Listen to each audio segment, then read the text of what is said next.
Chapter 606. Li Wangyu was too lazy to respond to the young Zhou emissary's dissatisfied questioning. He turned around and prepared to leave. The emissaries of the Tang dynasty were usually assassins or other high-ranking local officials. Their main purpose was to represent the province in participating in various ceremonial activities, dealing with local officials' examinations, bringing local tributes into the capital to participate in the imperial examinations, and conveying the will of the province. The young Zhou emissary was a different one from young Zhou, a lower fifth-rank official. Seeing that Li Wangyu was about to leave, the young Zhou imperial envoy was still unwilling to let him go. He raised his voice and asked, "Dare I ask County Count Hu, is there any flaw in the river heart mirror that my young Zhou offered that made County Count Hu laugh? County Count Hu, please give me some pointers." His words naturally attracted the attention of many people in the hall. Even Pai Lupi, who was on the imperial staircase, looked over to see what was going on. Li Wangyu originally didn't want to be nosy. His laughter had nothing to do with the river heart mirror that young Zhou had offered. However, the young Zhou emissary's unwillingness to let it go made him a little annoyed. Li Wangyu turned around and smiled faintly. "This river heart mirror is very good. The workmanship is exquisite. This is a mirror with 4 bronze statues surrounding it. They have different postures and a unique charm. It can be said that it is cast in Guangling City, and the water caltrop flower comes out of a box." However, Li Wangyu's words of praise made the young Zhou imperial envoy nod his head repeatedly, thinking that Li Wangyu was apologizing in disguise.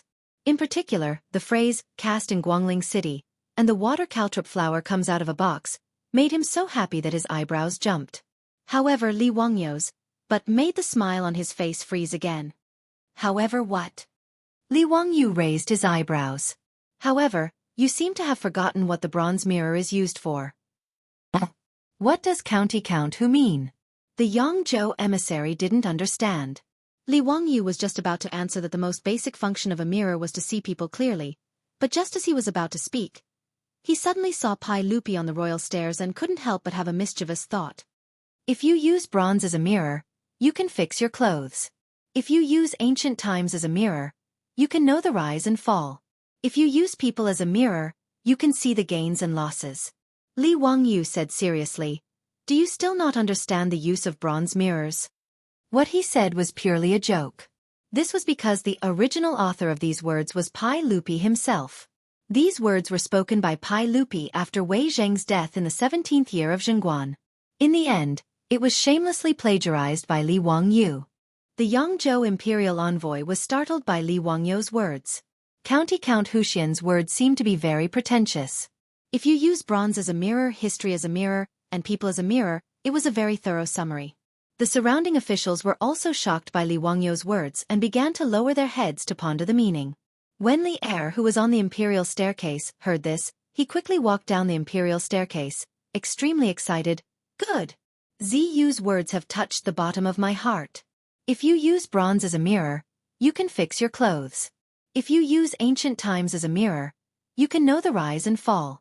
If you use people as a mirror, you can see the gains and losses. These 3 mirrors are truly wonderful." Li Wangyu secretly laughed in his heart. Wasn't Pai Lupi just saying nonsense? You said it yourself. I'm just helping you say it in advance. "Me too, bring paper and brush."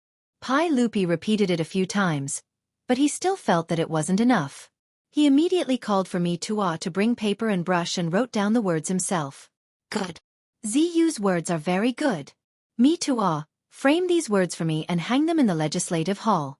I want to study them every day and reflect on myself 3 times. Pai Lupi continued to instruct. Seeing how Pai Lupi praised Li Wangyu so much, the officials in the hall all revealed expressions of admiration. This County Count Huxian was truly amazing. Just a casual sentence could attract the attention of the saint. He was truly a genius. And since Pai Lupi admired his words so much, the officials naturally remembered them and planned to study them carefully when they returned. Li Wangyu didn't expect that he had just played a prank on Pai Lupi and pirated his words in advance. He had actually acted pretentious. Pai Lupi finished admiring his words and waved for Me too to put it away. Then he smiled and looked at Li Wangyu. "Ziyu, don't worry about it. Since you said that you can use the bronze as a mirror, you can use it to fix clothes. Then let me ask you, What's the problem with Yangzhou's river heart mirror? Only then did the Yangzhou imperial envoy realize that he had been fooled by Li Wangyu's words. He was still thinking about using history as a mirror and using people as a mirror. He had forgotten to ask Li Wangyu what the words had to do with the use of the bronze mirror. After being reminded by Pai Lupi, the Yangzhou imperial envoy came back to his senses. He looked at Li Wangyu. Count Huxian, what you said just now was thought-provoking. I admire you very much. But what does this have to do with the use of the bronze mirror? What's wrong with my Yangzhou's tribute mirror? Li Wangyu chuckled. If you use the bronze mirror, you can fix clothes, but the key is that it has to be clear. But when I look at the Yangzhou tribute mirror, the surface of the mirror is not very clear. It makes people blurry. How can I fix clothes? His words immediately made the Yangzhou imperial envoy anxious. Count Huxian, how dare you humiliate my Yangzhou tribute mirror? Take a look at the bronze mirrors in this hall. Are there any that are clearer than the ones from Yangzhou? His words were not wrong. Of the hundreds of bronze mirrors in the hall, the Yangzhou tribute mirror was the best. Not only was the workmanship exquisite, but the surface of the mirror was also polished the brightest. Li Wangyu nodded. That's right. In terms of the bronze mirrors in the hall, the Yangzhou tribute mirror is the best. But the Yangzhou imperial envoy rolled his eyes. As expected it was but again, he directly asked. But what? He, but compared to the mirror that I prepared to present to His Majesty, it is far inferior. Li Wangyu's words made the Yangzhou imperial envoy anxious. Count Huxian, be careful with your words. Does Ruin dare to boast like this? Even Pai Lupi could not help but shake his head. Zio, don't boast like this. In Chang'an, you really can't find a better craftsman than Yangzhou. Where are you going to make a better bronze mirror than the Yangzhou tribute mirror? Chang Yaojin, this old man, also did not mind the commotion. He came over and said, Wahaha Zio, I don't believe your words. But since you said so, you must have some confidence. Then quickly present the bronze mirror that you presented to His Majesty. I will judge it and see how it compares to the Yangzhou tribute mirror. Chang Yaojin's words made the officials in the hall nod. Even Pai Lupi nodded slightly, indicating that Li Wangyu could present his bronze mirror first. In response, Li Wangyu could only shrug his shoulders helplessly.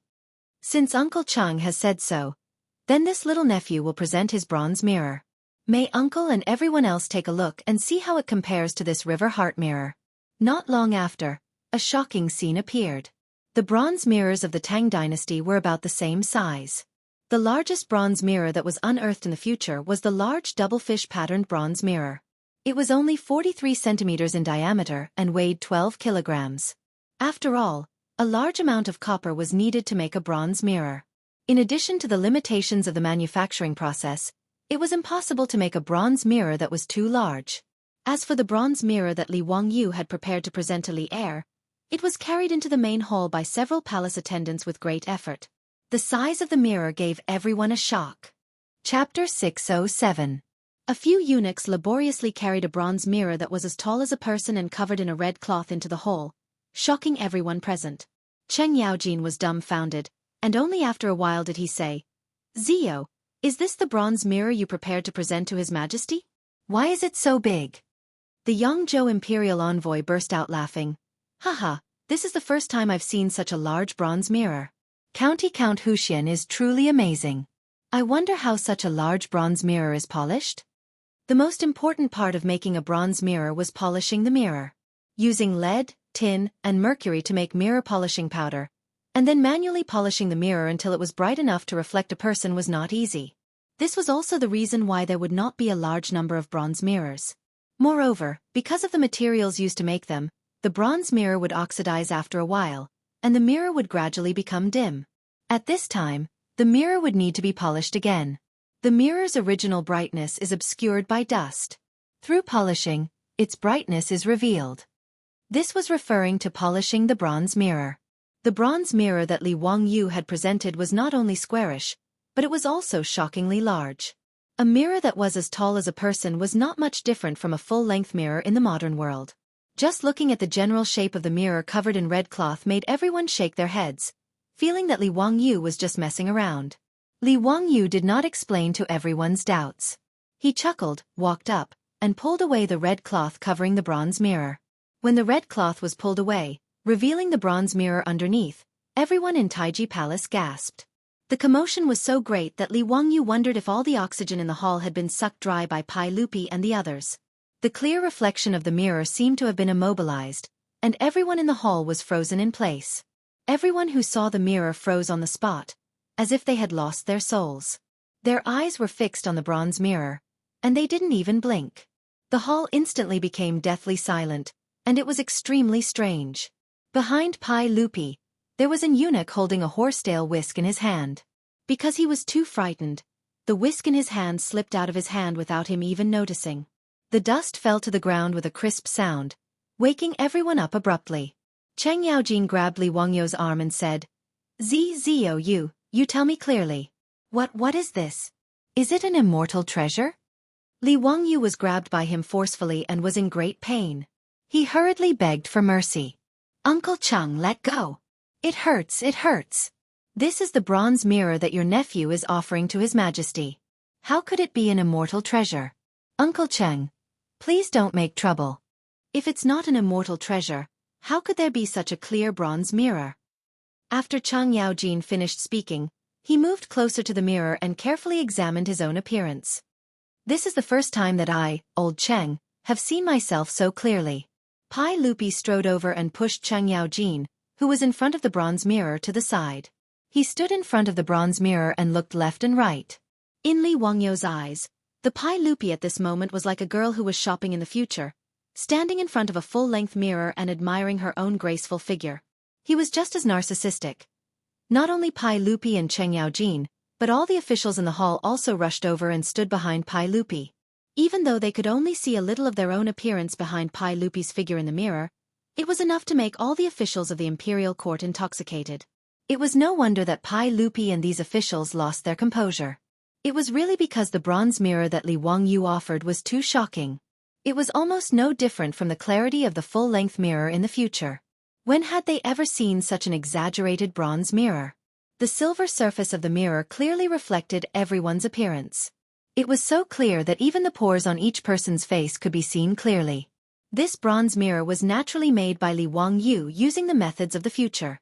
When Li Wangyu said that he wanted to make a mirror and present it to Pai Lupi, his beautiful superior snorted disdainfully at his whimsical ideas. The reason was very simple. There was no glass. In her opinion, to make a mirror that could be seen clearly in the future, glass was necessary. However, to make a mirror, glass wasn't necessarily necessary. The reason why mirrors in the future were made of glass was mainly because glass was the cheapest to make. The principle behind a mirror's image was very simple. The surface was smooth and had the ability to reflect light. The refraction of light was based on the principle of reflection. However, glass itself didn't have the ability to reflect light.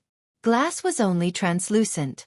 Therefore, whether or not a mirror was clear and could form an image had nothing to do with the use of glass. Using glass was firstly because it was cheap. Secondly, because of the smoothness of glass, it was easy to coat it with a film to form a mirror surface. Thirdly, the glass itself could protect the mirror surface. Mirrors in the future were usually made by adding a layer of reflective coating on the opposite side of the glass. In fact, the mirror surface that we see is the reflection of the light from the coating, not the glass itself. Therefore, using the same principle, Li Wangyu only needed to coat the copper mirror with the coating and the effect would be the same. Early mirrors were made by covering the glass with a layer of tinfoil and then pouring mercury. The mercury would dissolve the tinfoil and form a tin amalgam. The tin amalgam would adhere to the glass and form a mirror surface. Finally, a layer of red paint would be painted on the back of the mirror to protect the mirror surface. When Li Wangyu was young, the back of the mirrors at home were painted with red paint. It was made using this method. The bronze mirror that he presented to Pai Lupi was the same. The difference was that he didn't use tinfoil. Instead, he used silver. The mercury dissolved the silver and formed a silver amalgam. When the silver amalgam was plated on the smooth surface of the bronze mirror, it formed a shiny silver mirror surface. The reason why he used silver was because the silver amalgam was brighter and had better reflection. The reason why he used tin in the future was even simpler. It was cheap. If he used silver to make a mirror, not many people would be able to afford it. However, Li Wangyu didn't lack money. Naturally, He made a shiny silver mirror and presented it to Pai Lupi. Of course, Li Wangyu didn't think of this method on his own. It was the wisdom of the ancestors of China. In the Ming Dynasty's book, Tiangong Kaiwu, there was a record of using this method to make a mirror.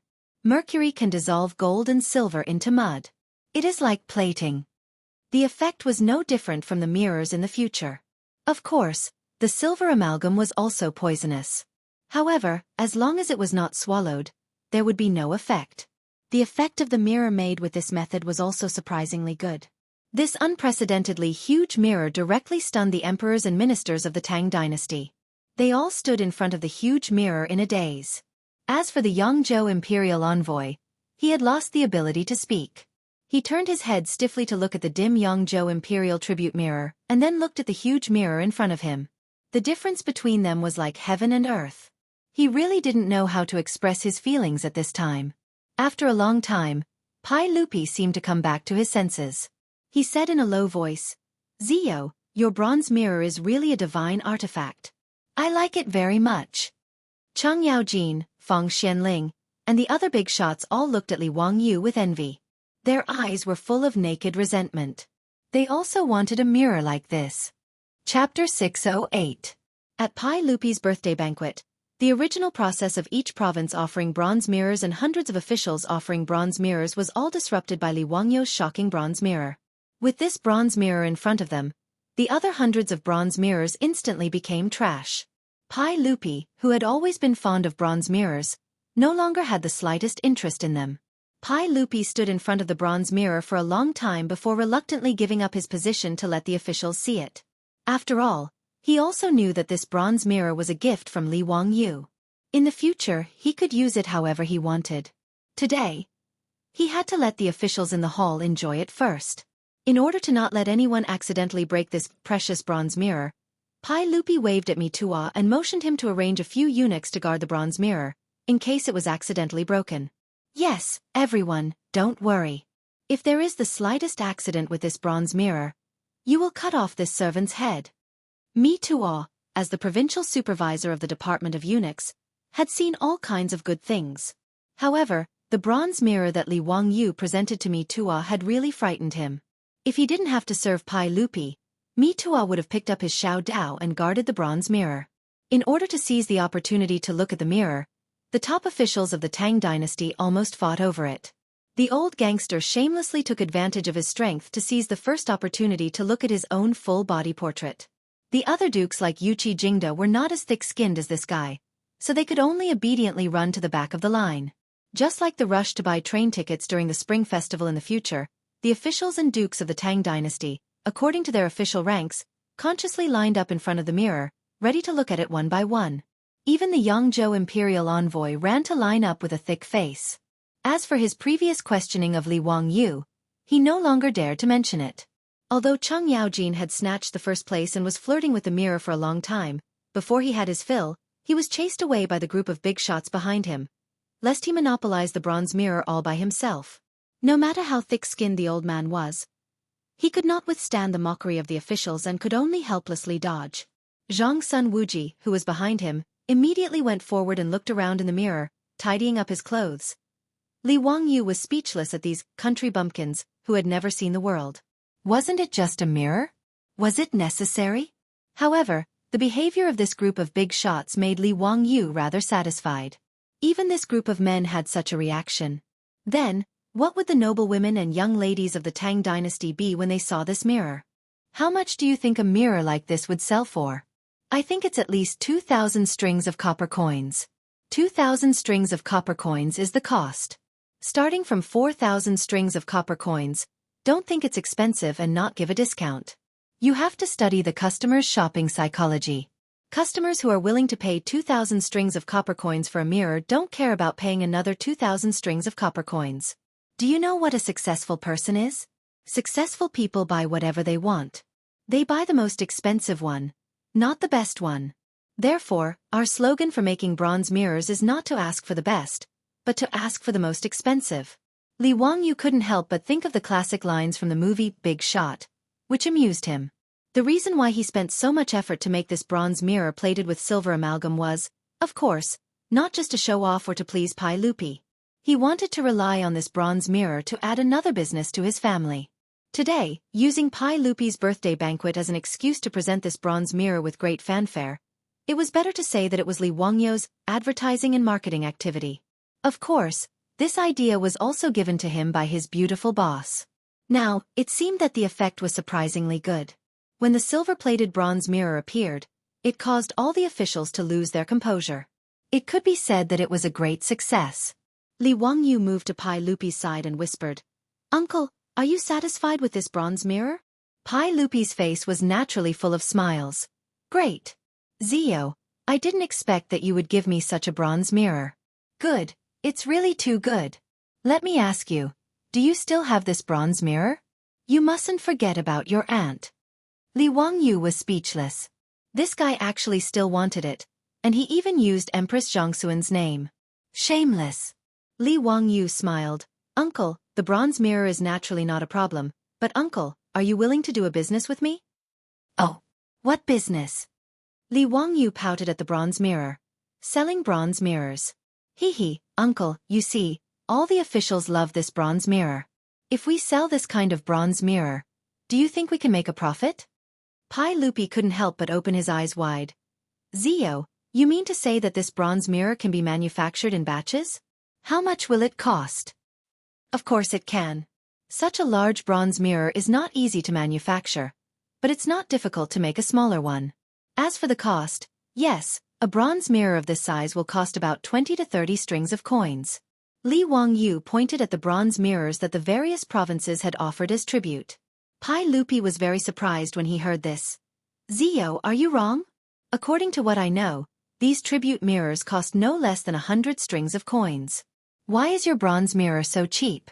In response to Pai Lupi's confusion, Li Wangyu smiled. "Uncle, this is not strange.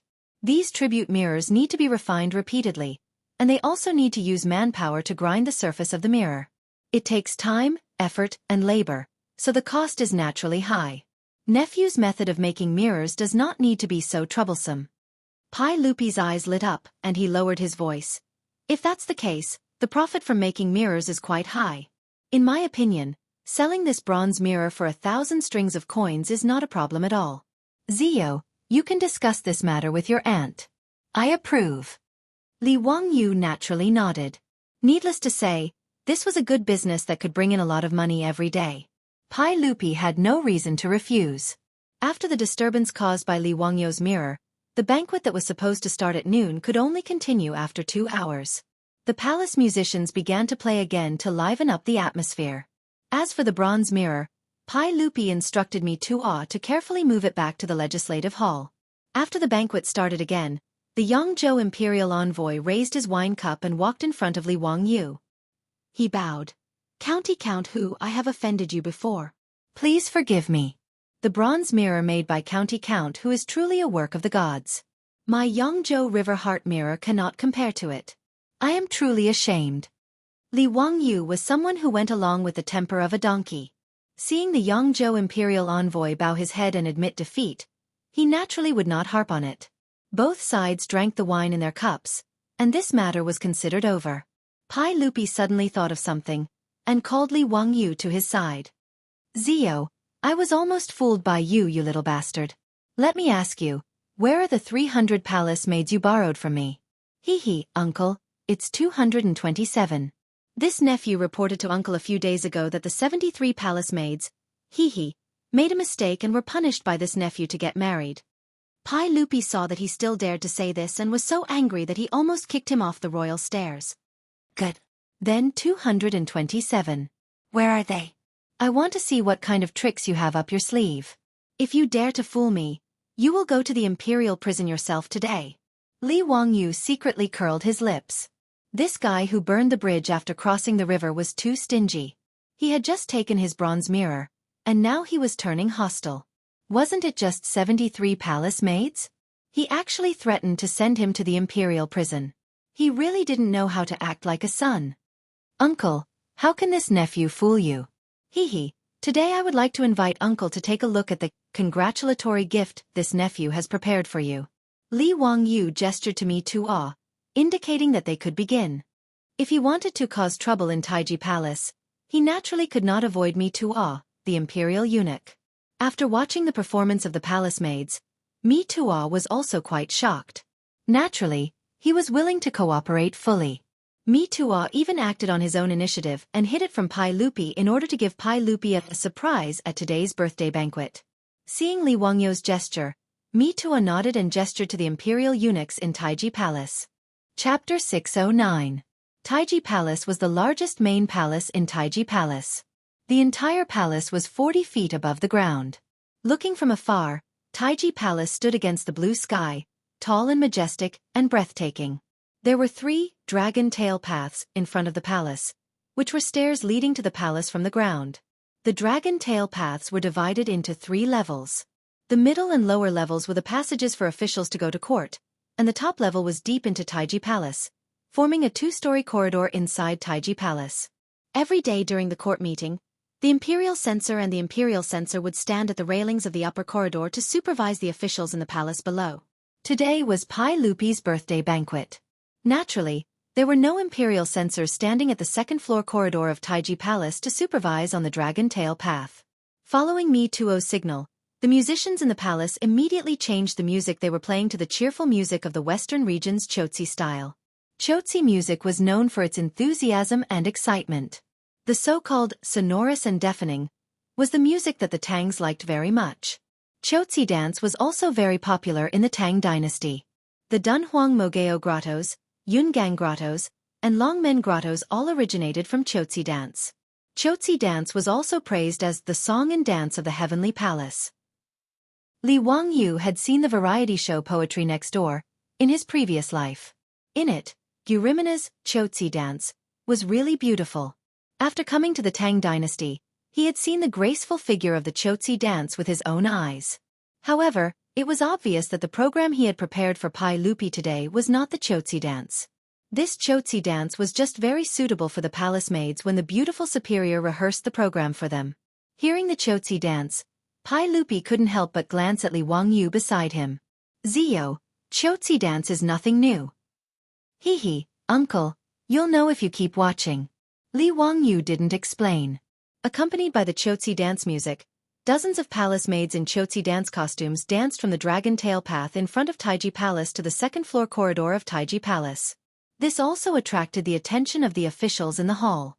Cheng Yaojin and Yuqi Jingde cheered loudly as they watched. It was so satisfying. However, Pai Lupi snorted discontentedly and said, "Humph, you still say it's not a Chotzi dance? Do you think I'm blind?" He felt that when Li Wangyu said that he wanted to borrow 300 palace maids to prepare a birthday banquet for him, it was just a cover-up. He was using this as a cover to find wives for the 73 troops in his mansion. In fact, Pai Lupi wasn't wrong. This was Li Wangyu's original plan. However, since he had tricked so many palace maids from Pai Lupi, Li Wangyu was not an unscrupulous merchant. Naturally, he had to be worthy of Pai Lupi's reward. As the musicians in the hall played the Chotzi dance, several hundred palace maids suddenly poured into the dragon tail path of Taiji Palace. They began to dance to the faster and faster rhythm of the dance. As the largest main hall of Taiji Palace was extremely spacious. Even with 100 palace maids pouring in, it didn't seem crowded at all. But the moment these palace maids appeared, Pai Lupi and the other officials gaped in shock, their pupils dilating as if they had seen a ghost. This is completely improper. An elderly official was so agitated that his beard trembled as he pointed at the palace maids with a trembling finger. As for Cheng Yaojin and the other generals, they were so happy that their molars were showing. They excitedly slapped the table a few more times and stamped their feet in praise. When Pai Lupi saw the dressing of these palace maids, he couldn't help but stand up. He pointed at Li Wangyu and then at the palace maids below. "Zio Yu, what do you take Taiji Palace for? What do you take our palace maids for? Absurd, truly absurd." He extended a hand, intending to call a halt to the music and dance in the hall.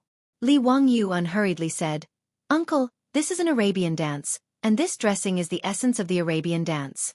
This dance is called the belly dance, and it is the most sacred and noble of Arabian court dances. In Arabia, only the noble ladies of the court have the right to learn this belly dance. Your little nephew ordered people to rehearse it for Uncle's entertainment. Pai Lupi's face twitched at these words. You're not lying to us? Is this really an Arabian court dance? How can it be so unrestrained? That Arabia is tens of thousands of li away. So where did you learn of it? When faced with this sort of inexplicable question, Li Wangyu would always remain mysterious. In any case, Pai Lupi and the others would automatically come up with an answer. Your little nephew can't explain it clearly, but I know it in my mind. Uncle, even if your little nephew wanted to deceive you, he couldn't have come up with such a dance. Pai Lupi nodded at these words. Although this belly dance seemed a little absurd to him, he could tell that it wasn't a randomly choreographed dance. Its charm was in no way inferior to the popular dances of the Tang dynasty.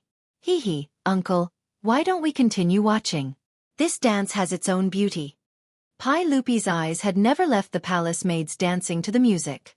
Upon hearing Li Wangyu's words, he went with the flow and sat back down. In truth, it wasn't that Pai Lupi didn't like it, but the way these palace maids dressed and danced was truly beyond the psychological standards of the Tang people. After discussing it with his beautiful superior, he had suddenly come up with the idea of having her teach these palace maids belly dance. He wanted to open the eyes of these country bumpkins like Pai Lupi. In the future, his beautiful superior had specially learned belly dance in order to maintain her figure, so there was naturally no problem for her to teach these palace maids. She just felt that belly dance was too daring for the Tang people. Li Wangyu didn't care so much. He didn't believe that Pai Lupi and the other officials wouldn't like the hot, bold, and exotic belly dance. As for whether it was unsightly or not, and whether the scale was too big, let's wait for them to see it first. At most, Pai Lupi and the others would put down their pride and reprimand him for messing around. What else could they do? The Tang dynasty was known for its passion and openness. If Li Wangyu had transmigrated to the Ming and Qing dynasties, he wouldn't dare to play like this even if he was beaten to death. He would be drowned in a pig cage. Only in the Tang dynasty would Li Wangyu dare to be so impudent and come up with a belly dance. As Li Wangyu expected, when the palace maids dressed in belly dance appeared, they frightened all the civil and military officials. An old man with a weak heart stared at the palace maids while clutching his chest. He didn't forget to shout, "What a scandal!" As everyone knew, belly dance costumes were very hot and sexy. Even in the future, belly dance often caused waves of wolf howls, not to mention in the Tang dynasty. They were barefoot, their midriff-bearing tops, their waist belts inlaid with sequins, their low-waisted skirts, their bras inlaid with sequins, the jingling accessories on their bodies, and their translucent veils. All of this made the more than 100 palace maids full of temptation from head to toe. When the palace maids swayed their bellies, arms, and chests to the rapid rhythm of the Chotzi dance, no one in the hall spoke anymore. Sexy body movements, fast dance steps, intersecting and swaying movements, sometimes elegant, sometimes sensual, sometimes charming, and sometimes arrogant and mysterious. The captivating characteristics of belly dance were too much for the eyes to take in. The heads of the palace maids were like snakes, swaying their buttocks and bodies sexily. Some were tempting, some were provocative. None of the old officials who had shouted absurd and improper before opened their mouths again. They all stared at the dancing palace maids without blinking their eyes. The veils on the palace maids' faces added a lot of mysterious charm. For the Tang people, the mental impact of belly dance was too great. It was no less exciting than when Li Wangyu watched a Japanese action romance for the first time in the future. It could be called a mental bomb. Therefore, under the stimulation of music and dance, the old hooligan Cheng Jinli bit his lip so hard that he had 2 lines of nosebleeds. Chapter 6:10. Belly dancing was quite exhausting. More than 100 palace maids twisted their bodies to the music. After half an hour, they were all dripping with sweat. Chang Yaojin, the old guy, wiped the blood from his nose with the back of his hand. He sat at the table and cupped his hands toward Pai Lupi. "Your Majesty, I see that these palace maids are having a hard time dancing. Why don't we let them rest?" "Yes, that's right. Jijie's words are reasonable." Yuqi Jingda, Chai Shao, and the other dukes also sat at their own tables and echoed. It wasn't that Chang Yaojin and the others were unwilling to stand up. They really couldn't stand up. The group of civil and military officials was too stimulated. They didn't dare to stand up for fear of losing face.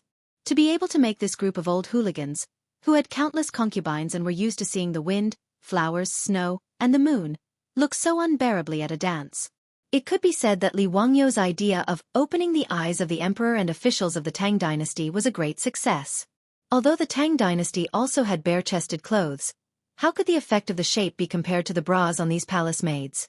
The palace maids with well-developed bodies were all set off by the bras, and their cleavage was abnormally prominent. Coupled with the faintly discernible veils on their faces, these more than 100 palace maids exuded a fatal temptation from head to toe. Even Pai Lupi was like this. He sat upright on his throne and was too embarrassed to stand up. Although the robes of the Tang dynasty were loose, they were still not elegant. Li Wangyou heard this and was a little surprised. When did this group of old hooligans become so protective of the fairer sex? They even knew that the palace maids had a hard time dancing? But in the next second, he was speechless. This group of old hooligans was indeed hooligans. Cheng Yaojin, the old guy, actually shamelessly cupped his hands toward Pai Lupi and said, "Your Majesty, I really like this Western region's dance. I wonder if Your Majesty can reward me with a palace maid and let me take her back to the residence to teach the dancers in the residence?" "Your Majesty, I also have the same plan." "Your Majesty, this subject also likes this dance. May Your Majesty bestow this subject with a palace maid?" After Cheng Yaojin took the lead to speak, all the dukes and nobles in the hall unceremoniously agreed and asked Pai Lupi for palace maids. Li Wangyou was dumbfounded. This group of old hooligans was really not reserved at all. In the main hall, apart from a few old officials like Yu Shernan, Feng Xianling was the only one who didn't make a sound. Li Wangyou glanced at the restless comrade old Feng and couldn't help but sympathize with him. He rolled his eyes and couldn't help but have a mischievous thought. "Master Feng, this dance is called the belly dance, a dance of the Abbasid Caliphate. Practicing this dance for a long period of time was very beneficial to a woman. It could slow down aging and protect the body. Master Feng, why don't you also bestow a palace maid to your residence to teach Lady Feng?" Li Wangyou's words caused Feng Xuanling's face to redden. After a moment of hesitation, he really did ask Pai Lupi for a palace maid. Li Wangyou inwardly laughed. He wondered what the famous jealous madam in history would think when she saw comrade old Feng bring back such a temptress. When he returned, he had to ask Feng Yai about this matter and see if comrade old Feng would be jealous when he returned home. Wahahaha, when he thought of this, Li Wangyou almost laughed out loud. Since all the dukes and nobles were asking for palace maids, Pai Lupi naturally couldn't refuse. Fortunately, there were still more than 200 palace maids who had been sent to Li Wangyou's residence to learn the belly dance. And in this hall, there were only about 100 people who had the right to ask Pai Lupi for palace maids. Pai Lupi wasn't that stingy. Today was his birthday. Li Er, who had always been stingy, was so happy that he simply waved his hand and only kept 10 palace maids. The rest were all rewarded to the civil and military officials who were sitting in the court. Pai Lupi didn't mention that Li Wangyou had fooled him. Although Pai Lupi didn't say anything about the belly dance, it was clear that he was very satisfied. At that time, he even picked 10 palace maids that he liked and called them to serve him. With Pai Lupi's words, the atmosphere in the hall immediately reached a climax. The officials didn't care about whether it was indecent or not. They all stood up and bowed to Pai Lupi, thanking His Majesty for his reward. Cheng Yaojin, this old rogue, was even more direct. He directly pulled the most pleasing palace maid from among the palace maids, sat down beside him, and let her serve him. The palace maid who was pulled away by Cheng Yaojin naturally didn't resist. Although her face was flushed red, she obediently knelt beside Cheng Yaojin and poured wine for him, serving this old man. After all, Li Wangyou had asked me to choose palace maids who were willing to marry outside the palace. These palace maids weren't young and naturally didn't want to continue staying in the palace. Although they were bestowed by Pai Lupi to these officials, they would at most be concubines without any status. Moreover, they would have to use their beauty to entertain people. But at least it was better than slowly withering in the depths of the palace. With Cheng Yaojin taking the lead, the officials and generals didn't hesitate. They all came forward to take away the palace maids they liked and brought them back to their seats. Li Wangyou was dumbfounded. F***ck, you guys can play like this? Isn't this a bit too much? After the commotion in the hall was over, Li Wangyou was shocked to find that apart from Yu Shernan and a few other old officials, he was the only one sitting alone. The other old hooligans were all accompanied by beautiful palace maids. Pai Lupi glanced at him and couldn't help but laugh and tease. What? Zio, you don't like my palace maids? Do you want me to reward you with a few? Reward your ass. Li Wangyu rolled his eyes. I do want them, but do I dare to?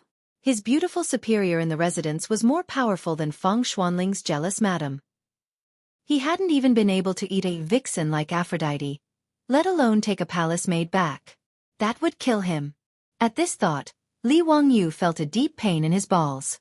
Pai Lupi's words also caused Chang Yaojin and the other old hooligans to burst into laughter. Wahahaha, Zio, are you too thin-skinned? Or is there someone in the residence who doesn't allow it? Jijia, don't make fun of Zio. Perhaps Zio is still young and doesn't know how it feels. Haha. Being laughed at by Chang Yaojin and the group of high dukes, Li Wangyu couldn't help but blush. Both of his hands fiercely raised 2 middle fingers in his sleeves as he cursed in his heart. This bunch of bastards. If I had known, I wouldn't have let my beautiful superior teach these palace maids some belly dance. All of them are bastards who burn the bridge after crossing the river. After teasing Li Wangyu enough, Pai Lupi raised his wine cup and stood up. Everyone cheers. Cheers. Cheers. The atmosphere in Taiji Palace was extremely lively. Cups were clinking, and the clamor of the officials was so loud that the sound waves almost tore off the roof of Taiji Palace. Pai Lupi's birthday banquet lasted from noon until sunset. During the banquet, the 200 or so palace maids would occasionally sway their waists and perform a hot belly dance to liven up the mood. When they were in high spirits, the bigwigs, including Pai Lupi, even personally took to the stage to dance, leaving Li Wangyu dumbfounded. When it was time to light the lanterns, the eunuchs in the hall lit bright candles. Most of the officials were so drunk that they couldn't even stand straight. Even Pai Lupi was a little wobbly. Li Wangyu remembered that he still had a gift that he had yet to present and quickly stood up. Uncle, I still have a gift that I have yet to present today. I would like to ask Uncle and everyone to step outside the hall and admire my gift. Is that all right? Haha, Zio still has a gift? Good, good. I won't be polite today. Everyone, let's go and see what Zio has come up with. Although Pai Lupi was quite drunk, he was still in high spirits. With Mi Tuo's careful support, he led the other officials out of Taiji Palace. Chapter 6:11. The congratulatory gift Li Wangyu mentioned was naturally the fireworks he made. Pai Lupi and the others were certainly not the first audience of the fireworks in the Tang dynasty. After Li Wangyu made the fireworks based on the black gunpowder firecrackers, he naturally wanted to show them to his beautiful superiors, Aphrodite and Perrin. Aphrodite and Perrin, who had never seen such gorgeous fireworks in the night sky, were so excited by the fireworks that they couldn't control themselves. Even their beautiful superior leaned her head on Li Wangyu's shoulder with unusual gentleness that night, silently watching the fireworks in the night sky. And Li Wangyu's reward was a gentle kiss from his beautiful superior. Of course, Li Wangyu still wanted to ask for a further reward, but his beautiful superior quickly fled the crime scene with a smile, making Li Wangyu, who was one step too slow, feel very regretful. At this time, the sun had already set in Chang'an City. Pai Lupi, with the help of Mi Tuo, walked out of the brightly lit Taiji Palace with the officials. Standing on the high platform in front of the palace, they looked around but didn't see any congratulatory gift to speak of. Zio, where is the congratulatory gift you mentioned? Pai Lupi was so drunk that he couldn't speak clearly. Cheng Yaojin was also drunk. Supported by the palace maid who was rewarded by Pai Lupi, he laughed with a big tongue and said, Your Majesty, perhaps this bastard is fooling us. Let me beat him and he will be honest. Li Wangyu knew that he couldn't hold his liquor well, so he didn't drink too much today and was still sober. Hearing Cheng Yaojin's words, he immediately dodged to the side. Uncle Cheng, don't mess around. Look at the sky. The congratulatory gift I'm going to give to your Majesty is coming soon. Li Wangyu said and winked at Mi Tuo, indicating that they could start now. Naturally, Mi Tuo nodded to the eunuch beside him. Immediately, the eunuch trotted down the Dragon Tail Road. Hearing this, everyone looked up at the night sky. But in the night sky, other than the stars and the bright moon, where was the so-called congratulatory gift? Pai Lupi and the other officials looked up for a long time, but they didn't know what was going on. Just as they were about to grab Li Wangyu and ask him about it, they heard a thunderous sound. Then, a beautiful flame exploded in the night sky. The fireworks that suddenly exploded in the night sky immediately stunned the heir and the other officials and nobles. Everyone was so shocked that they froze on the spot, as if they had been immobilized. They stupidly looked up at the sky at a 45-degree angle. In the night sky, fireworks continued to rise, exploding and flickering. Actually, Li Wangyu's fireworks were too ordinary by the standards of later generations. Not to mention those fireworks parties. Even the fireworks sold at ordinary fireworks stalls were many times better than the ones he made. But even so, when the fireworks exploded in the sky above Taiji Palace and bloomed, everyone was still shocked. Li Wangyu had prepared a total of 108 fireworks for Pai Lupi's birthday today. Actually, the fireworks he made were more like the firecrackers of later generations. The firecrackers in the bamboo tube exploded, shooting the fireworks into the sky. Then, the fireworks ignited and exploded.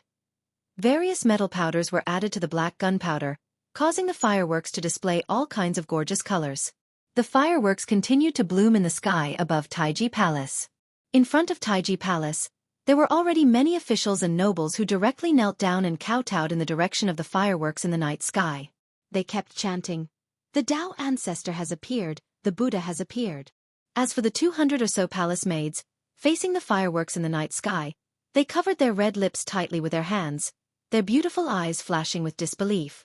Many palace maids, as well as eunuchs, also knelt down and kowtowed incessantly. Li Wangyu was speechless. Why did this group of feudal superstitions associate everything with gods, immortals, and Buddhas? If the fireworks in the sky were a miracle, then wouldn't he be a god? 15 minutes later, the 108 fireworks Li Wangyu had prepared were all set off, and Taiji Palace regained its calm. However, Pai Lupi and the officials still maintained their posture of looking up at the sky. Li Wangyu was somewhat puzzled. Had they all twisted their necks or something? Stimulated by the fireworks in the night sky, the originally drunk Pai Lupi sobered up a little. After a long while, Pai Lupi quietly said, "Zio, is this the congratulatory gift you are giving me?" "Uncle, are you satisfied with this congratulatory gift?" Pai Lupi let out a long sigh. "Zio, I can't believe you were able to create such a miracle. I really don't know what to say. Does this item have a name?" "Uncle, this little nephew has named this object, firework." Fireworks? When a young woman is forbidden to sleep, fireworks twirl around her. Not bad. This item blooms in the night sky like a flower in the mist. It is illusory, beautiful, and regretful. Pai Lupi thought for a moment, then nodded and praised. "As long as Uncle likes it." "Haha, Zio, you have given me many pleasant surprises today. Whether it is the bronze mirror, the belly dance, or the fireworks, I like them all very much. Zio, you are very thoughtful." Pai Lupi was extremely satisfied with Li Wangyu today. This nephew of his really gave him, the emperor of the Tang dynasty, face. Li Wangyu, this flatterer, also had a smile on his face. To be able to receive Pai Lupi's praise meant that his efforts had not been in vain.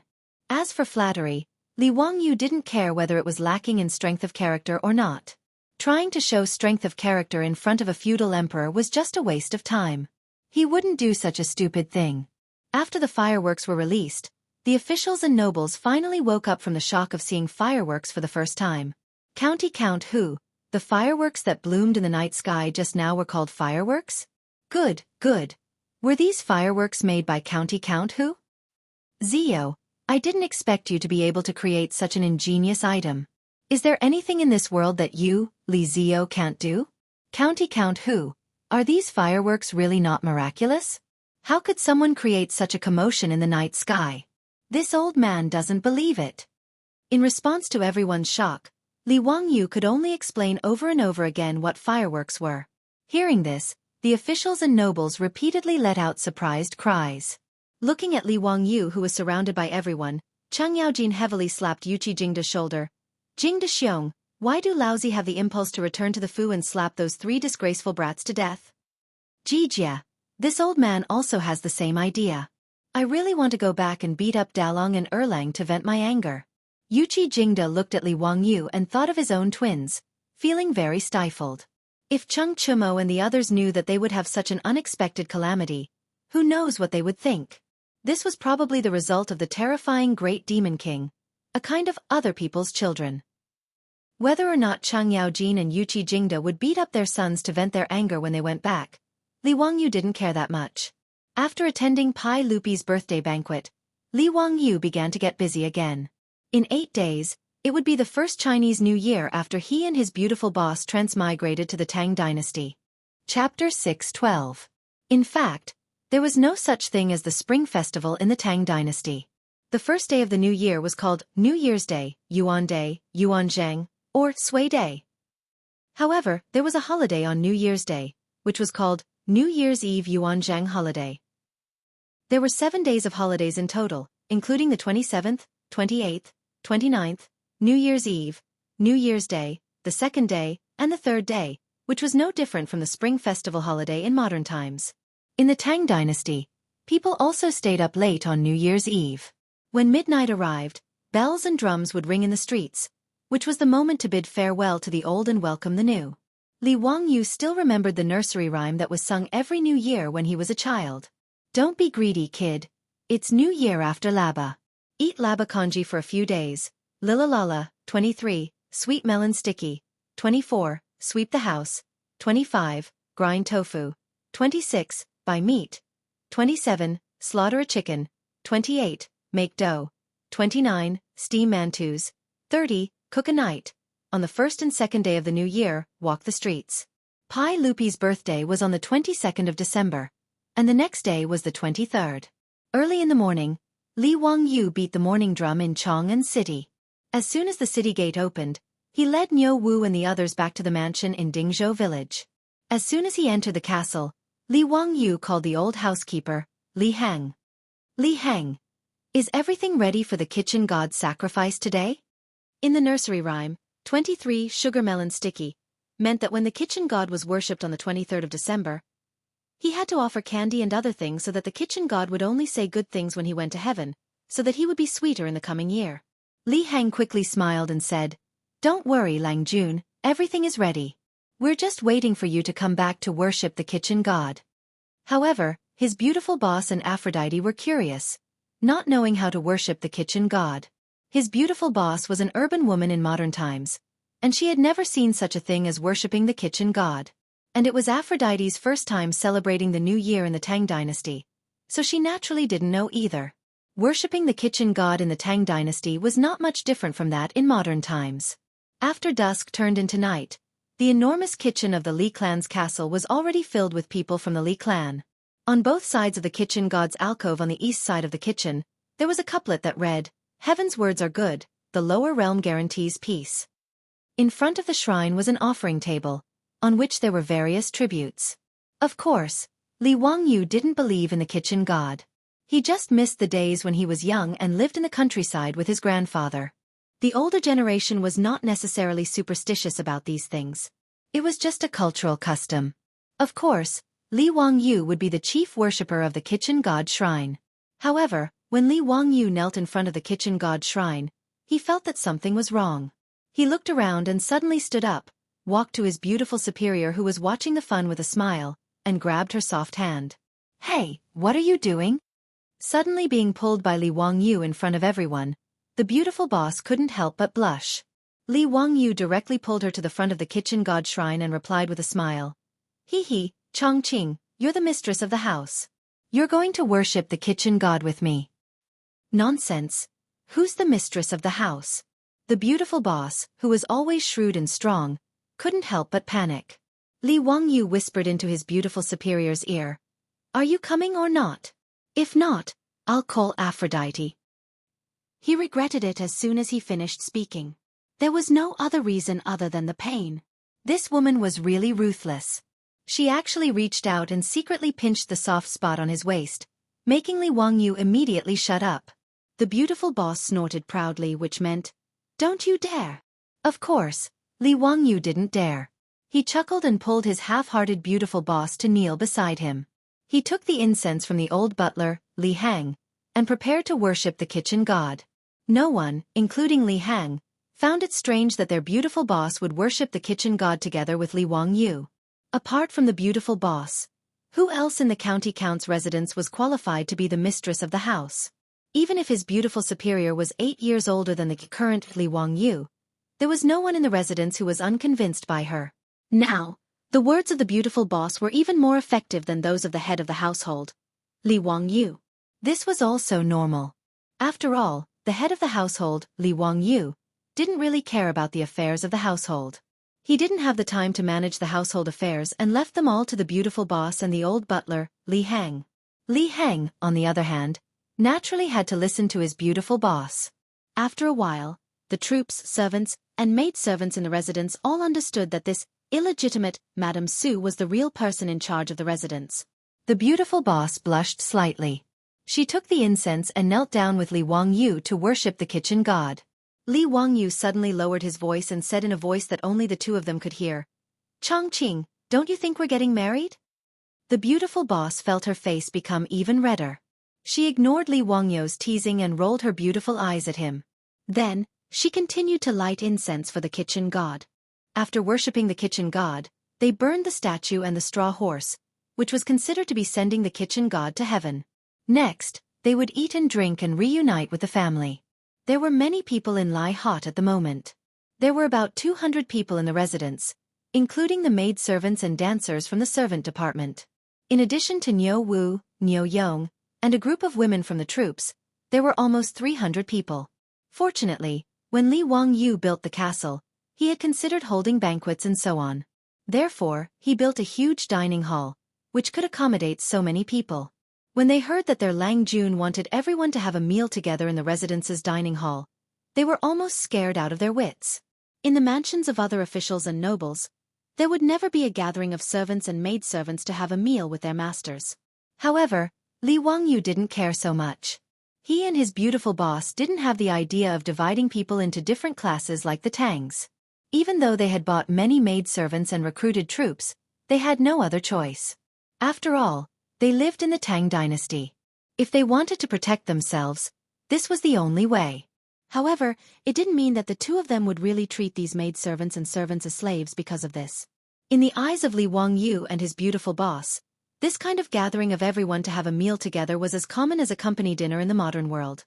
However, the hundreds of maidservants in the residence were so moved that they almost cried. Who would dare to believe that they could have a meal with their masters after the sacrifice of the kitchen stove? Not to mention the maidservants and servants in the residence, these slaves were so moved that they almost burst into tears. Even the 73 women of the troops, who were maidservants, didn't expect that Li Wangyu, the county earl who founded the country, would invite them to have a meal together. After the 73 women of the troops returned to their homes that night, they all pulled their husbands over and repeatedly urged them to work hard. It was their good fortune to meet such a pure master. They should know how to cherish and be grateful. However, the reunion dinner after the sacrifice to the kitchen god had won the hearts of everyone in the Li residence. This was something that Li Wangyu and his beautiful superior did not expect. However, even if Li Wangyu knew, he wouldn't care. He had more important things to do. That was, how to seize the third base and attack the fourth base in the war with his beautiful boss. Chapter 6:13. At Pai Lupi's birthday banquet, Li Wangyu watched the group of palace maids perform a hot belly dance and was very angry. Even when he woke up the next day, he had a few acne on his face. It was impossible for Li Wangyu to not want to do something embarrassing with his beautiful boss. He had been scheming for a long time. He and his beautiful boss had already broken through the first base and reached the second base. Now, when there was no one around, the two of them often kissed and hugged. But every time Li Wangyu wanted to do something further, he would always encounter various obstacles. In fact, if it was in the future, the two of them would have already rolled in the sheets. But in the Tang dynasty, his beautiful boss lacked a sense of security and couldn't let go. Although in her heart, she didn't refuse to do something. On the night when Li Wangyu made the fireworks, his beautiful boss gave him a sweet kiss on the cheek on the top of the castle and then ran away with a smile. But Li Wangyu was secretly happy. They were all adults. When his beautiful boss looked back at him before leaving, she was clearly hinting at something. That night, Li Wangyu sneaked into his beautiful boss's bedroom under the cover of the night. But to his surprise, when he quietly sneaked into his beautiful boss's room and touched the bed, he heard a scream. That voice wasn't his beautiful boss's, but that little girl Perrin. After lighting the oil lamp in the room, Li Wangyu found out that Perrin, for some reason, actually ran to his beautiful boss's room to spend the night. Just now when he sneaked into the room, He woke up Perrin and made Perrin think that she had met a thief, so she screamed. Li Wangyu angrily glared at his beautiful boss who was holding the quilt and secretly laughing. Then, he turned around and ran away. It was too damn embarrassing. He was sneaking around and was unexpectedly discovered by that little girl Perrin. That night, after offering sacrifices to the stove and having a lively dinner with everyone in the mansion, Li Wangyu invited his beautiful superior to go out and admire the moon.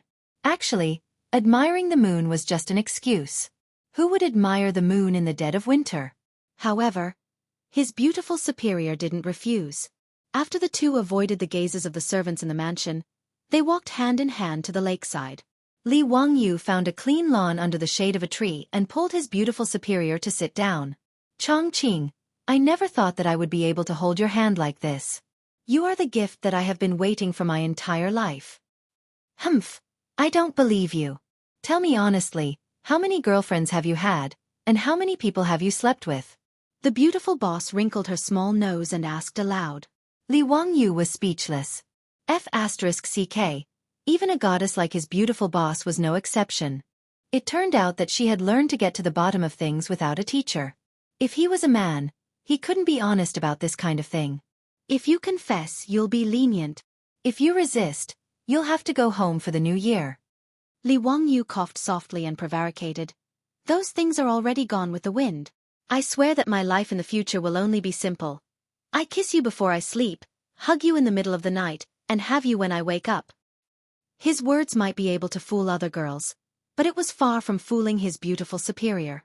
The beautiful superior glanced at him. Oh, is that so? Then what about Afro? What about Perrin? Will you be so honest? Humph, if a man is reliable, even pigs can climb trees. In the middle of winter, Li Wangyu's back was almost soaked in sweat. Women shouldn't be too smart. Besides, it was fine if she was talking about Afro, but what was the meaning of talking about Perrin? He wasn't a lelicon. Why would he be interested in a 12-year-old girl who was only in junior high school? But at the thought of Perrin's lovely appearance, Li Wangyu couldn't help but let his imagination run wild. It seemed that many girls of her age in the Tang dynasty were already married, right? When Empress Zhong's son married Pai Lupi, she wasn't even as old as Perrin. Bah, Pai Lupi, that pervert, I despise him. Li Wangyu didn't dare to casually respond to his beautiful superior's words. That was a question of death. The strong desire to live made Li Wangyu suddenly sing a song. You have a pair of eyes that can speak, you have a kind heart, I who don't know the immensity of heaven and earth, am always fascinated by your smile. In the silent night, Wang Jie's, I'm really in love with you, drifted in the night sky.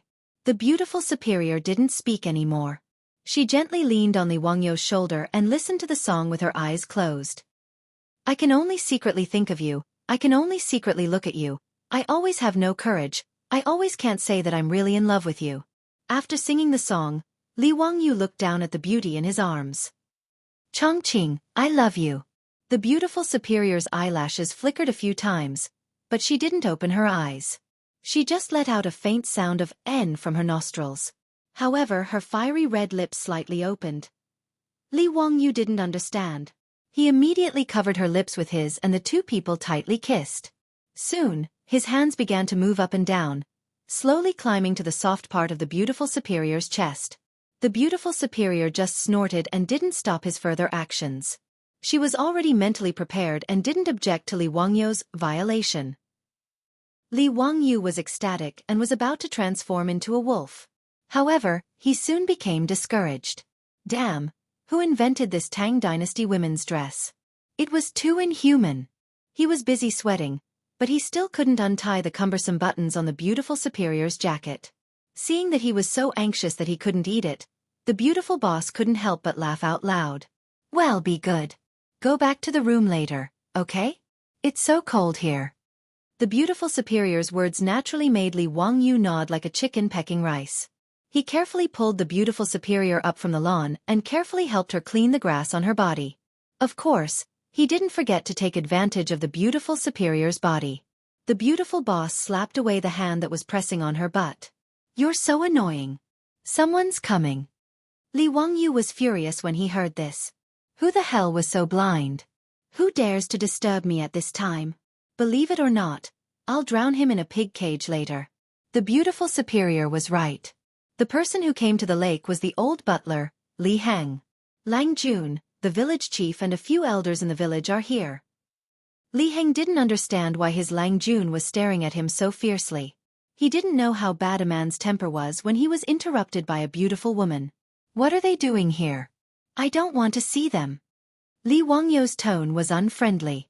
They are here to invite you to the village to host the sacrificial kitchen. The old slave told you before. Li Wangyu just remembered that he had promised to go to the village to participate in the ceremony. However, when he agreed, he didn't think about the current situation. With a beauty in front of him, who would want to go to the village for the sacrificial kitchen? He was just about to refuse when the beautiful superior answered for him. Li Hang, go and tell the village chief that we will go immediately. Yes. Li Hang also noticed something.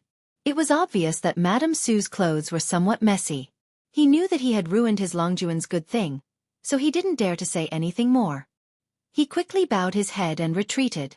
Li Wangyu was speechless, but the beautiful superior kissed him gently on the face. Well, be good. The village chief and the others are still waiting. When you come back at night, are you afraid that you won't have time?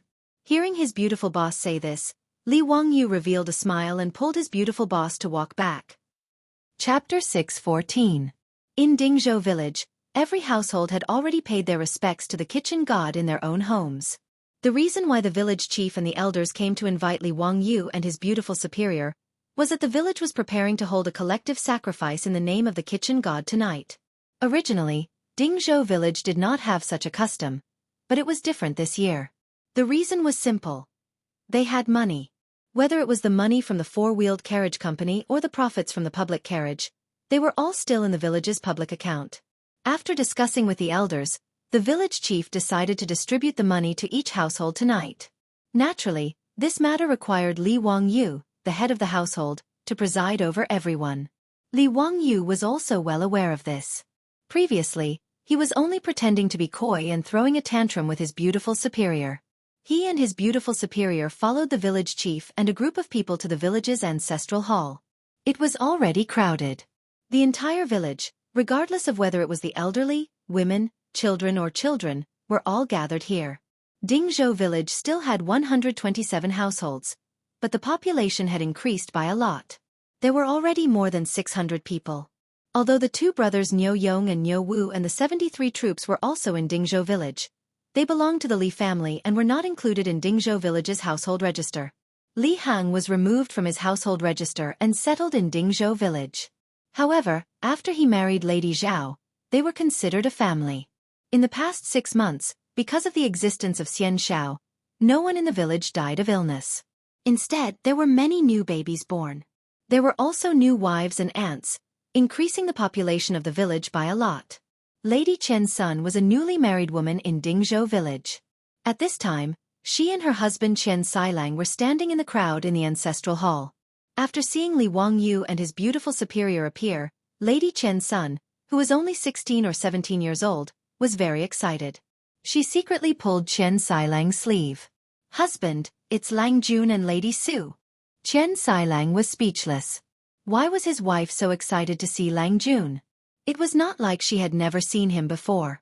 The villagers of Dingzhou village were all too familiar with Li Wangyu, the county count who founded the country. They had long lost their sense of mystery. How could he understand his wife's excitement when a fan saw her idol? Lady Qian's son was also from Hu County.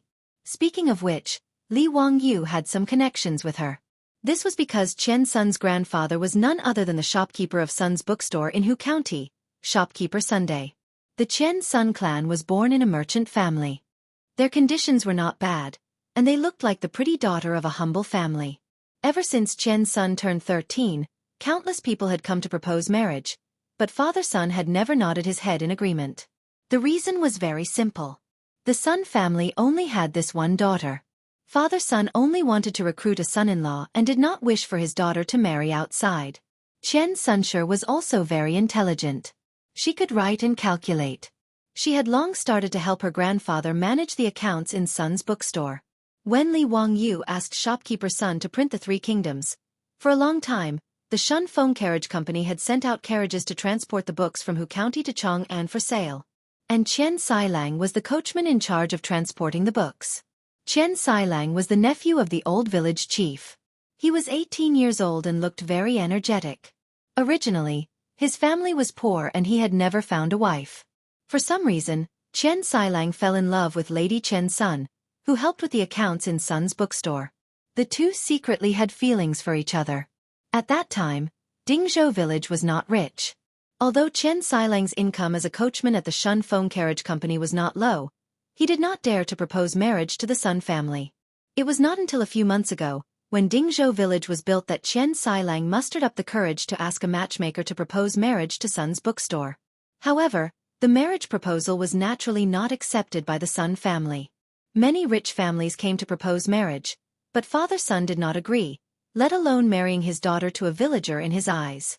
Knowing that her father had rejected Qian Sailang's proposal, Lady Qian Sun could only secretly cry.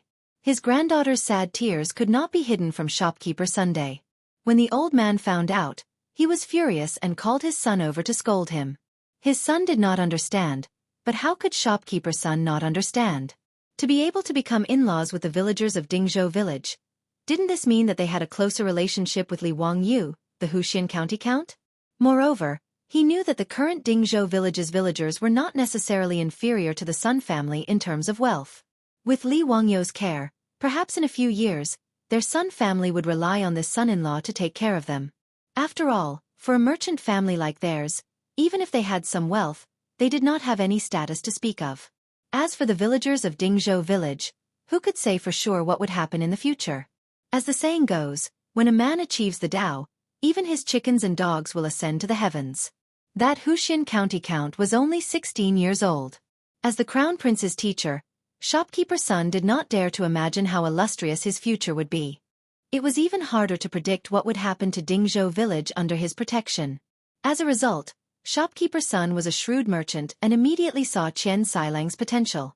Without hesitation, he agreed to the marriage and married his granddaughter. Under her grandfather's decision, Lady Qian Sun married her sweetheart and was naturally overjoyed. On the day of the wedding, she was shocked when she was brought to Dingzhou village by the carriages. She liked Qian Sailang and did not know much about Dingzhou village. She only knew that it was originally a very poor village and that Lady Qian Sun was even prepared to endure hardships.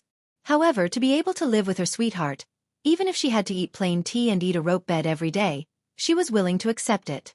Lady Qian Sun had long been mentally prepared to follow the chicken after marrying the chicken after marrying the dog after marrying the dog. When the carriage entered old Dingzhou village, which had not yet been demolished, Lady Qian Sun saw the dilapidated yellow mud-thatched houses and felt slightly uneasy. However, the carriage did not stop. Instead, it continued to move forward and entered a village that she had never imagined. The courtyards with white walls and blue tiles hidden behind the trees, the roads with small bridges and flowing water, and the neat and orderly village made Lady Qian Sun dazed. This was Dingzhou village? Not to mention Wuxia County. Even Chang'an City did not have such a scene. When the bridal carriage finally stopped in front of an equally exquisite courtyard, Lady Qian Sun was still dizzy after being helped off the carriage by Qian Sailang. She did not understand the origins of the village family she had married into. After the wedding ceremony, Lady Qian Sun became a curious child. Regardless of whether it was the bamboo pipe in the house that could release water once it was opened or the methane lamp that was lit at night, they all made her cry out in surprise. The hot shower and the ceramic toilet made Qian Sun sure, the young woman, even more shocked. "Husband, what is this? Husband, what is this for?" These two sentences became the little woman's pet phrase and gave Qian Sailang a headache. However, he could only patiently answer his wife's questions. After learning that all of this was caused by the Count of Wuxia, Lady Qian Sun was even more certain that Li Wangyu was a deity who had descended from the heavens. Every time she saw Li Wangyu in the village, she would shout excitedly, leaving Qian Sailang speechless. There were many new daughters-in-law like Lady Qian Sun in the village. Everyone felt that their current life was like a dream and was very unreal. Today was the 23rd day of the new year. The old village was gathering everyone in the ancestral hall to offer sacrifices to the kitchen. Everyone in the village knew that this was for profit, so naturally, everyone came. After Li Wangyu and his beautiful superior arrived, everyone respectfully greeted them. Li Wangyu laughed, Don't be so polite. I know what you are all waiting for. Old village chief, don't talk nonsense. Let's start. Chapter 6:15. The villagers naturally understood what Li Wangyu meant. He was talking about the distribution of money, which made everyone in the ancestral hall burst into laughter. The village chief and the elders also laughed. It had been many years since the village was so lively. A villager who was close to Li Wangyu shouted, "Lang Jun, how much interest can we get today?" The villager knew that the village was distributing money today, but no one knew how much money they would get except for the village chief and the elders. The village chief and the others didn't say because the amount was too big. Without Li Wangyu's approval, they didn't dare to make the decision to distribute the money. Li Wangyu also laughed and said, "Lu Sanlang, how much do you want?" "Hee, any amount is fine. In short, I know that Lang Jun will not treat us unfairly. This year's New Year, our village will have a rich New Year." The surrounding people laughed and said, "Yes, thanks to Lang Jun, we will have a rich New Year this year. Lang Jun, we will celebrate the New Year's Day. Lang Jun, you will be a noble for 10,000 generations." Li Wangyu laughed and scolded, Get lost, get lost. Do you think that by saying a few good words, the money will become more? Dream on." Haha. Everyone burst into laughter again. The village chief respectfully handed the account book of the village to Li Wangyu and asked him to preside over the distribution of the copper coins. The copper coins in the village were all stored in the treasury in the ancestral hall. This was the treasury that Li Wangyu specially asked the Ministry of Works to help build when Dingzhou village was being built.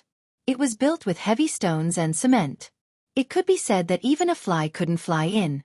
However, the more money there was in the treasury, the more the old man felt his heart beat violently every time he opened the treasury to count the copper coins. It was too exciting. He had never seen so many copper coins and gold stacked together in his life. Now the village chief and the elders in charge of the village's public accounts would not be able to sleep well if they didn't inspect the treasury 3 to 5 times a day. Li Wangyu smiled and took the account book. There were more than 10 strong villagers in the treasury who began to carry out the copper coins. Giving out money was a tough job. There was no other reason other than that the money was too heavy. Li Wangyu had seen the news in his previous life. A certain wealthy village was giving out bonuses to the villagers. Tens of millions of bright red $100 bills were neatly stacked on the table like a wall. But the copper coins of the Tang dynasty were not something that could be placed on a table. It weighed 5 kilograms.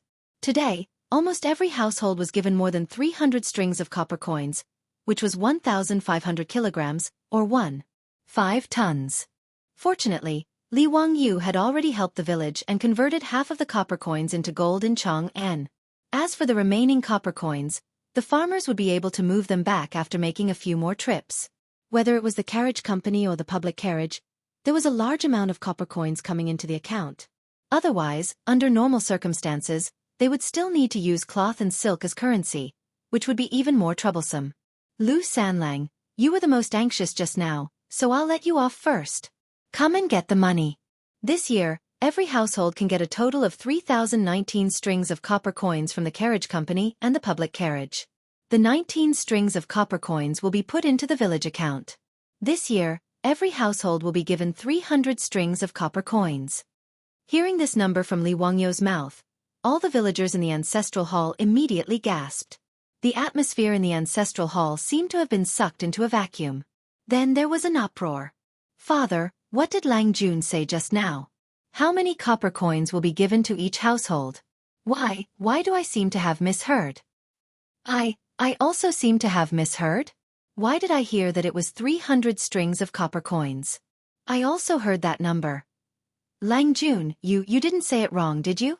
300 strings of copper coins? How is this possible? Wouldn't that make every family rich? Oh my God, 300 strings of copper coins. How much money is that?" Qian Sun, who was in the crowd, was also shocked by the number that Li Wangyu reported. She covered her mouth with her hand. Her family's bookstore only made 200 to 300 strings of copper coins a year.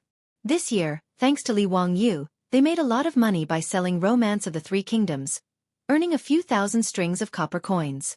Now that Romance of the Three Kingdoms was still being printed and sold, this money could be earned for a few more years.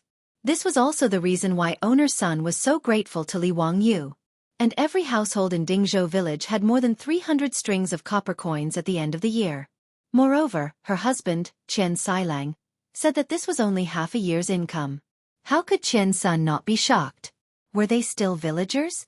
Qian Sun was a little dizzy. She originally thought that she would have to suffer after marrying her sweetheart. She didn't expect that after marrying, not only was her life much better than her own family's, her husband was not a poor commoner, but a local tyrant. When she got married, her mother was afraid that she would suffer, so she secretly gave her 10 taels of gold. She didn't expect that she wouldn't have to use it. Lu Sanlang, who was called by Li Wangyu, was even more stunned. After a while he asked foolishly, "So many copper coins, how am I going to carry them back? There's no place to put them at home." His words made the villagers burst into laughter again. They never dreamed that they would have a headache because they had too much money. Someone joked, "Lu Sanlang, I'll help you carry them. Just give me some money for my hard work." Lu Sanlang scolded with a smile. "Scram, you want money? In your dreams. How many people can I hire in Hu County with the money I spend? Besides, did you see what the money looked like half a year ago?" "Ha!" Everyone roared with laughter again. Someone immediately ran to push the wheelbarrow over and help to move the sacks of copper coins up. Lu Sanlang's entire family went to work. They pushed the wheelbarrow, which creaked under the weight of the copper coins, back to their home. Each family had 150 strings of copper coins and 25 taels of gold. 700 kilograms of copper coins wasn't a problem for these villagers.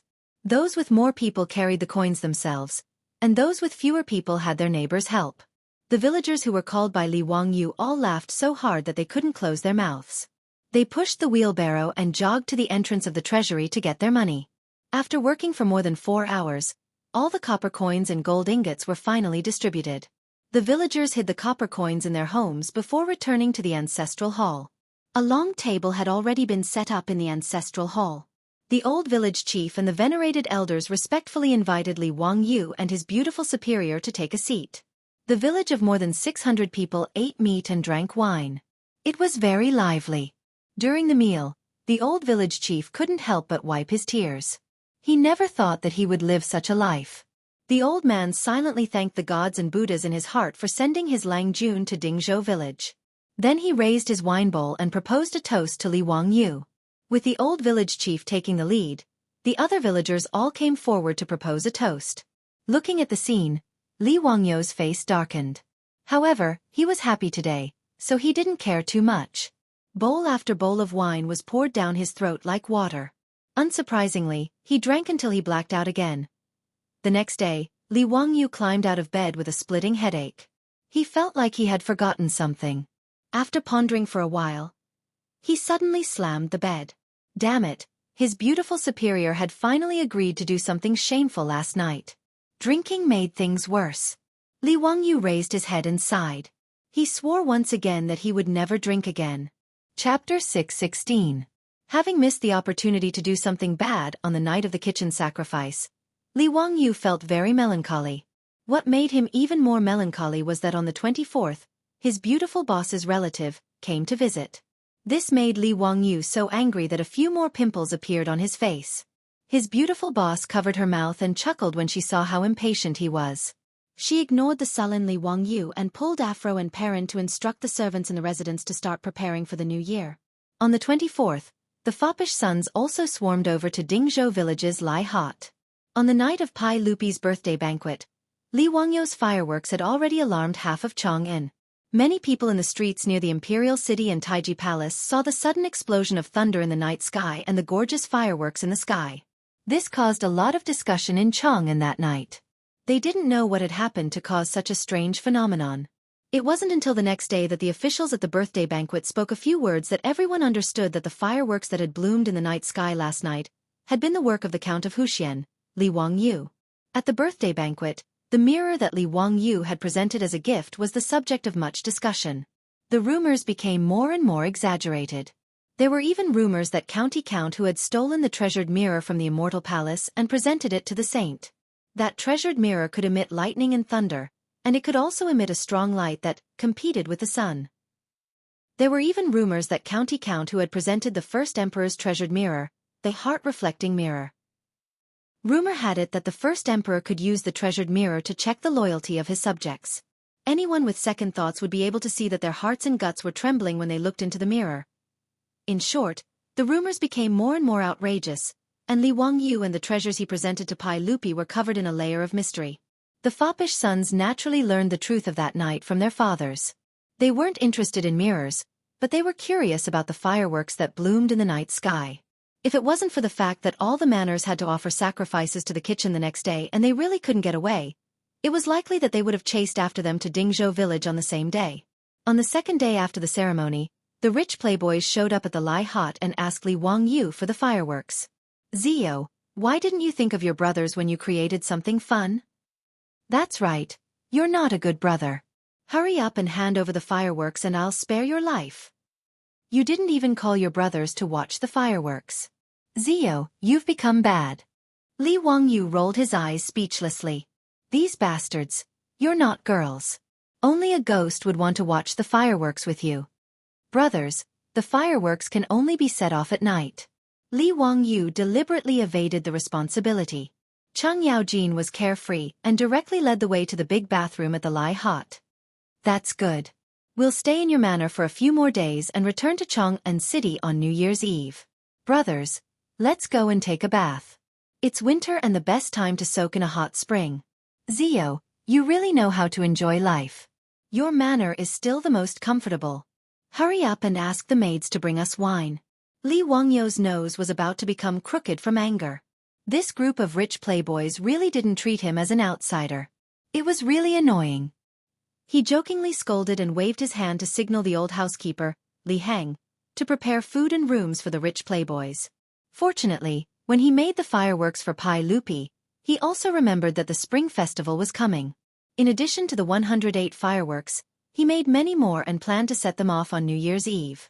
Of course, it was okay to take some out to satisfy the rich playboy's curiosity. Since he couldn't have sex with his beautiful boss, Li Wangyu could only play with the rich playboys in the manor. Setting off fireworks, firecrackers, barbecue, fishing, mahjong, poker, board games. Li Wangyu led the rich playboys to play everything they could think of.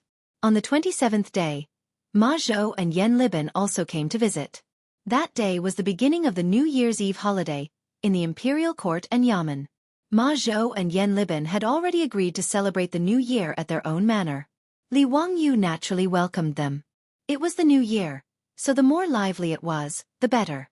On New Year's Eve, the rich playboys finally reluctantly returned to Chang'an City. Li Wangyu made arrangements for the New Year's Eve banquet while silently calculating the time. It had already been 7 days. The relatives of his beautiful boss should have left by now, right?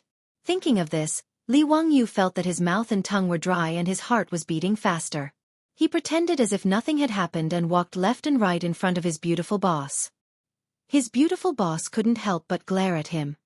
Wangyu, if you have nothing to do, go to the kitchen and see how the New Year's Eve banquet is going.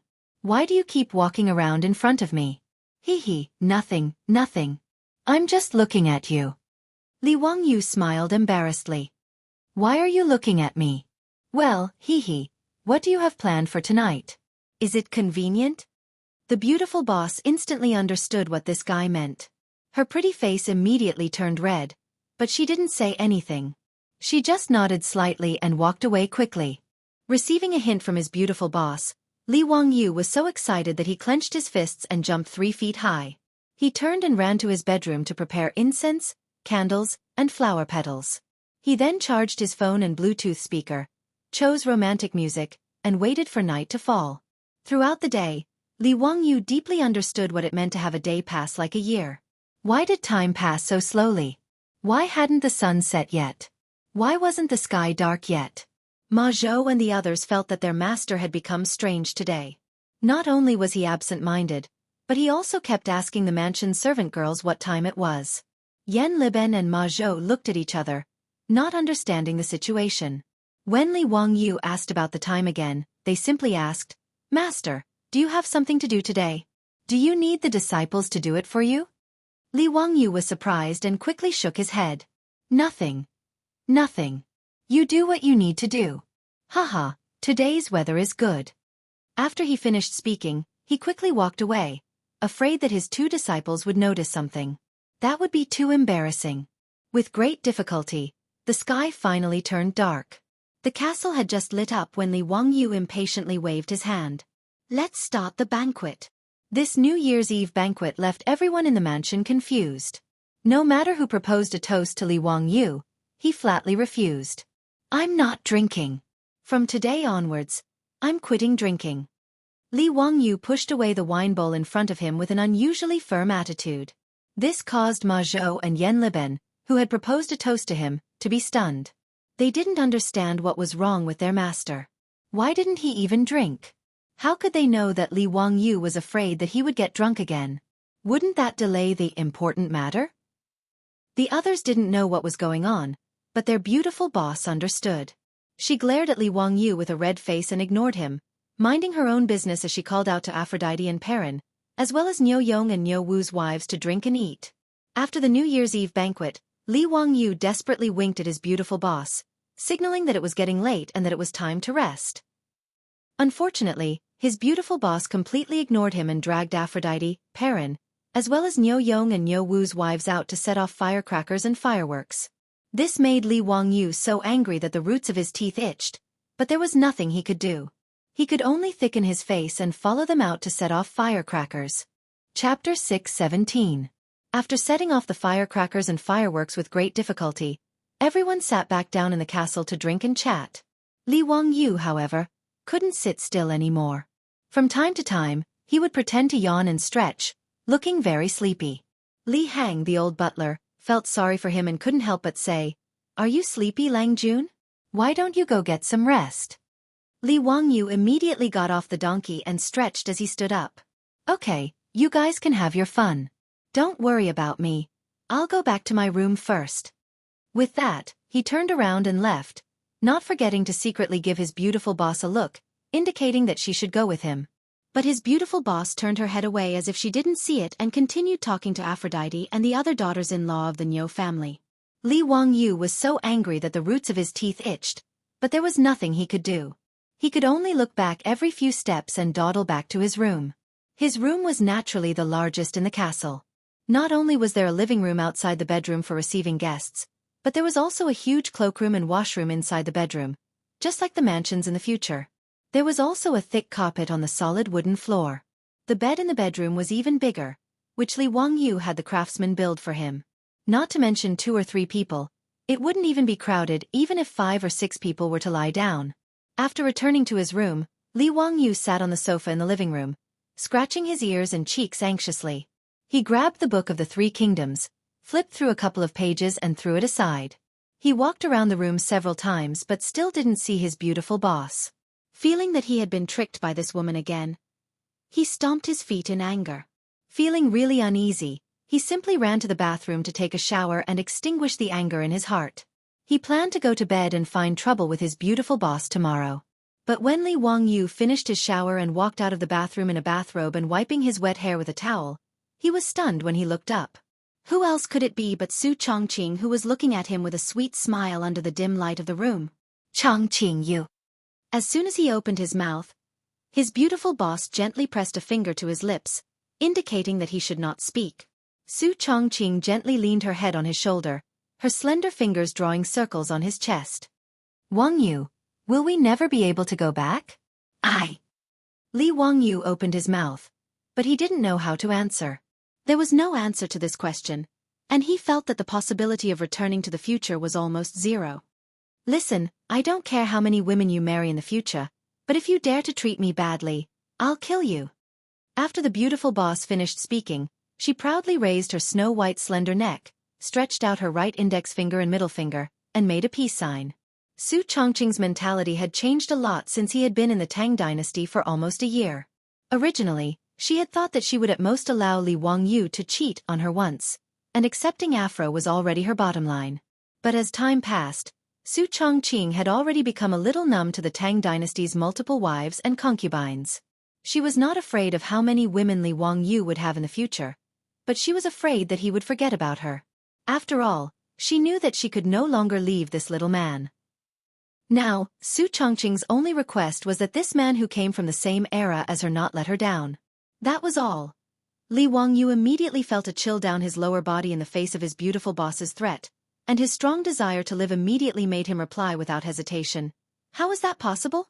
I swear that I will always treat you well, dote on you, and love you. Humph, big pig trotter, I don't believe you.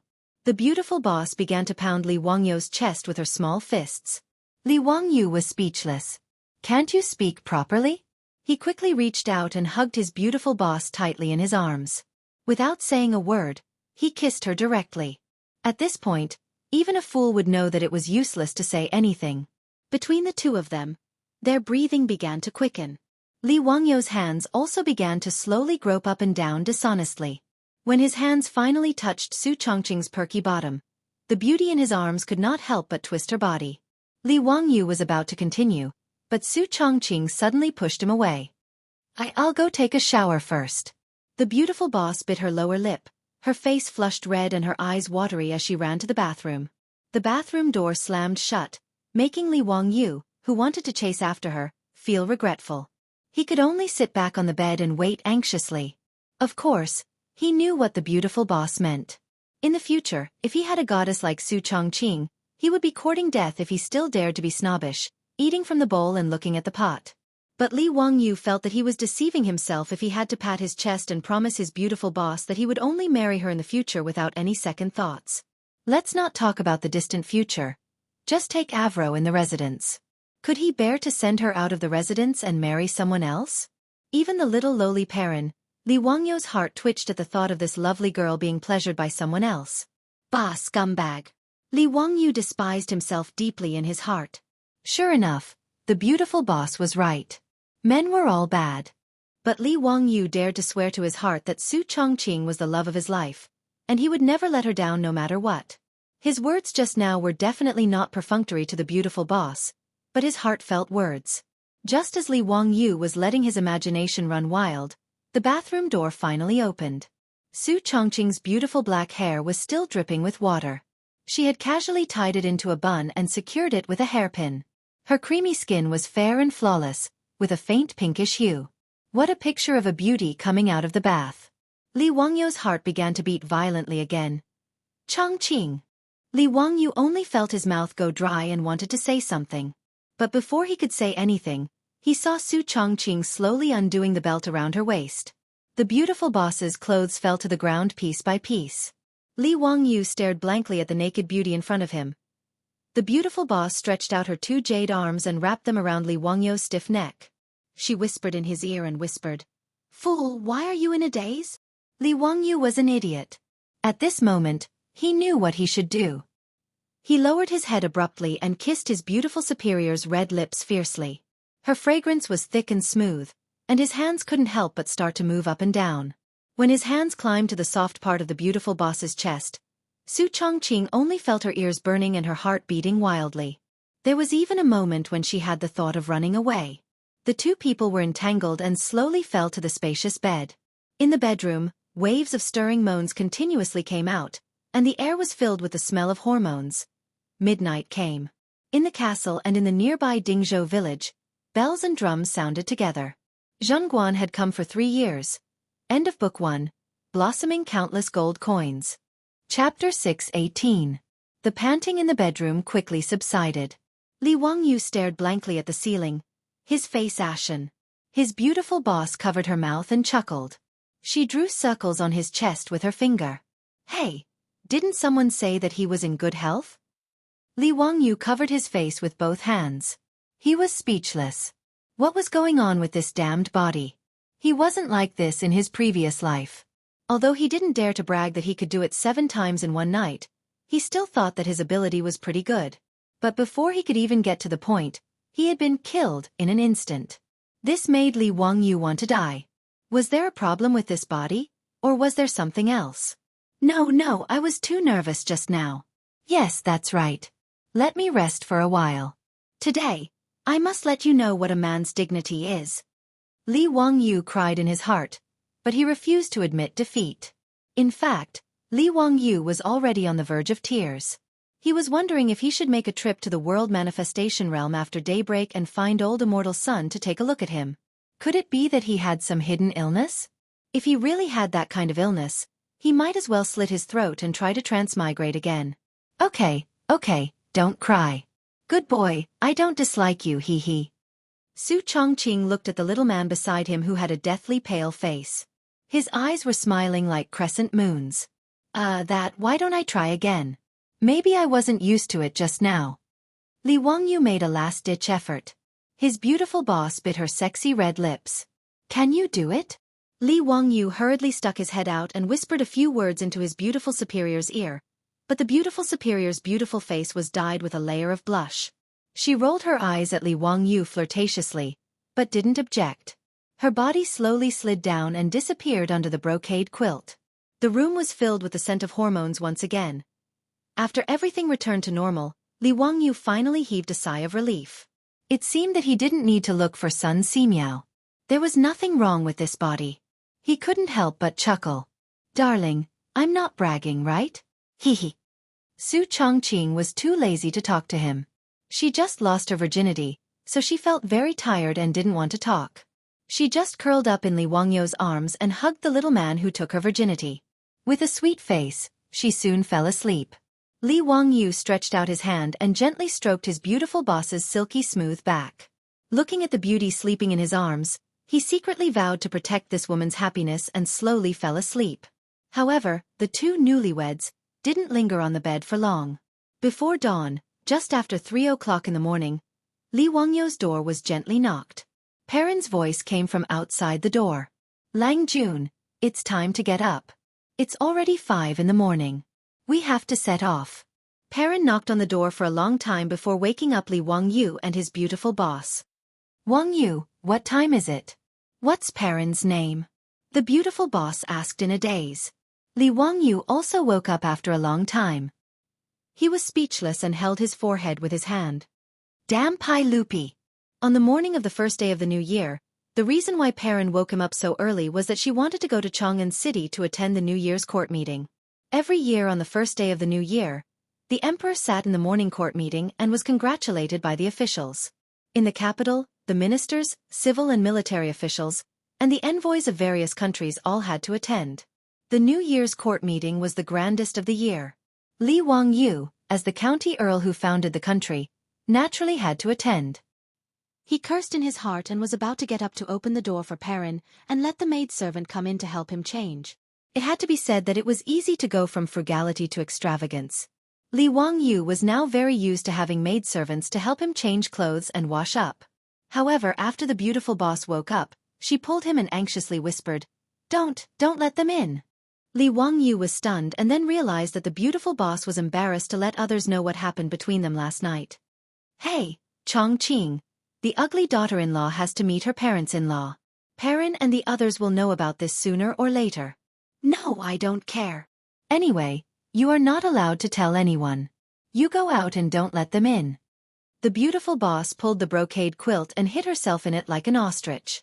Li Wangyu could not help but smile that the mature and steady beautiful boss also had such a side. Since the beautiful boss wanted to keep it a secret for the time being, he naturally would not meddle. Li Wangyu got up and put on his clothes casually and kissed the beautiful boss's red lips. Then he got up and opened the bedroom door, but did not let Perrin and the maidservants in. He turned around and closed the door.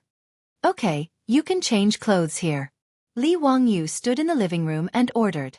The maidservants naturally did not dare to say anything. They busily brought a copper basin and helped Li Wangyu wash his face and comb his hair. They tied his hair into a bun and helped him put on the court robes that represented the founding of the country. On the other hand, the little girl Pei Lan seemed to have realized something when she realized that her Lang Jun did not allow her to enter the bedroom. However, she did not say anything. She just ordered the maidservants to do their work and helped Li Wangyu tidy up the wrinkles on his court robes. In fact, Perrin did not need to do these things. Li Wangyu had already ordered her to do so. He even specially assigned the maidservants in the residence to serve Perrin. In the eyes of Li Wangyu and Su Chongqing, Perrin was also a member of the family. How could they let her serve them? However, Perrin was very stubborn. Even if there were maidservants, she still did so. Li Wangyu could not do anything about it and could only let her be. However, when Perrin tidied up Li Wangyu's court robes, her small nose suddenly moved. Husband, Why do you have the smell of the perfume that Sister Chongqing likes to use? Her words stunned Li Wangyu. Was this girl born in the year of the dog? How could she smell this? Last night, the two of them were entangled for half the night. Of course, it was not strange that he had the smell of his beautiful superior's perfume on him. Li Wangyu coughed and quickly changed the topic. Cough. Maybe it was when Chongqing used the perfume. Let's go. It's late. Is the carriage ready? Niu Wu has already ordered the troops to prepare it. They are waiting for you in the hall downstairs. Perrin replied, but her eyes glanced at Li Wangyu's closed bedroom door. Her face revealed a mischievous smile. Li Wangyu did not notice Perrin's expression. He just nodded and got up to walk out of the door. Perrin and the maidservants also followed out. After everyone left, Li Wangyu's bedroom door was gently pushed open again. Su Chongqing's hair was messy and her clothes were untidy. She was also holding a bedsheet in her arms. The bedsheet had the little plum blossom marks that she left last night. She was too embarrassed to continue leaving this thing in Li Wangyu's bedroom. When the maidservants who were cleaning up the room saw it, they would be ashamed to death. Sister Chongqing. Perrin's voice suddenly sounded in the castle corridor, startling Su Chongqing. She hurriedly hid the bedsheet behind her back and looked at Perrin. Perrin, has Wangyu left? Didn't you go with him? Yes, Lang Jun has left. He said that he would stay in Kaihua Square for a few days. He asked me to wait for Sister Chongqing and Sister Aphrodite. We will set off for Kaihua Square together later. Perrin smiled and made a funny face at Su Chongqing. Sister Chongqing, last night you... Before she could finish, Su Chongqing covered her mouth. Shoo, don't talk nonsense. Nothing happened last night. Be good. It's still early. Go back and sleep for a while. We will set off after daybreak. The beautiful superior blushed and ran back to her room, leaving Perrin behind to snicker. Chapter 619. Because the weather was getting colder, Li Wangyu was too lazy to continue riding a horse. Therefore, he now took a four-wheeled carriage to Chang'an City. Ma Zhou and Yan Liban also needed to attend the court meeting on New Year's Day. They had already gotten up and changed into their court clothes, waiting for him in the hall. Li Wangyu yawned and nodded to the two disciples, asking them to get on the carriage and set off.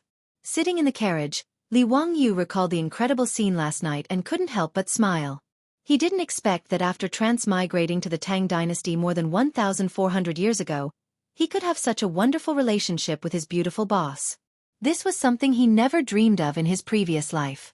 Ma Zhou and Yan Liban looked at each other and guessed something from Li Wangyu's expression. Combined with the abnormal behavior of their teacher last night, the two of them showed a smile that all men understood. In the slight undulation of the carriage, the exhausted Li Wangyu fell asleep again with a happy smile on his face. When he woke up, the carriage had already stopped in front of the Vermilion Bird Gate of the Imperial City. At this time, the sky was still bright, but the Vermilion Bird Avenue and the Imperial City were illuminated by torches. Today's Chang'an City could be called Fire City. Every 100 meters, there were burning torches illuminating the wide streets. With birch candles and hundreds of torches surrounding the horses, the city was decorated. This was the grand occasion of today. For the court meeting on New Year's Day, the poem Early Court Meeting on the Day of the Lantern Festival, by the Tang Dynasty poet Wang Jian was the most detailed and vivid. The great country's rites and music are prepared. All the people are paying respect to the Lantern Festival. The eastern color has not moved, but the crown sword gate is full. The emperor lives in Panglai, solemn and clear. The general leads the Yulin forest, holding a halberd and patrolling the palace. The grandeur of a great country was fully displayed. Although Li Wangyu complained about Pai Lupi, after getting off the carriage, he was also shocked by the formation that he had never seen before. He couldn't help but become more serious. The court meeting on New Year's Day was the largest and most solemn court meeting of the year. The ceremony process was also quite complicated. In layman's terms, the court assembly was divided into the entrance ceremony, the New Year's greeting, the tribute, the year-end examination, the reading of the Edict of the Lantern Festival, and the celebration. Naturally, there was no need to mention the entrance ceremony. During the New Year's greetings, the officials would send a congratulatory letter to Pai Lupi, and the high-ranking officials would represent the officials to congratulate him and read the congratulatory letter. The tributes were mainly for the envoys of the various states and countries. They couldn't possibly come empty-handed to Pai Lupi to pay their New Year's greetings. Since it was the year-end assessment, they naturally had to see how the various places were doing and whether there were any political achievements. Finally, after the ceremony, Pai Lupi invited all the officials to a banquet. After everyone ate and drank, they could go home. However, this had nothing to do with Li Wangyu. He was here to make up the number of people, and the process of the ceremony had nothing to do with him. After taking a nap in the carriage, he still felt very sleepy. He just wanted to end the court session as soon as possible so that he could go back and sleep again. In the imperial city, hundreds of officials in luxurious clothes had already begun to gather and line up, preparing to enter the palace to pay their respects. Li Wangyu hurriedly led Ma Zhou and Yan Liban forward to greet all the officials he was familiar with and pay their New Year's greetings.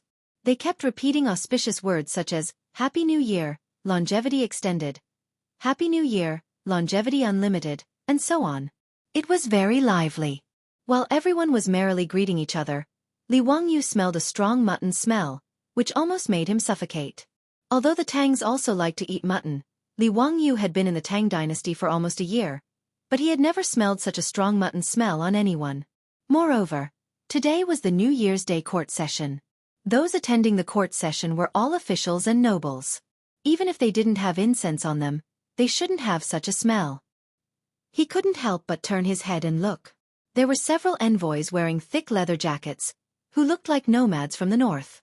Li Wangyu couldn't help but ask Cheng Yaojin in a low voice, Uncle Cheng, where did these envoys come from? They smell really bad. Hee hee, you brat. Don't talk nonsense. They are the envoys of the barbarian Kagan. They are here to pay tribute to the sage during the court session today. Cheng Yaojin's words made Li Wangyu ponder for a long time. Who was this barbarian Kagan? After a long time, he remembered that this barbarian Kagan was also an Eastern Turk. After the Eastern Turks Sheli Kagan rebelled, the barbarian Kagan allied with the Hueha, Baegu, and other tribes to defeat Sheli Kagan and built his own tent, which was Shui Yentua. Uncle Cheng, that barbarian Kagan submitted to the sage? Li Wangyu asked curiously. He didn't know about this history. Cheng Yaojin nodded with a smile. The sage sent Yuji General Qiao Shiwang to confer the title of Shui Yentua Zhenju Pijia Kagan. He also gave him a war drum and flag. That barbarian Kagan was also a tactful fellow. After accepting the title, he sent an envoy to pay tribute. Li Wangyu suddenly understood. When he was studying the history of the Tang dynasty, he seemed to have read about this matter. However, he didn't remember much about it until Cheng Yaojin explained. However, he remembered that this barbarian Kagan wasn't a good person. As the saying goes, those who are not of the same race will have different intentions. In the 13th year of Zhengguan, the barbarian Kagan started to become enemies with the Tang dynasty. In the 19th year of Zhengguan, after the death of the barbarian Kagan, his son actually led an army to attack Hunan Shua Prefecture. This caused the Tang dynasty to be furious and send out an army. In the end, in the 20th year of Zhengguan, the Shui Yentua Khanate was completely destroyed by the Tang army. After recalling the history, Li Wangyu couldn't help but secretly curl his lips. These two-faced Shui Yentua people really didn't know what was good for them. Did they think that the cavalry of the Tang dynasty was made of mud? After the start of the court meeting, the officials and envoys of various countries entered the hall one by one and kowtowed to Pai Lupi. Then came the tedious process of the ceremony. Li Wangyu sat in his seat with his back against the pillar in the hall. He listened to Feng Xuanling's yin and yang reading out the congratulatory words. It felt like a lullaby. His eyelids became heavier and heavier. In the end, he simply leaned against the pillar and fell asleep. He had to admit that the warm Taiji Palace was really a good place to sleep. Li Wangyu slept so soundly that he was almost snoring. While he was having sex with his beautiful boss in his dream, he was suddenly pushed from behind. He was so scared that he jumped up from his seat. Before he could recover, he heard Pai Lupi's voice say, "What do you think, County Count Huxian? Tell me about it." "What the hell? What do you mean by what do I think?" "Pai Lupi, what are you talking about?" Li Wangyu blankly wiped the saliva from the corner of his mouth. He was in a daze and didn't know what had happened. Just like in the future, when he was suddenly called to stand up and answer a question while sleeping in class, he looked around blankly and asked the three questions in his soul. Who am I? Where am I? What am I doing? Why didn't anyone tell me what had happened?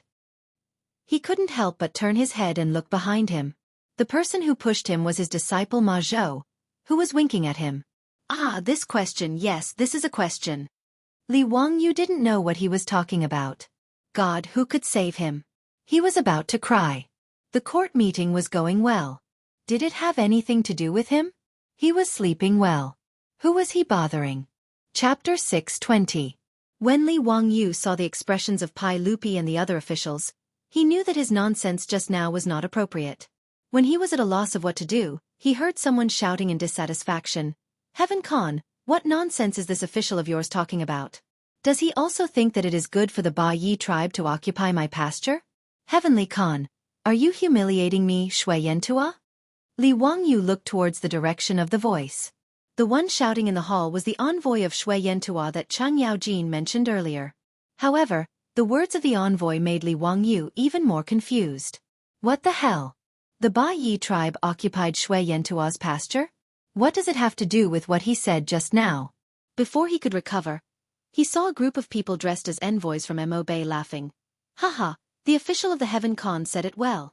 Isn't this good?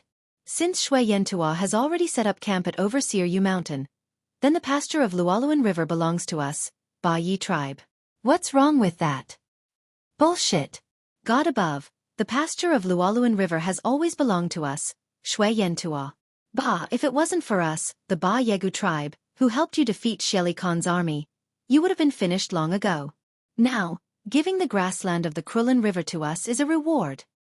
You bastard. Do you want to duel with me? Come on, God above. Are we, the people of Ba Yi tribe, those cowardly guinea pigs? I will let you know what it means to be an eagle on the grassland. Li Wangyu continued to be confused. What the hell is going on? I just said a few words of nonsense. Why are these envoys arguing? Seeing his teacher's confused face, Ma Zhou was helpless. While Shui Yentua and the envoys of Ba Yi tribe were still scolding each other, he quickly got up and whispered a few words in Li Wangyu's ear. Only then did Li Wangyu realize what was going on. F***CK. This was really a pain in the ass. It turned out that when the envoys of various countries were paying tribute, the Shui Yentua envoy, who had recently submitted to the Tang dynasty, suddenly said that he hoped that Pai Lupi, the Heavenly Khan, would uphold justice for Shui Yentua and punish the Bei tribe. The reason was that the Bei ancient tribe had forcefully occupied the grassland of the Krulin River, which was located between the two tribes. Speaking of which, Shui Yentua and Ba Yegu were originally allies. Previously, the two of them, together with the Hueha people, defeated the Turkic Shelly Khan's army. But once the Eastern Turks were defeated and fled, the people of these tribes began to fight over the fertile pastures. Several small-scale battles even broke out because of this. However, Shui Yentua had just been established recently, and their strength was not as strong as the Bei tribe. They had suffered a small loss, and even the grassland of the Luoluan River had been occupied by the other party.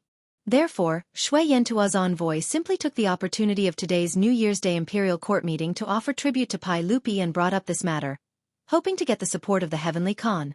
In this regard, Pai Lupi naturally felt a headache. He did not want to care about the matter of the Mabe grassland, and he could not care about it. He could not let the iron cavalry of the Tang dynasty move out just because the two sides were fighting over the pastures, right?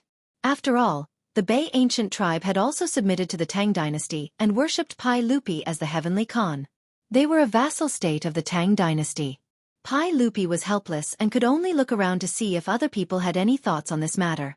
But whether it was the civil officials like Feng Xianling and Du Ruhui, or the military officials like Cheng Yaojin, Yu Qijingda Li Jing, or the military officials like Cheng Yaojin, Yu Qijingda, or Li Jing, in fact, there was no good way to deal with this matter. This matter involved the interests of both sides, so how could it be settled with just a few words from the Tang dynasty? If they spoke rashly and caused the other side to be dissatisfied, it would not be good. Therefore, everyone kept their mouths shut and remained silent.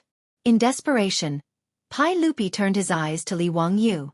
His nephew had already left an impression in his heart that he was quick-witted and often had unexpected ideas, so he wanted to see if he had any good ideas.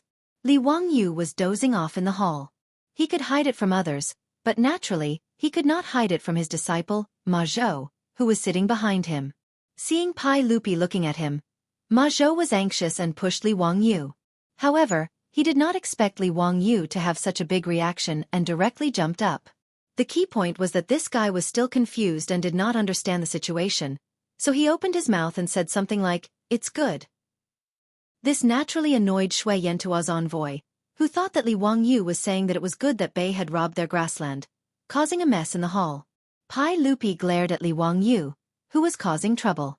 Seeing that Shui Yantua and Bei Gu's envoys were getting more and more agitated, and it seemed that they were going to fight on the spot, he could not help but slap the armrest of the throne and scolded angrily, "Enough!" The two envoys were making such a ruckus in the main hall.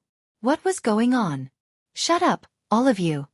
Seeing that the Heavenly Khan was angry, Shui Yantua and Bei Gu's envoys looked at each other angrily and temporarily shut up. Pai Lupi rubbed his temples and felt a headache. He felt that these barbarians were indeed barbarians. Didn't they know that today was the New Year's Day Imperial Court? On the first day of the new year, they were already restless and caused so much trouble. They were really uncivilized. He glared at Li Wangyu and asked angrily, "County Count who? What did you mean by what you said just now? Tell me clearly." At this time, Li Wangyu knew the cause and effect of the matter, and he also had a headache. How did he know how to solve this matter? "Why don't we split the grassland in half? Or I'll take 1, 3, 5, and you'll take 2, 4, 6. Or should we just use scissors, stone, paper, and whoever wins gets the grassland?" These were all his own thoughts. It was obvious that neither Shui Yantua nor Bei Gu would accept these proposals. He was also a little embarrassed and did not know how to answer Pai Lupi's question. Should he tell Pai Lupi that he was just taking a nap and that what he said just now was just sleep-talking? Then it would be strange if Pai Lupi did not beat him. Li Wangyu did not want to be punished by Pai Lupi on the first day of the new year. That would not be a good sign. Seeing Li Wangyu at a loss for words, Ho Junji's triangular eyes flashed with disdain, and he stepped forward to add insult to injury. "Your Majesty, this subject believes that County Count who is speaking nonsense just now and has truly lost his dignity. Your Majesty, please punish him as a warning to others." Wang Renyu, Zhang Yuanshou, and the other clan heads naturally stood up and agreed. Duke Lu's words are reasonable. Your Majesty, for County Count who to speak so carelessly in the hall, he has truly lost his place as a subject. This subject requests that your Majesty severely punish County Count who for his conduct. Hearing this, Li Wangyu could not help but raise his middle finger under his robe. These bastards were really willing to use their knives. But after being forced by them, Li Wangyu suddenly had an idea, and he couldn't help but heartily laugh. "Haha, Duke Lu, Duke Wang, and Duke Zheng's words are truly baffling. When did I speak carelessly? Everyone, please do not slander me." Ho Junji scornfully pursed his lips. "County Count who? Weren't you the one who said that this matter was rather good? Ba Yegu occupying Shui Yantua's grassland is rather good? Why don't you explain this to His Majesty and Shui Yantua's envoy?" Li Wangyu slowly walked forward and bowed to Pai Lupi. "Reporting to your Majesty, what this subject said just now was rather good. It was not what Duke Lu understood." Chapter 621. Pai Lupi glanced at his nephew and asked, "Oh? County Count who? What did you mean by what you said just now?" "Yes, your Majesty. When I said, 'quite good,' I meant that Shui Yantua's envoy was willing to ask your Majesty for help. This matter is quite good. As the Khan of Heaven, your Majesty naturally has the responsibility of arbitrating vassal states. This is your Majesty's right and obligation. This is also the reason why the Tang dynasty is respected by all states and the four seas." Li Wangyu's words touched Pai Lupi's heart. The proud Pai Lupi could not help but feel proud. He nodded slightly and the anger on his face disappeared. However, Pai Lupi did not let Li Wangyu go. He continued to ask, "In your opinion, how should this matter be solved?" The key was to solve the conflict between Shui Yantua and Ba Yegu. Otherwise, no matter how good Li Wangyu's flattery was, it would not help. Li Wangyu was not in a hurry. He smiled and said, "Your Majesty, this matter is very easy to solve." What good plan? Not only was Pai Lupi curious, but the officials and the envoys of Shui Yantua and Ba Yegu were also staring at Li Wangyu. They wanted to see what this young man would come up with. "Hee, it's simple. If there is a conflict, can't we just compete? The winner will take the grassland, and the loser will admit defeat. It's fair and reasonable." Isn't this a happy ending? Li Wangyou's words were said casually, but it caused an uproar among the officials and the envoys of Shui Yantua and Ba Yegu in the hall.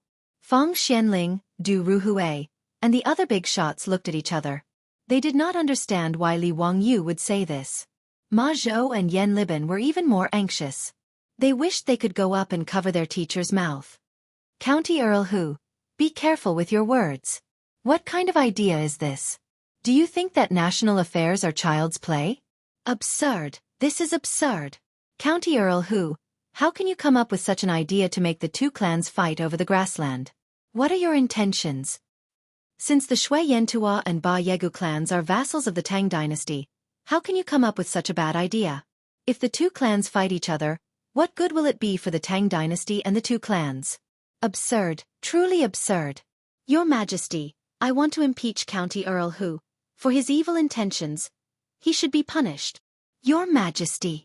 County Magistrate whose words were filled with evil intentions and could not be forgiven. County Earl Hu, Your Majesty, please punish him. The Shui Yantua and Ba Yegus, and the officials of Yegu and Baz didn't say anything for the time being. The other officials, were. This was especially true for the officials from the aristocratic families. They were all filled with righteous indignation, looking as if they were sworn enemies with Li Wangyu. A large group of people who wanted to impeach him came out on their knees. Yuqi Jingda and the other generals didn't know what to say. They looked at each other and didn't say anything. It was Chen Yaojin who stood out and laughed. Wahaha, Your Majesty, I think County Earl Hu's words are reasonable. Since neither side can convince the other, then let's fight. We'll listen to the one with the bigger fist. Pai Lupi stared at Chen Yaojin with a headache. He didn't find it strange that this old man would be so unreasonable. However, Pai Lupi never expected Li Wangyu to come up with such a bad idea. He was caught unprepared. County Earl Hu, what do you mean by this? Explain it clearly. Li Wangyu wasn't worried at all in the face of the official's accusations. He chuckled and replied, Your Majesty, this is what I meant just now. Since the vassal states are in conflict and can't agree, then a fair competition to determine the winner is naturally an appropriate method. His words made the ministers who wanted to impeach him explode again. Without waiting for Lier to speak, they couldn't wait to refute. Nonsense, are the lives of the vassal state not lives? County Earl Hu, how dare you treat human lives like grass? If Shui Yantua and Ba Yegu fight to the death, wouldn't that benefit the Eastern Turks and that old thief Xieli?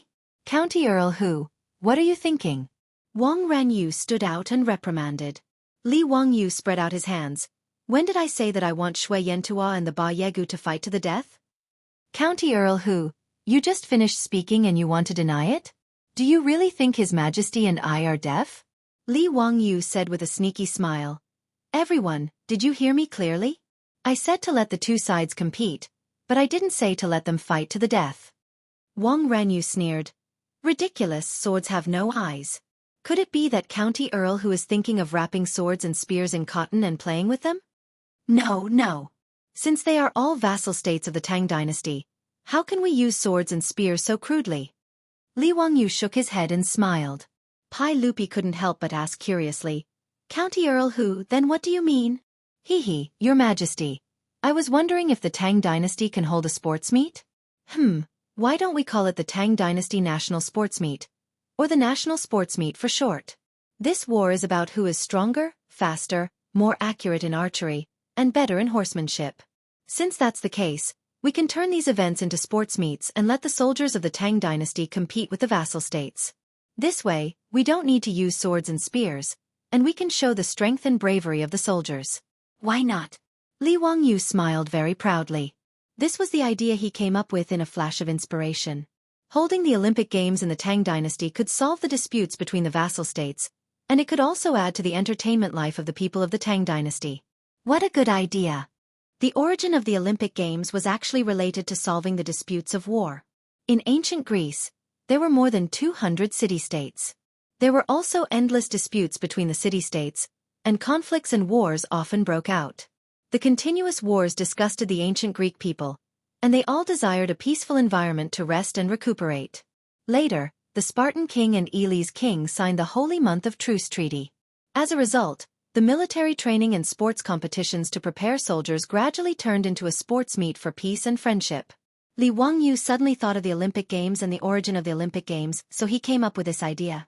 Since the Shui Yantua and the Bagua tribes were entangled with each other for the grassland, they might as well send people from their tribes to Chang'an to participate in the sports meet. The grassland would belong to whoever won. If they didn't agree, they could compete again in 4 years to determine the ownership of the grassland in the Krillin River. Li Wangyu's words made Li Er and the other officials look at each other, unable to make heads or tails of it. Sports meet? National Games? What the hell was that? Pai Lupi coughed and asked. County Earl Hu, can you explain to me what a sports meet is? Yes, Your Majesty. A sports meet refers to a sports competition. Li Wangyu saw that the officials were still confused and knew that they didn't know what a sports meet was, so he explained in detail. A sports meet is a competition to see who can run faster, jump further, and have more strength. Li Wangyu explained in detail the sports meet he knew to Pai Lupi and the officials. Your Majesty, this sports meet can not only resolve disputes like the one between the Shui Yantua and the Bagua tribes, but also make the soldiers and people of the Tang dynasty braver and stronger. This sports meet can also allow the people to participate and fight for the glory of the winner. There are many benefits and no harm. After these words were said, the officials who had stepped forward to accuse Li Wangyu were all stunned. They opened their mouths but didn't know how to refute. Even Wang Renyu, Ho Junji, and the others didn't know what to say. Sports meet, this idea was too outrageous. They hadn't even thought about it yet, so how could they comment? Pai Lupi narrowed his eyes and suddenly asked, County Earl Hu, this sports meet you speak of, is it similar to a baseball meet? Your Majesty is wise. Baseball can also be a part of the sports meet. The winner will be awarded a gold medal by Your Majesty and announced to the world. Everyone will hear about it as a reward. Pai Lupi nodded and looked at the officials. Everyone, what do you think of what County Earl Hu has said? For a moment, no one spoke in the vast Taiji Palace. Chapter 622. When Li Wangyu proposed the Tang Dynasty National Games, that no one had ever heard of, Pai Lupi and the other officials didn't know how to evaluate it. It sounded interesting, but even if Li Wangyu explained it for a long time, no one had any idea what the games were. The one who broke the silence in the Taiji Palace was Shui Yantua's envoy. After listening to Li Wangyu's words, he thought for a long time before saying, Your Majesty, if the people of Ba Yegu also agree, I am willing to accept the games on behalf of Ba Yegu. But I would like to ask Hu Xianbo, what are the events of the Tang Dynasty National Games that you mentioned? Li Wangyu pondered for a while and replied, 5 events, batting, long-distance running, archery, horse racing, and weightlifting. What do you think? Shui Yantua's envoy nodded. I can accept this on behalf of Ba Yegu, but I don't know if the cowards of Ba Yegu dare to participate. Humph. Let's compete. Do you think Ba Yegu is afraid of you? Ba Yegu's envoy naturally didn't want to be outdone. Pai Lupi saw that the 2 envoys nodded in agreement before he said anything, so he was helpless. Li Wangyu saw that Shui Yantua and Ba Yegu's envoy were arguing again, so he smiled even more happily. He cupped his hands and said to Pai Lupi, Your Majesty, I think that the winners of these 5 events are worthy of the title of champion. They can be said to be the champion, and they will be ranked first among the armies. They can announce it to the world and let the world know the title of champion. The second place will be the second place, and the third place will be the third place. The 4th, 5th, 6th, and 7th place will be called the Dianjuan, Naojuan, Janjun, and Taijun to honor these generals and soldiers who have won the titles. After he finished speaking, not only did the eyes of Chang Yaojin, Yuqi Jingda, and the other generals and dukes lit up, but even the envoys of the vassal state who were just watching the fun in the hall were in an uproar. Immediately, many envoys stepped forward. Your Majesty, can Dongying participate in the Tang Dynasty National Games? Yes, Your Majesty. Beech also wants to participate. Nanzhao is also willing to participate. Even Nipponese is willing. Of the 30 to 40 vassal states of the Tang Dynasty, more than half of them actually stood up and were willing to participate in the Tang Dynasty National Games that Li Wangyu just mentioned. This was beyond the expectations of Pai Lupi and the officials. Chang Yaojin, the generals, and the vassal states were so excited mainly because of Li Wangyu's words. The term champion was first used in the records of the Grand Historian. Xiang Liang crossed the Huai River to the west and defeated Jing Ju, Qin Jia and others. He was the champion of Buchang. After them were the champion marquis and the champion general. Those who did not have outstanding military exploits would not be able to obtain this honor. To a Tang general, being crowned a champion was undoubtedly the highest praise. As for the runner-up, it meant that they were one level lower than the champion. Since ancient times, Wuxia had titles such as quasi-sage and quasi-father, which were also very impressive titles. The reason why the envoys of the vassal states were so excited was naturally because of the word champion. If they could win the championship in the Tang Dynasty National Games, the benefits were self-evident. They could be on good terms with the Tang Dynasty and show their country's ability. Why not? Even if a small country admitted that they could not win the championship, it would be good for them to win the second or third place. Even Tai Jun's 7th place might not be too hard to accept. Li Wangyu suddenly threw out the idea of the national games, which made Pai Lupi difficult to decide for a while. He simply used the tactic of delaying, intending to delay first and then say, "Well, I already know about this. Today is the New Year's Day Imperial Court. Let's not talk about this for now. We'll talk about it after the Yuanjing holiday." Since Pai Lupi had spoken, Li Wangyu and the officials naturally did not say anything more. The New Year's Day Imperial Court, which was interrupted because of the dispute between Shui Yantua and Bagu tribes, could finally continue. After a series of cumbersome procedures of the Imperial Court, it was already noon. Pai Lupi was going to treat the officials in the palace today. To be honest, the imperial cuisine in the palace was actually not very delicious. Li Wangyu wasn't the only one who thought so. Even Feng Xianling and Chang Yaojin thought the same. Even Pai Lupi, who had eaten the delicacies of Lai Hot several times, had to admit that the imperial kitchen of Taiji Palace was really not as good as the kitchen of Lai Hot. Because of this, the kitchen maids in Li Wangyu's residence had been replaced several times. After all, regardless of whether it was Li Er or Chang Yaojin, these big shots, he couldn't refuse to give his kitchen maids to them. After the banquet in the palace, Li Wangyu was ready to go back to his mansion to sleep, but he was directly stopped by Mi Tua. Pai Lupi invited him. Li Wangyu shook his head speechlessly. He knew it must be about the sports meeting, so he could only obediently follow Mi Tua to the Yin and Yang Palace. In the Yin and Yang Palace, not only Pai Lupi was there, but also Feng Xianling, Du Ruhui, Zhang Sun Wuji, Wei Zhang, Cheng Yaojin, Li Jing, Yuqi Jingda and other generals. Seeing Li Wangyu enter the palace, Cheng Yaojin could not help but laugh. "Ha ha ha, Zio, you're really good today. You actually threw out such a big bomb without saying anything. Hurry up and tell me, what are you thinking about this Laosher sports meet?" "Uncle Cheng, it's the National Games of the Tang Dynasty, or the National Games for short." Li Wangyu seriously corrected him. The reason why he had to emphasize this name was naturally because he wanted to make fun of him. If it were not for the fact that the name Olympic Games was really hard to explain, he would have called it the Olympic Games. "Well, the National Games, boy, make it clear. What do you want to do with the National Games? Why did you suddenly mention it today?" Pai Lupi, Feng Xianling and the others reclined on the soft couch, holding wine glasses in their hands. They all stared at him, waiting for his explanation. On the way to the Yin and Yang Palace, Li Wangyu had already made a draft in his mind and thought about how to answer. Although the idea of organizing a sports meet was something that he had suddenly thought of in the Taiji Palace, Li Wangyu felt that it was a very promising idea. He cleared his throat and bowed to Li Er and the other big shots. Then he said loudly, "Uncle gentlemen, I didn't propose to hold the National Games on a whim. It's because it's beneficial to the Tang Empire. It's actually beneficial." "Specifically, what are the benefits?" Pai Lupi asked.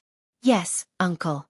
First of all, the National Games can promote the national prestige of the Tang Dynasty, promote political exchanges between the vassal states and the Tang Dynasty, promote caravan trade, and bring the vassal states closer to the Tang Dynasty. Of course, more importantly, uncle, the sports meeting can make money." His words immediately aroused the interest of Pai Lupi and the other generals. "Zio, be more specific. How can these benefits be realized?" Seeing that Pai Lupi and the others were interested, Li Wangyu was not in a hurry. He first asked the chamberlain to bring him a cup of tea, and then he took a sip. He was so anxious that he wanted to beat him. Then he replied slowly, "Actually, uncle and gentlemen, you should be able to imagine the benefits." Chapter 623. Li Wangyu said unhurriedly, "Actually, uncle and all of you should be able to imagine the benefits of this. First of all, No matter what ranking the vassal states get in the national games, it will cause a lot of discussion in their countries. The champion of the national games of the Tang dynasty is sought after by the vassal states. Of course, the people of the vassal states will yearn for the Tang dynasty. Feng Xianling nodded. That's right. Zio is right. Go on. What are the other benefits? Secondly, these vassal states are very far away from Chang'an. It's not easy to travel there. Uncle, I think the national games can be held 1 year later. It will make it easier for the envoys of the vassal states to send the news back and give them enough time to select soldiers and come to Chang'an. With so many people coming and going, the trade between the vassal states and the Tang dynasty will be stimulated. After all, businessmen are after profits. They will see the business opportunities and will not let go of the opportunity. Pai Lupi and the other bigwigs looked at each other and nodded in agreement with Li Wangyu. Zio, tell me, how can we make money from the national games? Pai Lupi already had a plan in mind, but he still asked. Uncle, it's even simpler. Collect tickets and sell advertisements. Tickets? Advertisements? Yes. The national games should be open to the public. Everyone can enter and watch the games after buying tickets. Li Wangyu answered matter-of-factly. Everyone looked at each other in dismay. It was beyond everyone's expectations that tickets could be sold for this competition. Li Wangyu said with a sneaky smile, Uncle, my Dazhao batting field was completed a few days ago. The national games of the Tang dynasty can be held in the batting field. Haha, the Dazhao batting field can accommodate 100,000 people. 10 coins per person is not a lot, right? That's 1,000 strings of coins per day. 100,000 people will watch the games in the field. They have to eat and drink, right? At that time, we can authorize some businessmen in Chang'an to sell food in the field. We can charge them 100 strings of coins per day, right? They could also allow the merchants to bid. If the price was high enough, they would be allowed to hang the banner of their business in the stadium to advertise. We only need to hold the national games for a month. Do you think we won't make enough money? Besides, these athletes, the soldiers of the vassal states participating in the national games, after they arrive in Chang'an, the vassal states will be responsible for their food, lodging, and transportation. This is also a big income. In my opinion, if you don't earn 100,000 strings of cash, it's considered a failure. This time, Pai Lupi and Feng Xianling were even more moved. Your Majesty, I think Zio is right. The national games of the Tang dynasty can indeed be held. This subject agrees. Pai Lupi nodded, but he asked, Zio, in the hall today, you only said that there would be 5 competitions, namely, batting, long-distance running, archery, horse racing, and weightlifting. How did you manage to delay the sports day for more than a month? Uncle, isn't this simple? So many more projects.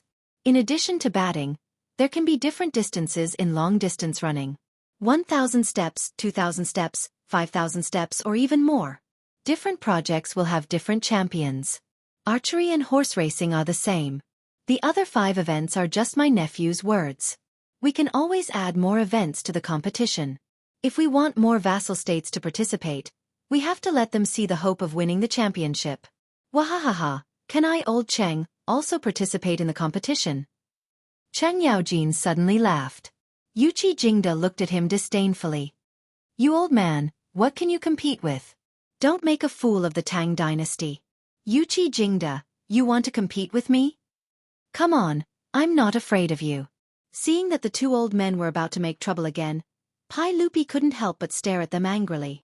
Jijia, Jingda, don't make trouble. Li Wangyu couldn't help but laugh. Uncle Cheng, not everyone can participate in the national games. Of course you have to be qualified. Bastard, you better tell me clearly. What conditions do you have that I'm not qualified for? Cheng Yaojin said angrily. It's not up to me to decide. Li Wangyu hurriedly waved his hand. He didn't want to provoke this old hooligan. Uncle Cheng, there are hundreds of thousands of soldiers and horses in the Tang dynasty. Even if we only select soldiers from the Imperial Guards to participate in the sports day, we still have to go through many rounds of selection. How will they be selected? Li Wangyu said, I think that each of the 16 guards of the Imperial Guards will select 1 athlete to participate in the national games.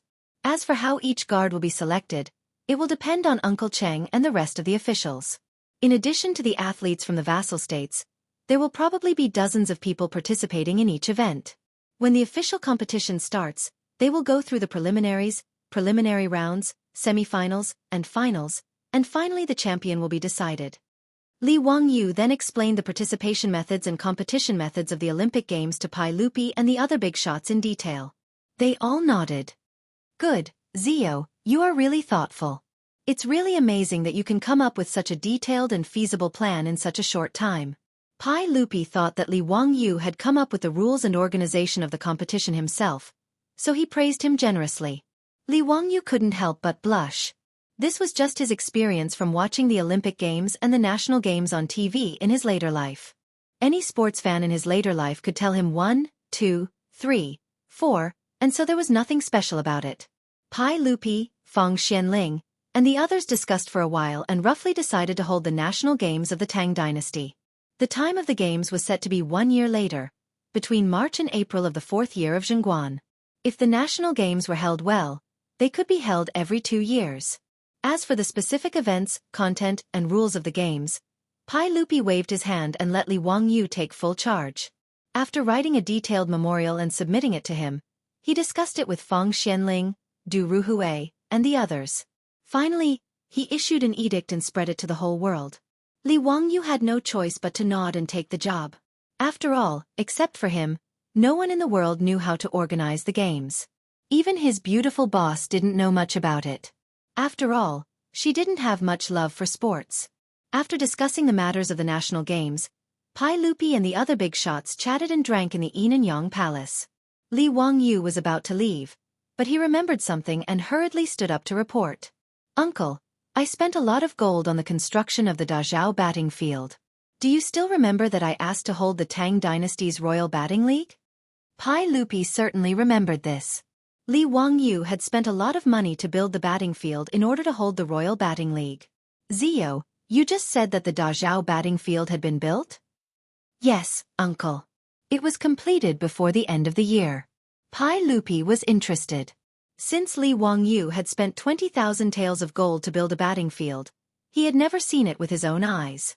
Now that he heard that the batting field had been built, he was interested to see what the 20,000 taels of gold had built. Gentlemen, why don't you come with me to the batting field today? Let's see what this guy has built after spending 20,000 taels of gold.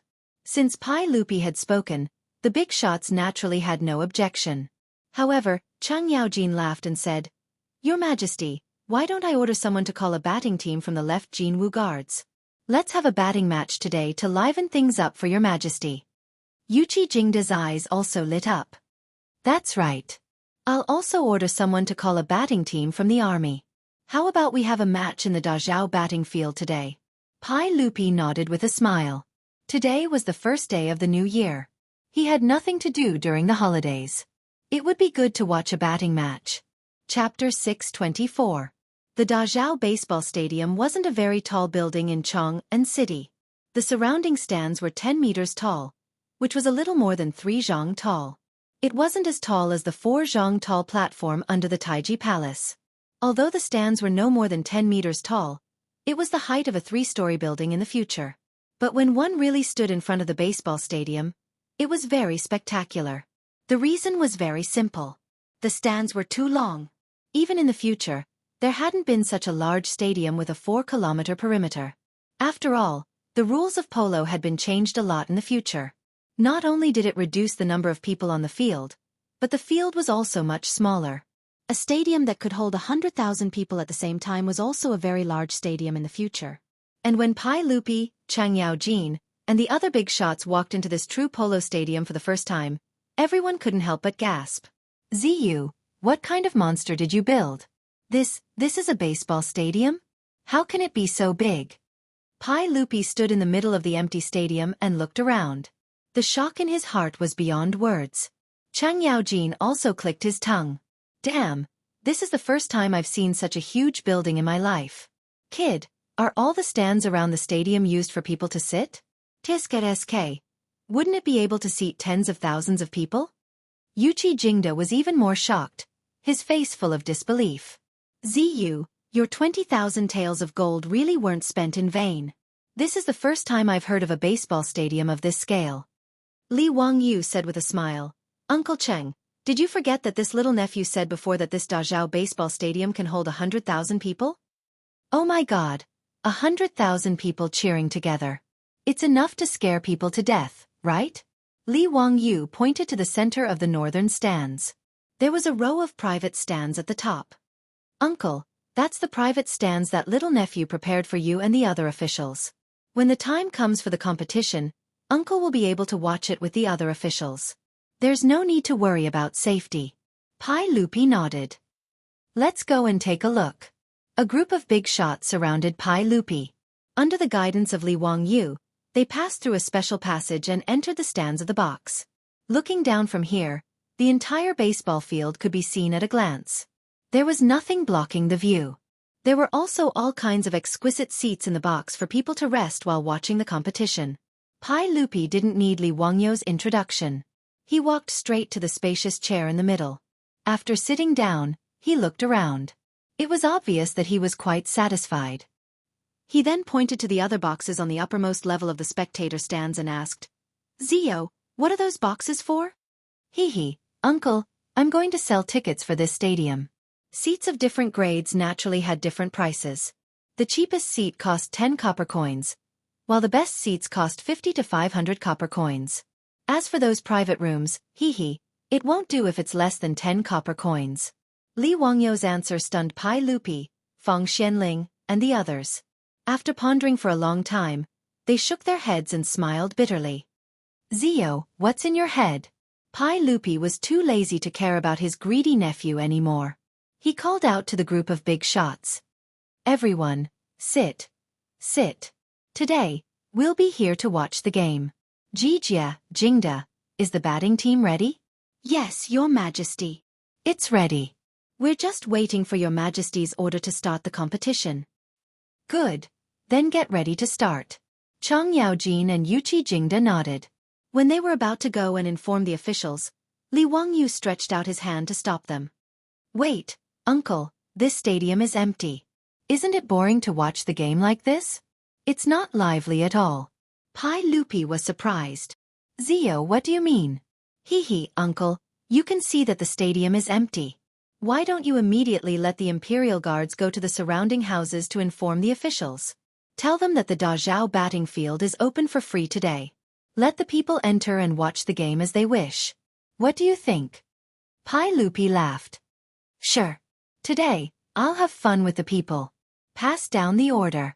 Let someone inform the officials. The game will start in 2 hours. The Tangs love to socialize and liven things up, even the ordinary people. On the first day of the Lunar New Year, the people of Chong held banquets in every house. Neighbors would greet each other and eat at whichever house they went to. There was a special name for it, which was heirloom. The days of the Lunar New Year were the busiest times except for the Lantern Festival.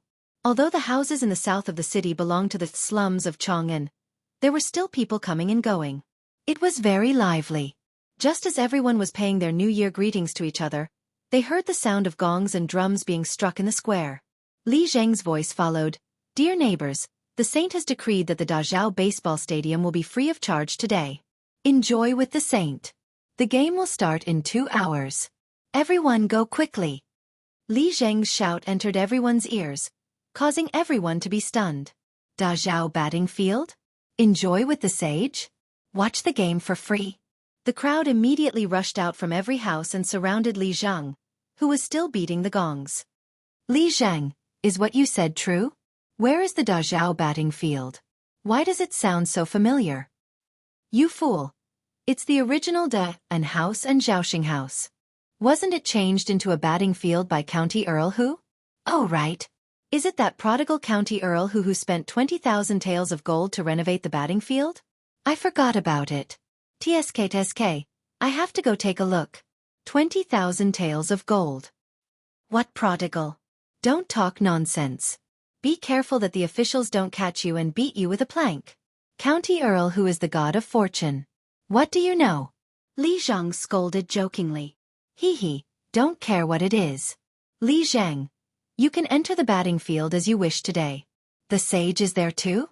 We can even watch the game? Nonsense. The sage ordered the Imperial Army to inform us. How could it be fake? Everyone, go quickly. Be careful that there won't be any seats left if you're late. After I inform everyone, I have to hurry over to watch the game.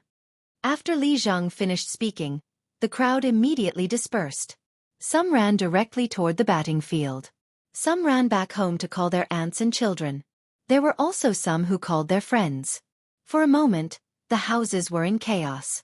This scene was happening in dozens of houses in the south of Chang'an City. Not long after, countless people ran out of the houses and headed toward the Dazhao batting field. The news quickly spread to the east and north of the city. Many merchants and wealthy merchants immediately rode their horses and carriages toward the south of the city. Those without horses or carriages naturally chose to take public carriages. Even the officials and nobles immediately ordered their servants to prepare carriages and horses and hurried to the south of the city when they heard about this. After all, even Pai Lupi was there. The officials naturally couldn't pretend that they didn't know. Moreover, even the officials were extremely curious about the batting field that County Earl Hu, Li Wangyu, had built. Everyone wanted to see with their own eyes what the county earl who had built after spending 20,000 taels of gold. Because of Li Wangyu's suggestion, Chang'an City was in an uproar. Chapter 625. When the crowd surged toward the Dazhao baseball stadium, Pai Lupi was still chatting with the dukes in the box above the stadium. The sudden influx of people into the stadium made Li Er and the others feel surprised. Originally, Li Er and the group of big shots had thought that it would already be amazing if they could fill half of the seats in this huge stadium by notifying the people at the last minute to watch the game. One must know that this was a baseball stadium that could hold 100,000 people.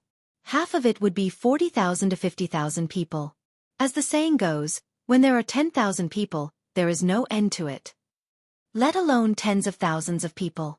However, when the crowd continued to surge into the baseball stadium and the endless crowd slowly filled up Noda Baseball Stadium, even Pai Lupi was moved. Chang Yaojin and the other generals were even more nervous. Your Majesty, should I bring all the soldiers of the Jinwu Guards over? There are too many people. I'm worried that something might happen. After the initial shock, Pai Lupi slowly shook his head. There's no need. Do I not trust my own people in Chang'an City? Moreover, the box that Zio made is very safe. There's no need to go through so much trouble. Hearing Pai Lupi's words, Chang Yaojin could only give up. However, he still ordered his retainers and Pai Lupi's imperial guards to be more vigilant and avoid trouble. At this moment, Li Wangyu felt his scalp go numb. In his previous life, although he had gone to the baseball stadium to watch competitions and attended concerts of singers, it was not uncommon for tens of thousands of people to gather together. However, there was strict security. Not only were there security guards, but there were also many policemen to maintain order. Today, he was hot-headed and did not make any arrangements. He just informed the people to come to the stadium to watch the game. If something were to happen to him, it would be a big problem. In his previous life, because of a large crowd, there would be a stampede, resulting in heavy casualties. It was not uncommon. He remembered that the worst incident was in 1990, when a large number of pilgrims stampeded in Mecca, resulting in the death of more than 1,400 people. Now Li Wangyu looked at the black mass of people in the stadium below and felt that this was a time bomb that could explode at any time. Uncle, it's better if you quickly transfer the Imperial Guards over. It's your nephew's fault for not thinking things through. Li Wangyu hurriedly persuaded Pai Lupi. Pai Lupi did not understand what he meant and thought that he was worried about his safety like Chang Yaojin. Zio, there's no need to worry. The Imperial Guards around me are enough to protect me.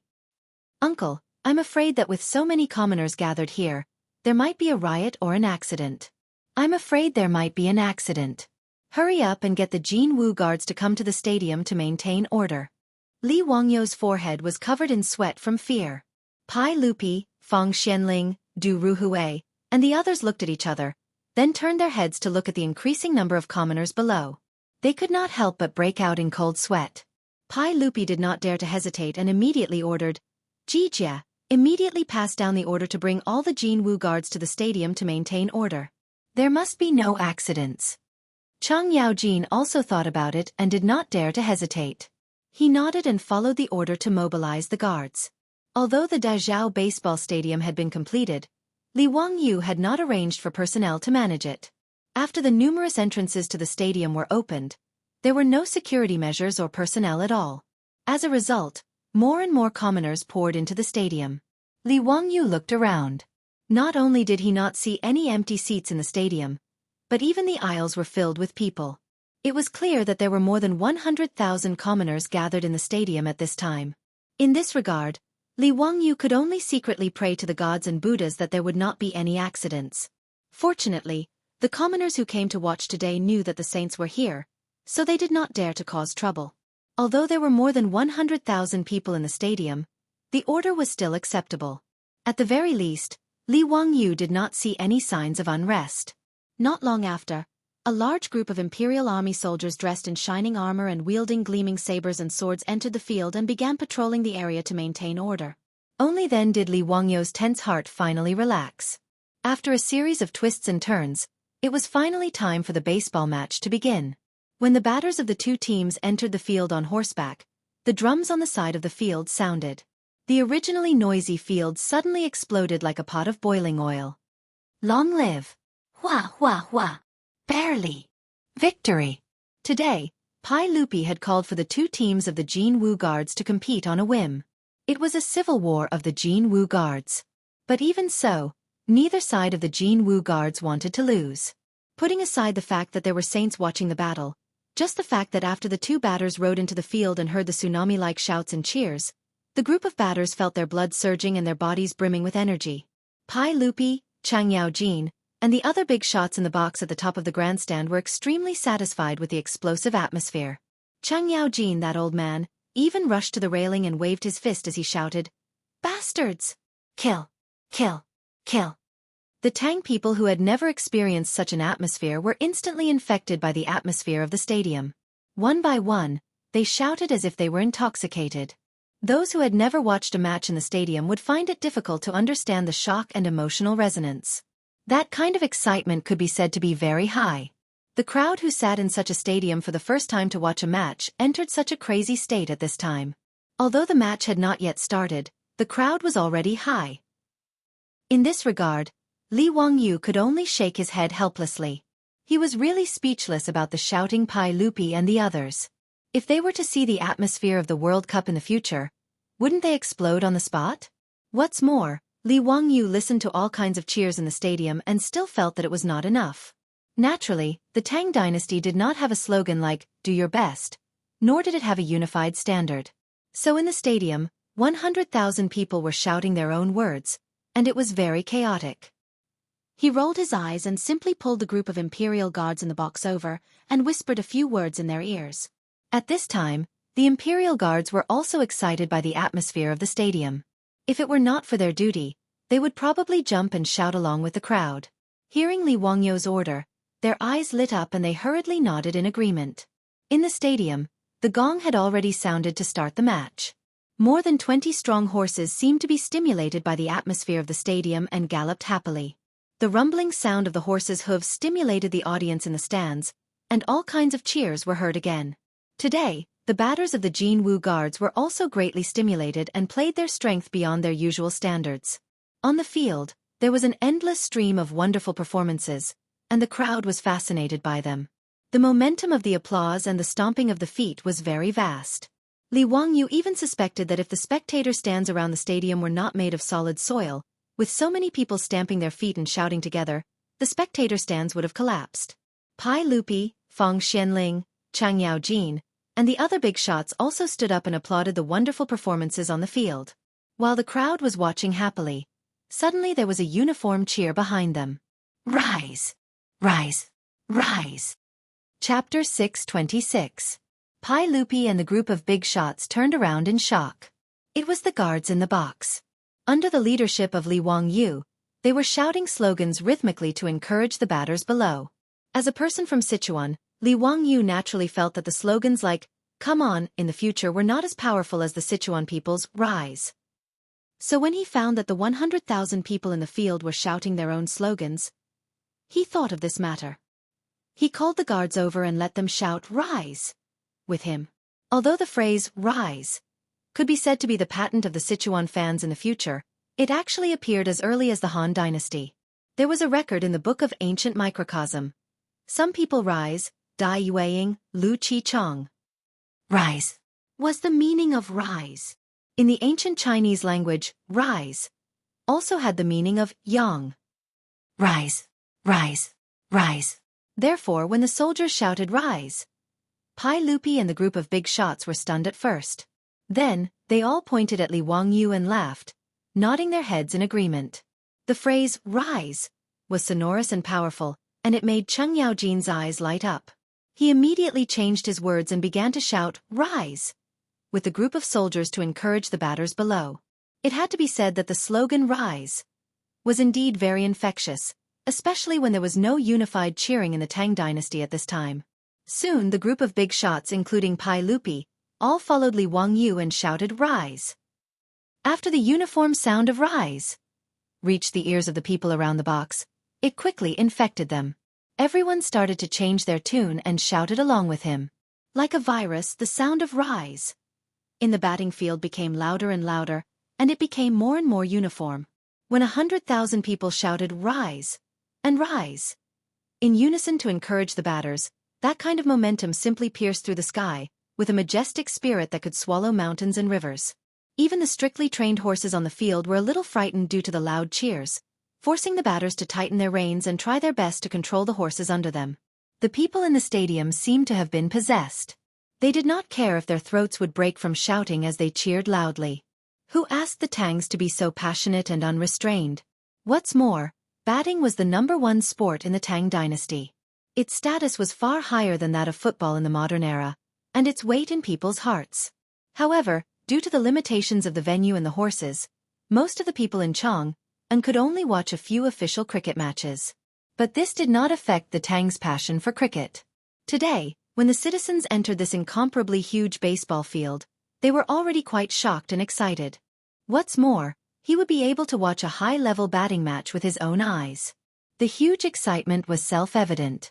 When the left Golden Guard's batter finally broke through the opponent's goal and scored a goal, Cheng Yaojin was so excited that he directly tore open his robe, revealing a large amount of black hair covering his heart. He waved his fists wildly downwards. It was not until his voice was a little hoarse that he turned around, grabbed a jar of wine and gulped it down. Cheng Yaojin threw down the wine jar, wiped the wine stains from the corner of his mouth, and shouted at Pai Lupi, "Your Majesty, I've played cricket for so many years and watched it for so many years. Today I finally know that batting is so exciting. Wahaha, thinking about it now, it was really boring in the past." It was not Cheng Yaojin's fault for being rude and shouting loudly. It was really too noisy on the field.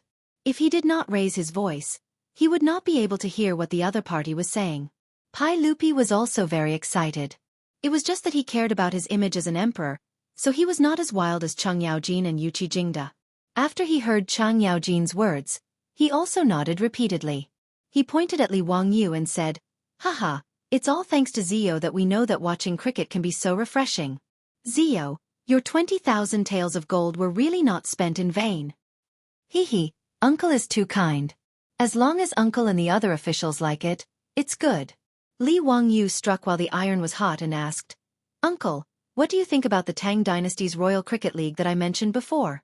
Is it possible to hold it?" Pai Lupi did not hesitate at all this time and directly nodded. "It's possible. Write a memorial to us as soon as possible and clearly state your plans. We will definitely support this matter." With Pai Lupi's approval, Li Wangyu was naturally overjoyed and hurriedly bowed to Pai Lupi. He had invested 20,000 taels of gold in this cricket field. If the Polo League could not be held, then he would suffer a huge loss. Although he was not lacking in money now, the landlord did not have any extra food, right? If he could earn money, then he naturally had to earn it. As long as the Polo League was held, even if it was only held once every 10 days, he would be able to make a lot of money. Li Wangyu was very confident about this.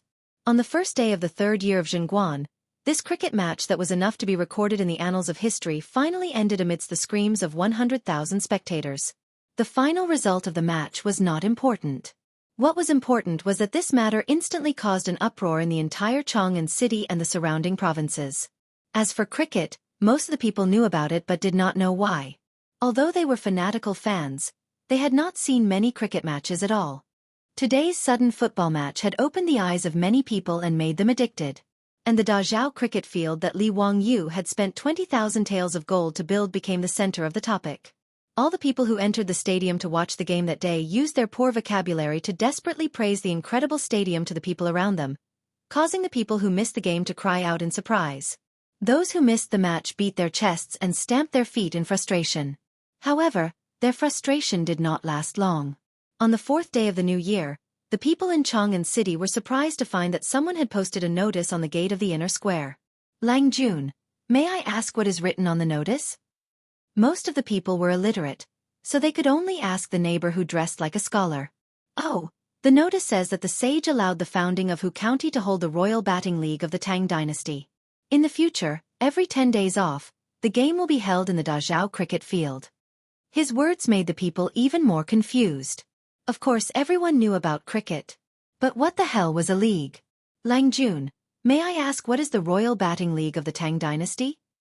It says that there are 22 teams in the Royal Batting League, which are the 6 armies of the Northern Yamen and the 16 guards of the Southern Yamen. Every 10 days off is the day of the match, and 11 cricket matches will be held on that day. The 22 batting teams will fight against each other. The winner will get 3 points, the draw will get 1 point each, and the loser will get no points. Each batting team will play a total of 21 matches against the other 21 teams. The team with the highest score in the end will be the champion and will be rewarded by the sage. After he finished speaking, the people around him suddenly became lively. This is very interesting, but I don't know if we can go to watch the match. Yes, Lang Jun, look at the notice. Does it say what the league is? Can we go and watch it? The man nodded and said, yes, it says here that the Royal Batting League will sell tickets. The cheapest ticket is 10 copper coins. You can watch the match in the Dazhao cricket field for a day. As soon as he said that, the people were in an uproar again. Chapter 627. On the first day of rest after New Year's Eve, Chang'an City was unusually lively. Early in the morning, whether it was the officials, the nobles or the merchants, they all rode horses or took carriages to the Dazhao baseball field in the south of the city. The ordinary citizens of Chang'an City did the same. They took public carriages or walked to the field. Today's Dazhao baseball field was not as disorderly as last time. Not only were there Chang'an County's bailiffs maintaining order everywhere, but there were also golden guards patrolling everywhere to prevent troublemakers. At several entrances to the field, there were also people checking tickets and reminding the audience where they should sit. Li Wangyu had recruited nearly 100 people to serve for this polo league. It could be considered a big investment. Today was the first day of the Tang Dynasty's Royal Polo League. The people in charge of checking tickets at the entrance were already sweating profusely. However, because there were too many people waiting to enter the field, and these people were on duty for the first time, they were naturally a bit flustered. The ticket checker reached out and took a ticket from an audience member. He glanced at the color of the ticket and saw that it was yellow. He couldn't help but feel a bit disrespectful. He ordered in a very stiff tone, "Yellow zone ticket. Remember that after entering, you can only sit in the seats painted yellow. Don't run around. You can't afford to disturb the nobles." Before the ticket checker could finish speaking, he suddenly froze as if his pressure point had been pressed. His lips trembled. "H. County Earl. I don't know." The person holding the yellow zone ticket and waiting in front of him was Li Wangyu. Li Wangyu glared at him and said unhappily, "The audience holding the yellow zone ticket is also our source of income. Have a better attitude." Yes, I deserve to die. I know I was wrong." The ticket checker hurriedly admitted his mistake with a shocked expression. Li Wangyu didn't want to say more. He gestured to the man behind him and said, "Uncle, you go ahead too." Standing behind Li Wangyu and waiting for his ticket to be checked was Pai Lupi in casual clothes. Behind him were more than 10 palace guards in casual clothes, secretly protecting him. Everyone, including Pai Lupi, had tickets for the yellow zone. The reason why the stadium staff spoke so harshly when they saw Li Wangyu holding a yellow ticket was because the yellow zone ticket was the cheapest ticket. It only cost 10 copper coins. The seating area in the yellow zone was naturally the worst. There were also green tickets worth 50 copper coins, blue tickets worth 100 copper coins, scarlet tickets worth 500 copper coins, and purple tickets worth 5 copper coins. Li Wangyu was also learning from the soccer stadiums of the future, where different areas had different ticket prices. Not only could it allow the common people to watch the baseball game, but it could also provide more choices for the officials, nobles, and merchants who were willing to pay a high price. The reason why the tickets and the seating area in the stadium were separated by color was naturally the same as the public carriage. It was to deal with the huge, illiterate population of the Tang dynasty. The fact that the common people were illiterate was something that could not be helped. The reason why he came with Pai Lupi and held a green ticket to watch the game was naturally Pai Lupi's idea. He said that he wanted to enjoy the game with the common people. Li Wangyu naturally tried to dissuade him, but he could not dissuade Pai Lupi. He could only get a few of the cheapest yellow tickets. A group of palace guards in casual clothes surrounded Pai Lupi and Li Wangyu as they walked to the stands. When they saw the noisy crowd in front of them, they could not help but frown. Li Wangyu also had a headache about this. The tickets for the green zone were cheap, so the view was naturally the worst. Sitting there and watching the game was not fun at all. "Uncle, it's too noisy here, and the view is not good. Why don't we go back to the box?" Li Wangyu whispered. Pai Lupi did not pay attention to him at all. He found a seat and sat down. He even chatted with the common people who were watching the game. Li Wangyu rolled his eyes. "Your sister. Do you have nothing better to do? Do you still want to go on an official visit?" He could only helplessly give the palace guards a look, indicating that they should find a place to sit. "Old man, why did you come to watch the game today?" "Haha, thanks to the blessing of the county count of Hu, old me also came to watch the game on the first day of the new year. I really liked it. Today is the start of the Royal Batting League. Old me naturally has to come and watch." The old man next to Pai Lupi said with a smile while twisting his beard. "Old man, you also like batting?" "I like it, but I didn't have the chance to watch it.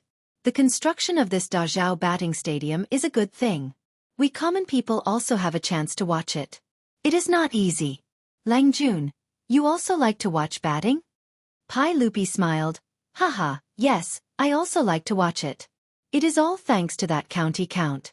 Otherwise, it would be rare to see such a grand occasion." When Li Wangyu heard Pai Lupi's words, he could not help but secretly curl his lips. "Damn, Pai Lupi, you have the nerve to say that it is rare to see a batting competition? Are you not afraid of having a long nose when you lie?"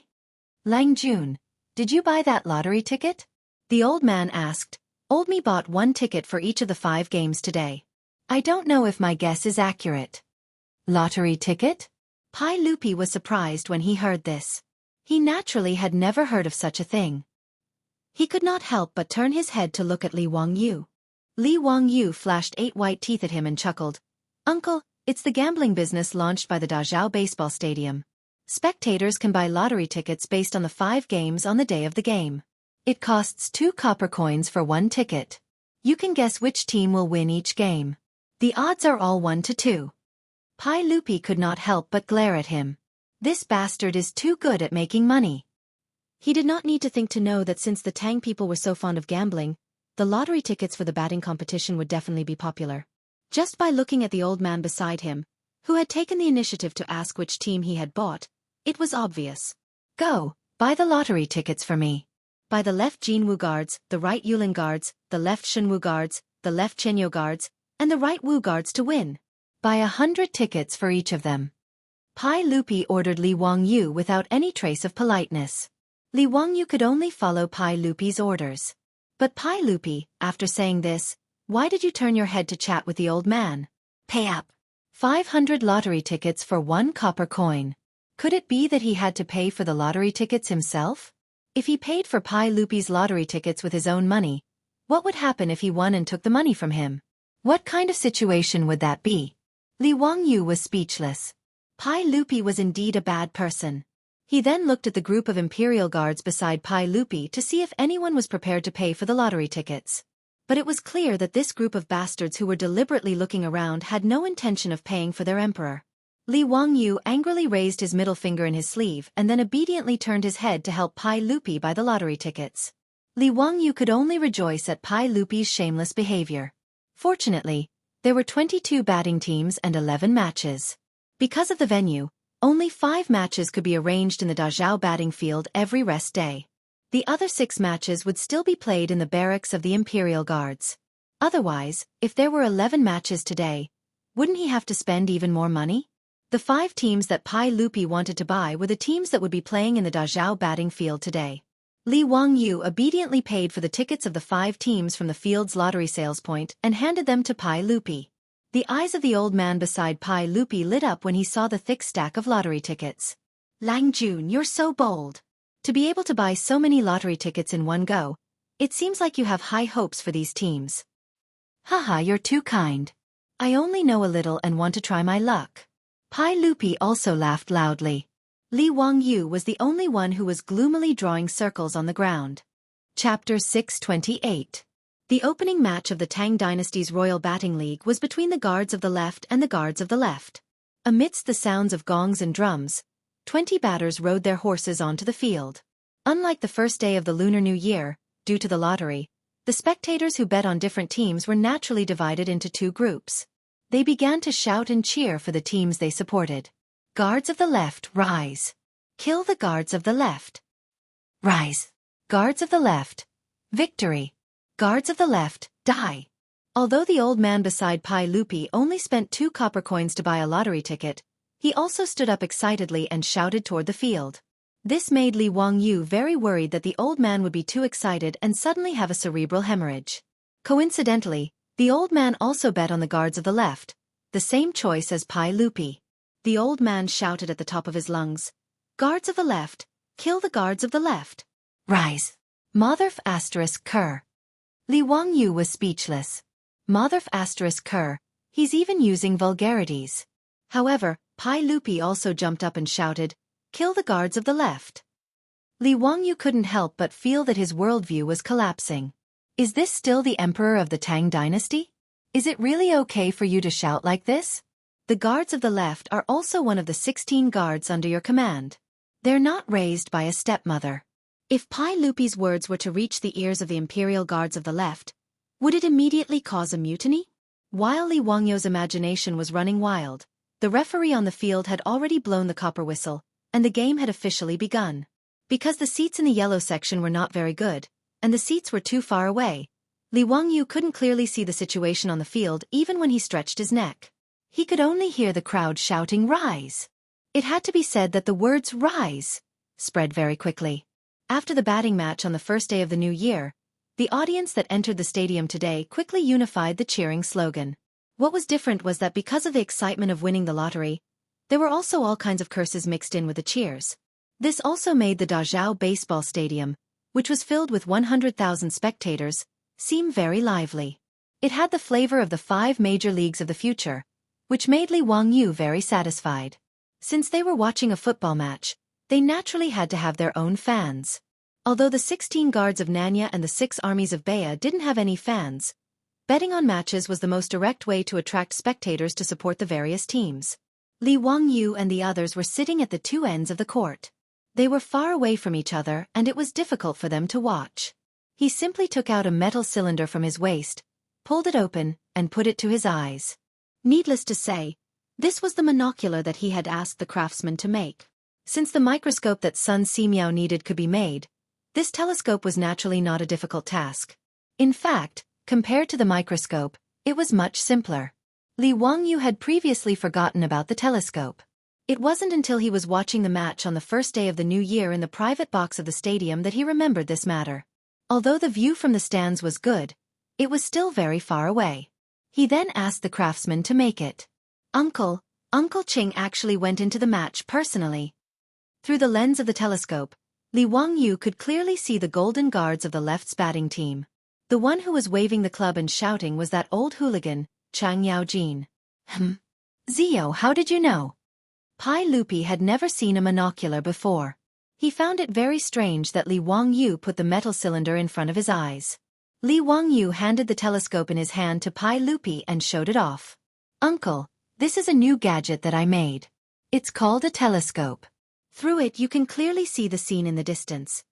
Pai Lupi took the telescope suspiciously. He copied Li Wangyu's previous actions and put it in front of his eyes. In the next second, Pai Lupi looked as if he had seen a ghost. His hands trembled and he almost threw the monocular in his hand. What kind of magical item is this telescope? It can actually see the scene from so far away? Pai Lupi calmed his mind and put his eyes in front of the telescope again. It really is Cheng Jijia. Li Wangyu smiled indifferently. He was about to put on an "I am an expert" expression when the back of his head was suddenly hit hard by Pai Lupi. Scoundrel, if you had such a good item, why didn't you take it out earlier? Do you know how important this item is? Pai Lupi not only did not praise him, he even scolded him. Li Wangyu was speechless. Li Wangyu helplessly touched the back of his head. Uncle, isn't it just a telescope? You don't need to make a fuss about it, right? Fool. Do you know how useful this item is in the military? Pai Lupi stared at Li Wangyu with an expression that said he expected better from him. Li Wangyu suddenly understood. He really didn't think about the military use of the telescope. It wasn't that Li Wangyu didn't know the significance and use of telescopes in military operations. In any case, he was a fan of the military for a long time in the future, so he still had this common sense. But as an ordinary person who grew up in an era of peace, he really didn't think of using the telescope for war. How many of these telescopes did you make? Pai Lupi asked again. Li Wangyu raised 2 fingers. The craftsmen who are in charge of supervising the telescope have only polished the lenses of 2 telescopes. Did the craftsmen who are in charge of supervising the telescope help you make this item? Yes, this telescope is also made of crystal, Li Wangyu replied. Is it possible to make this item in large quantities? Of course, the telescope isn't complicated. The craftsmen who are in charge of supervising the telescope are already familiar with how to use crystal to make lenses. Pai Lupi nodded with satisfaction. Since it was made by supervising the telescope, then it's a public item for private use. This telescope naturally belongs to me. Consider it a fee for letting the supervisor make your personal item. Since the craftsmen who are in charge of supervising the telescope know how to make it, I will arrange for them to continue making it. Zio, you don't have to worry about it anymore. Li Wangyu was thunderstruck by Pai Lupi's shameless words. How can a person be this shameless? He asked the craftsmen who were in charge of supervising the telescope to help him grind the lenses and make these novel items. He paid them a salary. Why did Pai Lupi say that it was a public item for private use? Is there any law? Is there any reason? However, an arm can't twist a leg, not to mention Pai Lupi, the leader of the imperialists of the Tang dynasty. Li Wangyu could only lower his head and admit defeat in front of Pai Lupi's shameless words. Pai Lupi's mouth revealed a trace of a smile. He felt really good about bullying his nephew. It was as refreshing as drinking a cold drink in the hottest days of summer. Towards his monstrous nephew, Li Er liked to bully him more and more now. He now deeply understood why that old hooligan Cheng Yaojin especially liked to teach this kid a lesson. The feeling of being able to suppress you with force, even though I'm not as smart as you, is really cool. Pai Lupi proudly raised the trophy in his hand and continued to look at the field. Good. Damn thief. Let's play like this. Kill the guards of the left bureau. Cheng Jijia, you old bastard, shoot. Motherf asterisk cur. You can't even shoot like this. Bastard. After Chang Yaojin missed a shot, Li Er suddenly stood up agitatedly, waved his fist at the field and cursed. The old man next to him also jumped up and shouted, You bunch of slave soldiers, do you know how to play? Even the old man played better than you guys. Damn thief. Li Wangyu covered his face with both hands. This is too damn embarrassing. Chapter 629. The reason why Pai Lupi chose to bet on the golden guards of the left was because he had confidence in them. After all, he loved to hit the ball and he often went up to hit the ball himself. The northern 6 armies and the southern 16 guards were 22 teams. Even if Pai Lupi couldn't say that he knew them like the back of his hand, he still had a rough idea. The golden guards of the left had the great general Cheng Yaojin, and they had inherited his fiery personality. When they attacked on the field, they were as fierce as when they were on the battlefield. Back then, in order to deal with the batting team of Zhang Liang's mansion, the debauches and Li Wangyu had secretly practiced the tactics that Li Wangyu had copied from soccer for a few days in the barracks of the Golden Guards of the left. Thus, the batters of the Golden Guards of the left were able to learn it. In addition, the batters of the Golden Guards of the left were already very skilled. Therefore, even if the Golden Guards of the left were not the best, they were still in the top 3. Pai Lupi even thought that the Golden Guards of the left would be able to win the league championship. Therefore, when the match had just started, the Golden Guards of the left had been suppressing the guards of the left to their own half of the field. Anyone with discerning eyes could see that a goal was only a matter of time. However, the bad thing was that old man Cheng Yaojin. The batters of the Golden Guards of the left usually trained together and naturally had a tacit understanding with each other. Although Cheng Yaojin was skilled in archery and horsemanship, how could he compare to the others when it came to hitting the ball? The three great generals of the Tang dynasty, Yuqi Jingde, Cheng Yaojin, and Qin Qiong, were absolutely top-notch in terms of bravery in battle. However, although hitting the ball required skillful horsemanship, it was not only that. It was like the world's fastest flying man, Usain Bolt, had changed his profession to soccer, but he was still very ordinary. Cheng Yaojin's hitting skills, compared to the other 19 people on the field, was like the difference between a professional athlete and an amateur expert.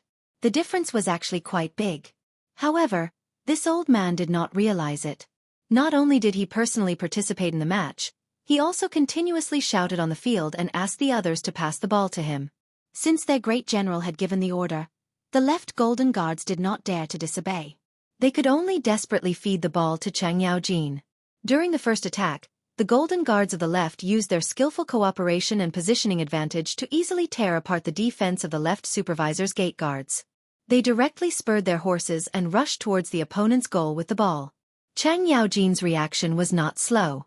He also urged his horse to rush out. Of course, he was riding a BMW. His speed was very fast, and he quickly shook off the pursuers of the guards. He rode straight to the opponent's goal, and at the same time he did not forget to shout, "Wahahaha, you be *tch, pass the ball to me." The batsman of the left Golden Guard did not dare to be negligent. He immediately sent the ball straight to Cheng Yaojin's horse. Cheng Yaojin was overjoyed. He turned sideways and raised the stick in his hand. Then, he slammed it towards the goal. The 100,000 spectators all had different reactions when they saw this scene. Those who supported the Golden Guards of the left and those who bet on the Golden Guards of the left naturally cheered excitedly. On the other hand, those who bet on the guards of the left prison couldn't help but gasp. However, in the next second, Noda's Dazhao baseball stadium exploded. The fans of the Golden Guards of the left, who were ecstatic just a moment ago, opened their mouths wide in shock. Their faces were filled with disbelief. What followed was a tsunami of insults, all of which were directed at Cheng Yaojin, the one who had just shot the ball. On the other hand, the supporters of the left prison gate guards heaved a sigh of relief and laughed in schadenfreude. There was no doubt that the polo ball, which was close at hand, was hit by Cheng Yaojin's stick. Then, he beautifully hit the ball with an anti-aircraft gun effect. The polo ball flew out from the top of the goal and landed in the spectator seats at the back. This kind of ball was no different from the soccer field of the modern world, where the goalkeeper would be pushed past, and the goal would be empty. It was much more difficult to miss than to hit the goal. When Pai Lupi and the old man beside him saw this scene, they were so angry that they stomped their feet and cursed. On the field, the curses and insults were directed at Cheng Yaojin like a tsunami. This old man was indeed worthy of being called the #1 troublemaker in the Tang dynasty. Not only did he not feel ashamed, but he also shamelessly laughed. Li Wangyu was also speechless. Who the hell are these people? Pai Lupi angrily cursed for a while. Then he turned his head to look at Li Wangyu. Why is this old man on the field? Who allowed him to play? I'm so angry. Li Wangyu shrugged his shoulders. How would he know about this kind of thing? Just when Pai Lupi was cursing Cheng Yaojin, the situation on the field suddenly changed. The left prison gate guards, who had survived the disaster, took the opportunity to counterattack, and rushed towards the Golden Guards of the left prison gate guards' goal. After 3 passes and 2 falls, they actually succeeded in their sneak attack and broke through the goal. Pai Lupi and the other seats were behind the Golden Guards of the left prison gate guards' goal. When he saw this scene, Pai Lupi's face turned green. He stomped his feet and cursed. Damn it! Kill them! Kill that bastard Cheng Jijia! In the field, the audience who bet on the Golden Guards of the left prison gate guards' victory were all cursing. Although they didn't know that the person they were cursing was the current founding duke, it didn't affect them in the slightest. Some people even had blue veins on their foreheads, and they almost had the impulse to grab their weapons and curse Cheng Yaojin's ancestors. Li Wangyu, on the other hand, didn't care. After all, he was selling tickets and lottery tickets. Whoever won or lost had little to do with him. Who had ever heard of a banker who opened a casino losing money? However, Li Wangyu didn't expect that Pai Lupi would be so agitated.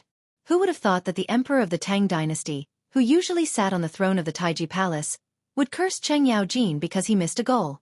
Even the group of guards beside Pai Lupi couldn't help but turn their heads. They had a strange expression on their faces. Obviously, they were also shocked by Pai Lupi, who had turned into a fanatic fan. Fortunately, the golden guards of the left prison gate guards learned from the shame and bravery. Even with Cheng Yaojin dragging them down, they still scored 2 goals in a row and overtook the score. Cheng Yaojin, who was addicted to the game, proudly took the place of the golden guards of the left prison gate guards. Li Wangyu couldn't help but admire this old guy's thick skin. The final score of the game was 6-1, and the golden guards of the left prison gate guards won. When the final whistle sounded, the spectators who lost their bets cursed and tore the lottery tickets in their hands into pieces and threw them into the air. Suddenly, the entire stadium was filled with flying confetti. Pai Lupi proudly shook the lottery ticket in his hand. However, he heard the old man beside him say enviously, "Haha, congratulations, Lang Jun. You won a lot this time. Old me regrets not listening to the analysis of this newspaper. I shouldn't have only bought 1 lottery ticket." "Newspaper? What's that?" Pai Lupi asked, puzzled. The old man immediately took out a folded piece of paper from his arms. "This is the newspaper published by the Dazhao Baseball Stadium. It said that it's published every 10 days before a game.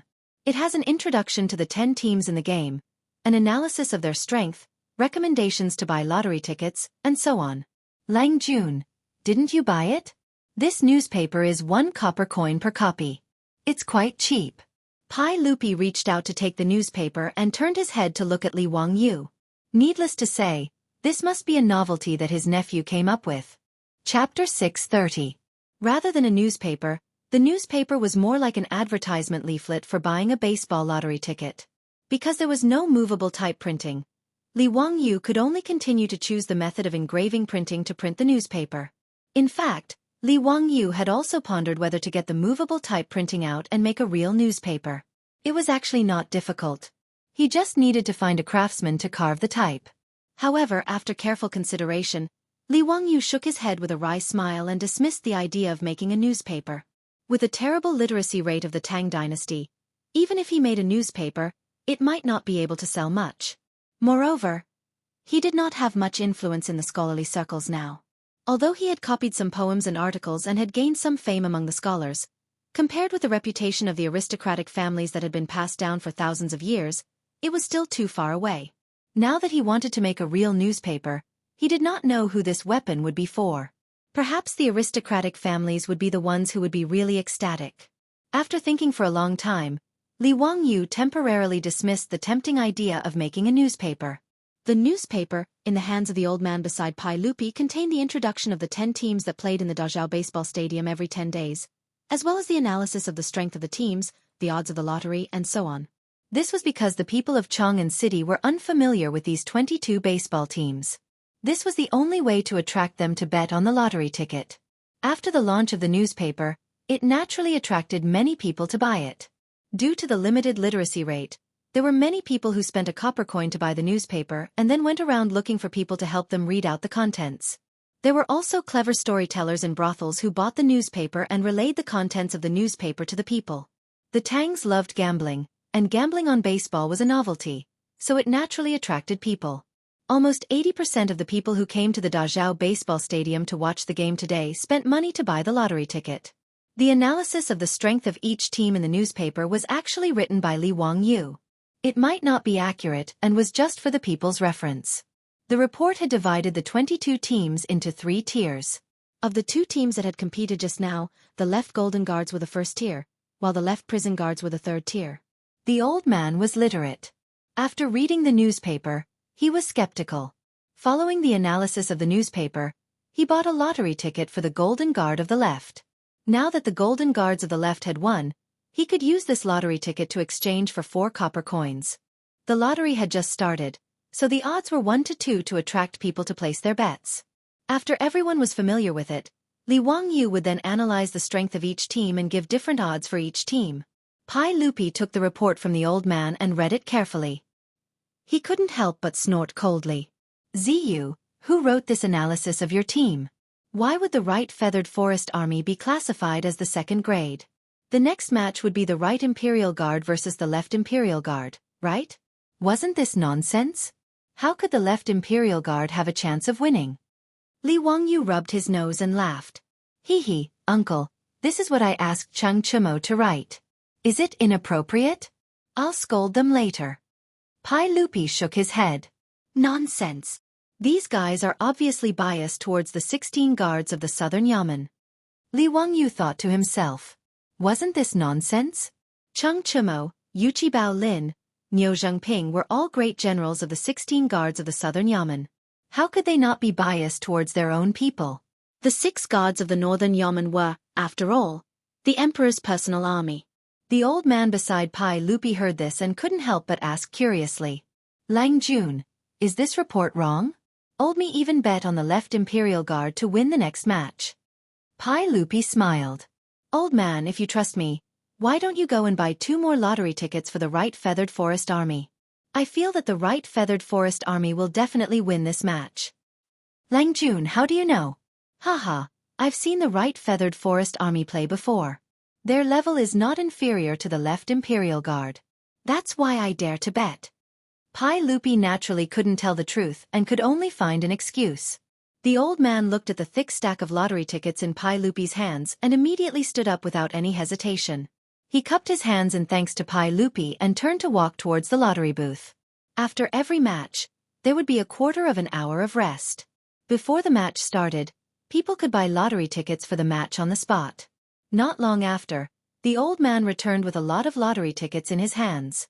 It was obvious that he had bought more than one. When the old man saw Pai Lupi looking at the lottery tickets in his hands, he couldn't help but stroke his beard and laugh. Haha. Greedy. Greedy. I've made a fool of myself. Since Lang Jun dares to buy 100 lottery tickets to bet that the Right Feathered Forest Army will win, old me will also buy 10 tickets to borrow Long Juan's good fortune. Pai Lupi also laughed. Old man, don't worry. I guarantee that you won't lose. Li Wangyu secretly curled his lips. Since Pai Lupi said that the Right Feathered Forest Army would win, he naturally believed it. But when he thought that the money that Pai Lupi won was actually taken from him without risking anything, Li Wangyu was very unhappy. Of course, this wasn't a matter of money. If Pai Lupi needed it, he could hand over all his earnings from the tournament to the imperial court at any time. Now, Li Wangyu was no longer the petty white-collar worker in the future, who calculated the most cost-effective way to get a loan for a house purchase. With the difference in wealth and status, Li Wangyu became more and more indifferent to money. After all, in the Tang dynasty, what use did he have for so much money? Did he want to learn from Shi Chong and Wang Kai in the West Jin dynasty and show off his wealth? Wouldn't that be a waste of time? But even if Li Wangyu didn't care about copper coins, he was still unhappy that Pai Lupi had extorted a small sum of money for no reason. It was the same for Li Er. To be able to extort a small sum of money from Li Wangyu, he would never tire of this kind of game. Unlike the football games in the future, in today's Chang'an City, only the Dazhao baseball stadium was open to the public. Naturally, he had to make good use of it. After a quarter of an hour, the drums in the stadium sounded again. The game between the Right Feathered Forest Army and the Left Guard Army began. The result of the game was not different from Pai Lupi's prediction. In the end, the Right Feathered Forest Army won 5-2. This time, the old man next to Pai Lupi smiled even more brightly. He repeatedly cupped his hands and thanked Pai Lupi. As for the spectators who had lost their bets, there was naturally another round of white snow in the stadium. The torn lottery tickets danced in the air. At the same time, many people cursed loudly, thinking that the analysis of the newspaper was nonsense and misleading everyone. In this regard, Li Wangyu could only helplessly shrug his shoulders. Anyway, the newspaper had already stated that it was for reference only. Who could guarantee that what he said was all right? But Li Wangyu had to admit that Pai Lupi really knew a lot about batting. At the end of the first day of the game, Pai Lupi actually guessed the results of 4 out of the 5 games. Only one game was unexpectedly a draw, which made Pai Lupi's judgment wrong. This also made the old man next to Pai Lupi a small fortune today. Looking at Pai Lupi proudly taking the 400 lottery tickets to redeem the prize, Li Wangyu was so angry that the roots of his teeth were itching. 1,600 copper coins. How could Pai Lupi not feel embarrassed? Not to mention how Li Wangyu was cursing Pai Lupi in his heart. The next day, Pai Lupi gave him another surprise. Chapter 631. Li Wangyu looked at the manuscripts in front of him. He didn't know whether he should be happy or shocked. These were the manuscripts sent by Pai Lupi early this morning, asking him to publish them in the next issue of the newspaper. Pai Lupi even painfully gave himself a pen name, Li Tianshou. Li Wangyu really didn't have the strength to complain about this name. What the hell was this? Did he want to live as long as the heavens? He rubbed his temples with a headache and handed the manuscripts written by Pai Lupi to Cho Kuan in front of him. Cho Kuan, how do you want to arrange this? As a lazy person, Li Wangyu naturally wouldn't take care of those trivial matters himself. Whether it was running the Dazhao batting field or the Royal Batting League, it was very cumbersome. So he simply pulled in Cho Kuan, the fatty, and handed over all the affairs to Cho Kuan. After all, Cho Kuan's ability was recognized by Li Wangyu, including the beautiful boss, who praised this seemingly stupid fatty. Previously, Li Wangyu gave the fatty the management of the automatic beverage vending machine industry that he started on a whim. As a result, the fatty actually made it very popular. Now, the beverage vending machines could be seen everywhere in Chang'an City. Even the surrounding counties had been opened to the fatty's market. Now, no less than 200 beverage vending machines had been invested in Chang'an City and the surrounding counties. Although it was winter now and business was not as good as in summer, it still brought in no less than 100 strings of cash every day. In fact, the beautiful boss was also interested in taking over the batting league. But now how could Li Wangyu be willing to let his woman work so hard? So in the end, this pile of things was thrown to the fatty, Cho Kuan, to take care of. In this regard, both Cho Yuanliang and Cho Kuan were grateful for Li Wangyu's support. For a merchant family like them to manage the Tang Dynasty Royal Batting League, the benefits were self-evident. Just the fact that Cho Kuan could have a good relationship with the 22 Imperial Guards was a great gain. Needless to say, running a baseball field meant having to deal with the powerful officials in Chang'an. Although it was only the first day of the batting league, it had already caused a stir in Chang'an. Now in Chang'an, the first thing people would say to each other upon meeting was, "Have you seen it?" It was similar to the greeting of, "Have you eaten?" in the capital of the modern world. As for the tickets for the next match, there were already people lining up to buy them. The private rooms that cost 5 strings of copper coins and a purple ticket also began to show signs of not being able to meet the demand. Regardless of whether they were officials, nobles, aristocratic families, or merchants, they were all scrambling for this opportunity. Originally, Fatty Cho Kuan had thought that Li Wangyu's pricing was crazy. Spending 5 strings of copper coins to watch a baseball match for a whole day was too crazy. This was the monthly salary of a third-rank official in the imperial court. However, Cho Kuan had underestimated the spending power of the officials and aristocratic families. He had also underestimated the value of the purple ticket box. Not everyone was like Pai Lupi, who was willing to sit in the stands and watch the game with the people. Being able to watch a match in a private room was a representation of one's status. The tickets for 5 strings of copper coins were not in the eyes of the people. Cho Kuan had now invested 120% of his interest and energy into the Dazhao Baseball Stadium and the management of the baseball league. Hearing Li Wangyu's inquiry, Cho Kuan blinked the small eyes on his chubby face and smiled. "What's the problem? If a saint wants to publish an article, how can it not be published?" Li Wangyu asked. "But the analysis of the strength of the team written by Uncle is completely different from what he and the others wrote. Don't tell me that the newspaper will publish 2 different analyses with different views?" Why not? Let the people choose for themselves who to believe." Fatty Cho spread his hands and smiled. "It's just for reference anyway." Li Wangyu was speechless. He nodded silently. This was the only way. He really did not expect that Pai Lupi would be so interested that he would personally write an article to analyze the strength of the next match and even predict the outcome. Before the arrival of the second match, this issue of the newspaper had already been released a few days in advance. Everyone was quite fond of buying lottery tickets for the baseball match. Whether it was the ordinary people or the officials and nobles, they all opened their wallets and bought lottery tickets. The originally unfamiliar 22 Imperial Army batting teams had now become the most talked-about topic among the people of Chang'an. The newspaper issued by the Dazhao Baseball Stadium became an important basis for the people to study the next match and how to buy lottery tickets. "Driver, give me a copy of the latest issue of the newspaper." "I want one too." Early in the morning, the public carriage in Chang'an was surrounded by the people who wanted to buy the newspaper. This was also because Li Wangyu wanted to save trouble and let the public carriage of Dingzhou village sell the newspaper. Anyway, these public carriages shuttled back and forth in Chang'an every day. They were the best mobile sales platform. 1 copper coin for 1 copy of the newspaper was cheap and the people could afford to buy it. But these people who had snatched the newspaper were not literate. They could only take the newspaper and look around for people to read it for them. For a time, anyone in Chang'an who could read was in high demand. Even the children who were reading elementary school were asked to help them read the newspaper. However, the content of the second issue of the newspaper stunned everyone. In the newspaper, there were 2 articles that analyzed the strength of the team and predicted the outcome of the match. They actually had different opinions. This caused everyone to discuss this matter animatedly. Hey, today's newspaper is interesting. There are actually 2 articles with different opinions. Who is this Li Tianshou? I've never heard of him. Let's look at Mr. Du's article. Mr. Du is the son of Minister Du, the Duke of Kai. He naturally wouldn't talk nonsense. Yes, that's right.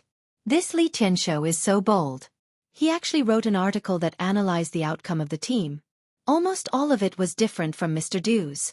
I don't believe that he knows the Imperial Army batting team better than Mr. Du. That's right. I've decided to listen to Mr. Du and buy lottery tickets according to his analysis. Haha, that's right. I think so too. Everyone, although I don't know who this Li Tianshou is, he is well written. However, this article was written with reason and did not seem to be nonsense. Otherwise, why would the global newspaper print this article? I think Li Tianshou's analysis should be taken as a reference.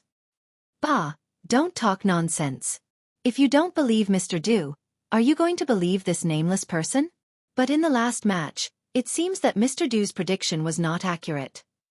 Nonsense. 5 matches.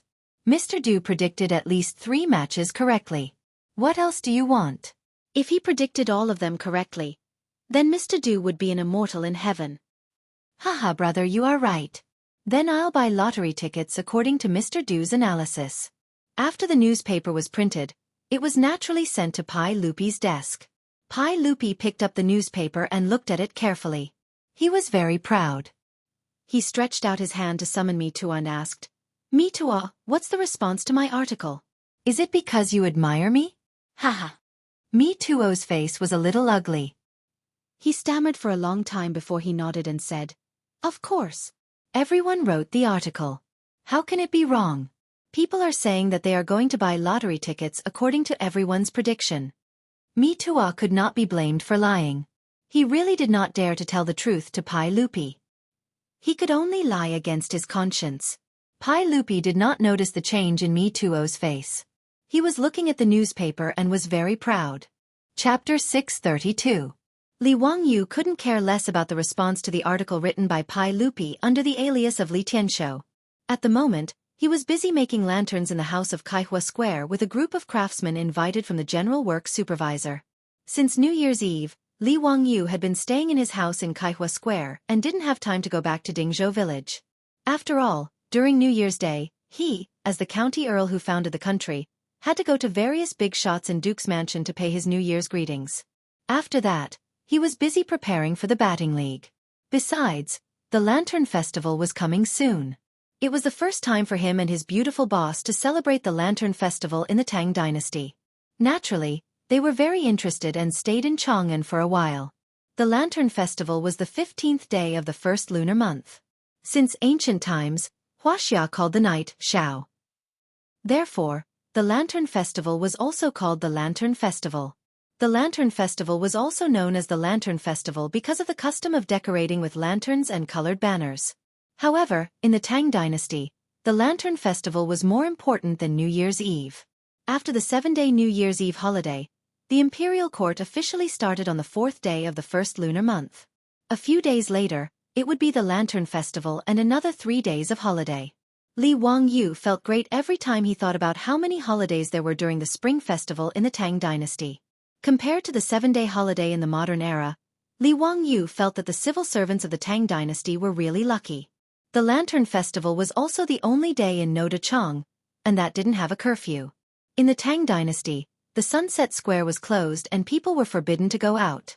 Only on the 15th day of the first lunar month and the 3 nights before and after the Lantern Festival, the square was not closed. The people were free to go out and light the lanterns. Even the palace maids in the Forbidden Palace could go out and admire the lanterns during these 3 days. On the 15th, 16th, and 17th day, the curfew was lifted in Chang'an. All the temples and Taoist temples and streets were brightly lit. On the spacious streets, hundreds of feet tall greenhouses were built and decorated with lanterns and colored banners for people to visit. The children of all the soldiers in the city came out of the empty alleys. Carriages and horses blocked the road, and it was extremely crowded. Sometimes, pedestrians could even be wrapped in the flow of people, and walk dozens of steps without their feet touching the ground. It could be said that it was extraordinarily lively. Palace maids, singers, and young ladies from Chang'an and Wanyan counties were dancing and singing under the colorful lanterns. For 3 days in a row, they were extremely happy. The Lantern Festival was not just for the common people to enjoy the lanterns. On this day, the officials and nobles had to send their meticulously crafted lanterns into the palace for Pai Lupi and the imperial family to enjoy. It would be fine if it was just for the royal family to see, but the key was that the lanterns placed on the Vermilion Bird Avenue were to be displayed for the appreciation of the entire city's citizens. Moreover, the most novel and beautiful lanterns would naturally be rewarded by the palace. The officials and nobles did not care about the gold and silver that Pai Lupi had bestowed upon them, but they still cared about their reputation. If the lanterns made by their own residents were uglier than those made by others, then it would be too shameful. Therefore, in order to be able to show their faces in the Lantern Festival, many officials and nobles began to recruit skilled craftsmen half a year ago to make those extremely complicated and exquisite lanterns in order to win the first prize of the Lantern Festival, or to win the praise of the common people who enjoyed the lanterns. Li Wangyu, this fellow, did not know that there was such a thing as the Lantern Festival, so naturally, he did not prepare any lanterns. It was not until a group of playboys came to visit that he was dumbfounded. Zio, why haven't I seen the lanterns made by your residents? Is it in Dingzhou village in Hu County? You have to hurry up and bring the lanterns to Chang'an City, otherwise if there is a bump, it will not be beautiful. Cheng Chumo's words made Li Wangyu stunned, and he asked, "What lanterns?" The group of playboys also looked at each other. After a long while, Feng Yai asked in disbelief, "The lanterns for the Lantern Festival? You didn't order people to make them, did you?" On the day of the Lantern Festival, the sage will give a banquet to all the officials in the palace. At that time, all the families and manors will carry the lanterns they made into the palace and show them to the sage and the empress. After that, these lanterns will be placed on the Vermilion Bird Avenue for the common people to enjoy the lanterns. The sage and the empress will also choose the most exquisite lanterns and give them as a reward. Hearing this, Li Wangyu was completely dumbfounded. Damn it, how come he did not know anything about this at all? In his mind, there was no memory of it at all. He did not know that Li Zhou did not have a title at all, and had the responsibility of supervising Hu County. During the Lantern Festival, he could only stay in Hu County and did not have the opportunity to go to Taiji Palace to present the lanterns. Naturally, the original owner of this body did not know anything about this. Seeing Li Wangyu's expression, the group of playboys understood and all roared with laughter. "Ha ha ha, Zio, don't tell me you didn't make any lanterns at all?" "Haha, I think so." Teste. It's rare that Zio has such a timid moment. Hee. It seems that after the Lantern Festival, Zio, your name will be spread all over the streets of Chang'an. Since the establishment of the Tang dynasty, you are the first noble who did not present a lantern to His Majesty during the Lantern Festival. Zio, it's okay. I'll go to Shi City later and buy you a lantern.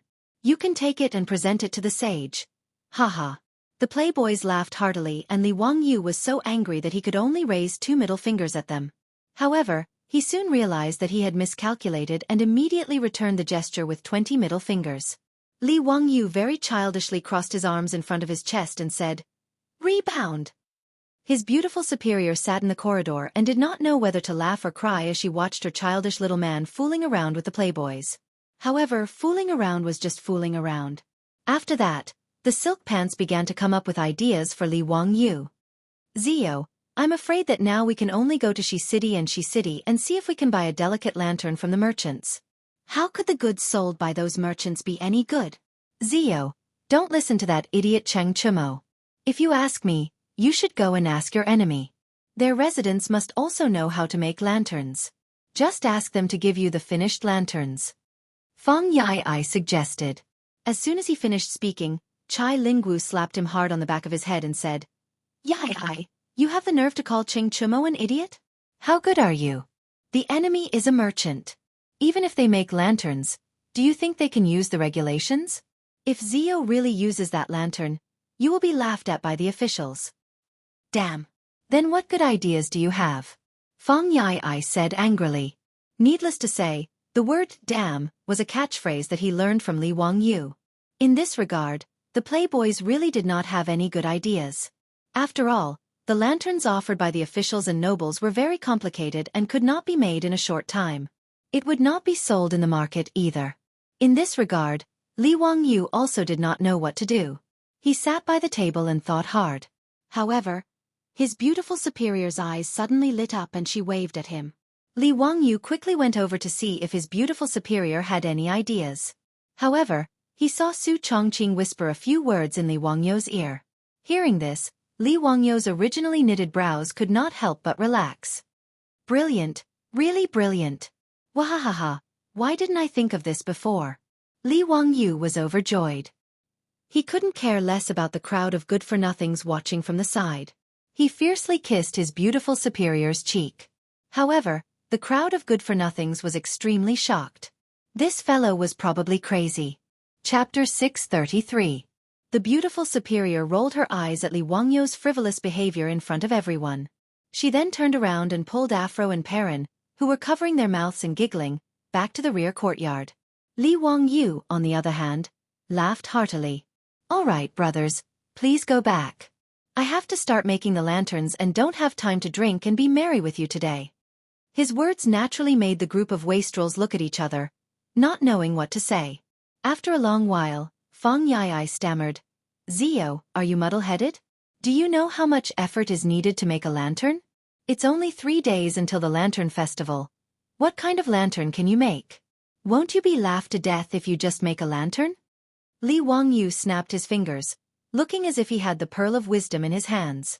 Haha, I have my own brilliant plan. Brothers, don't worry.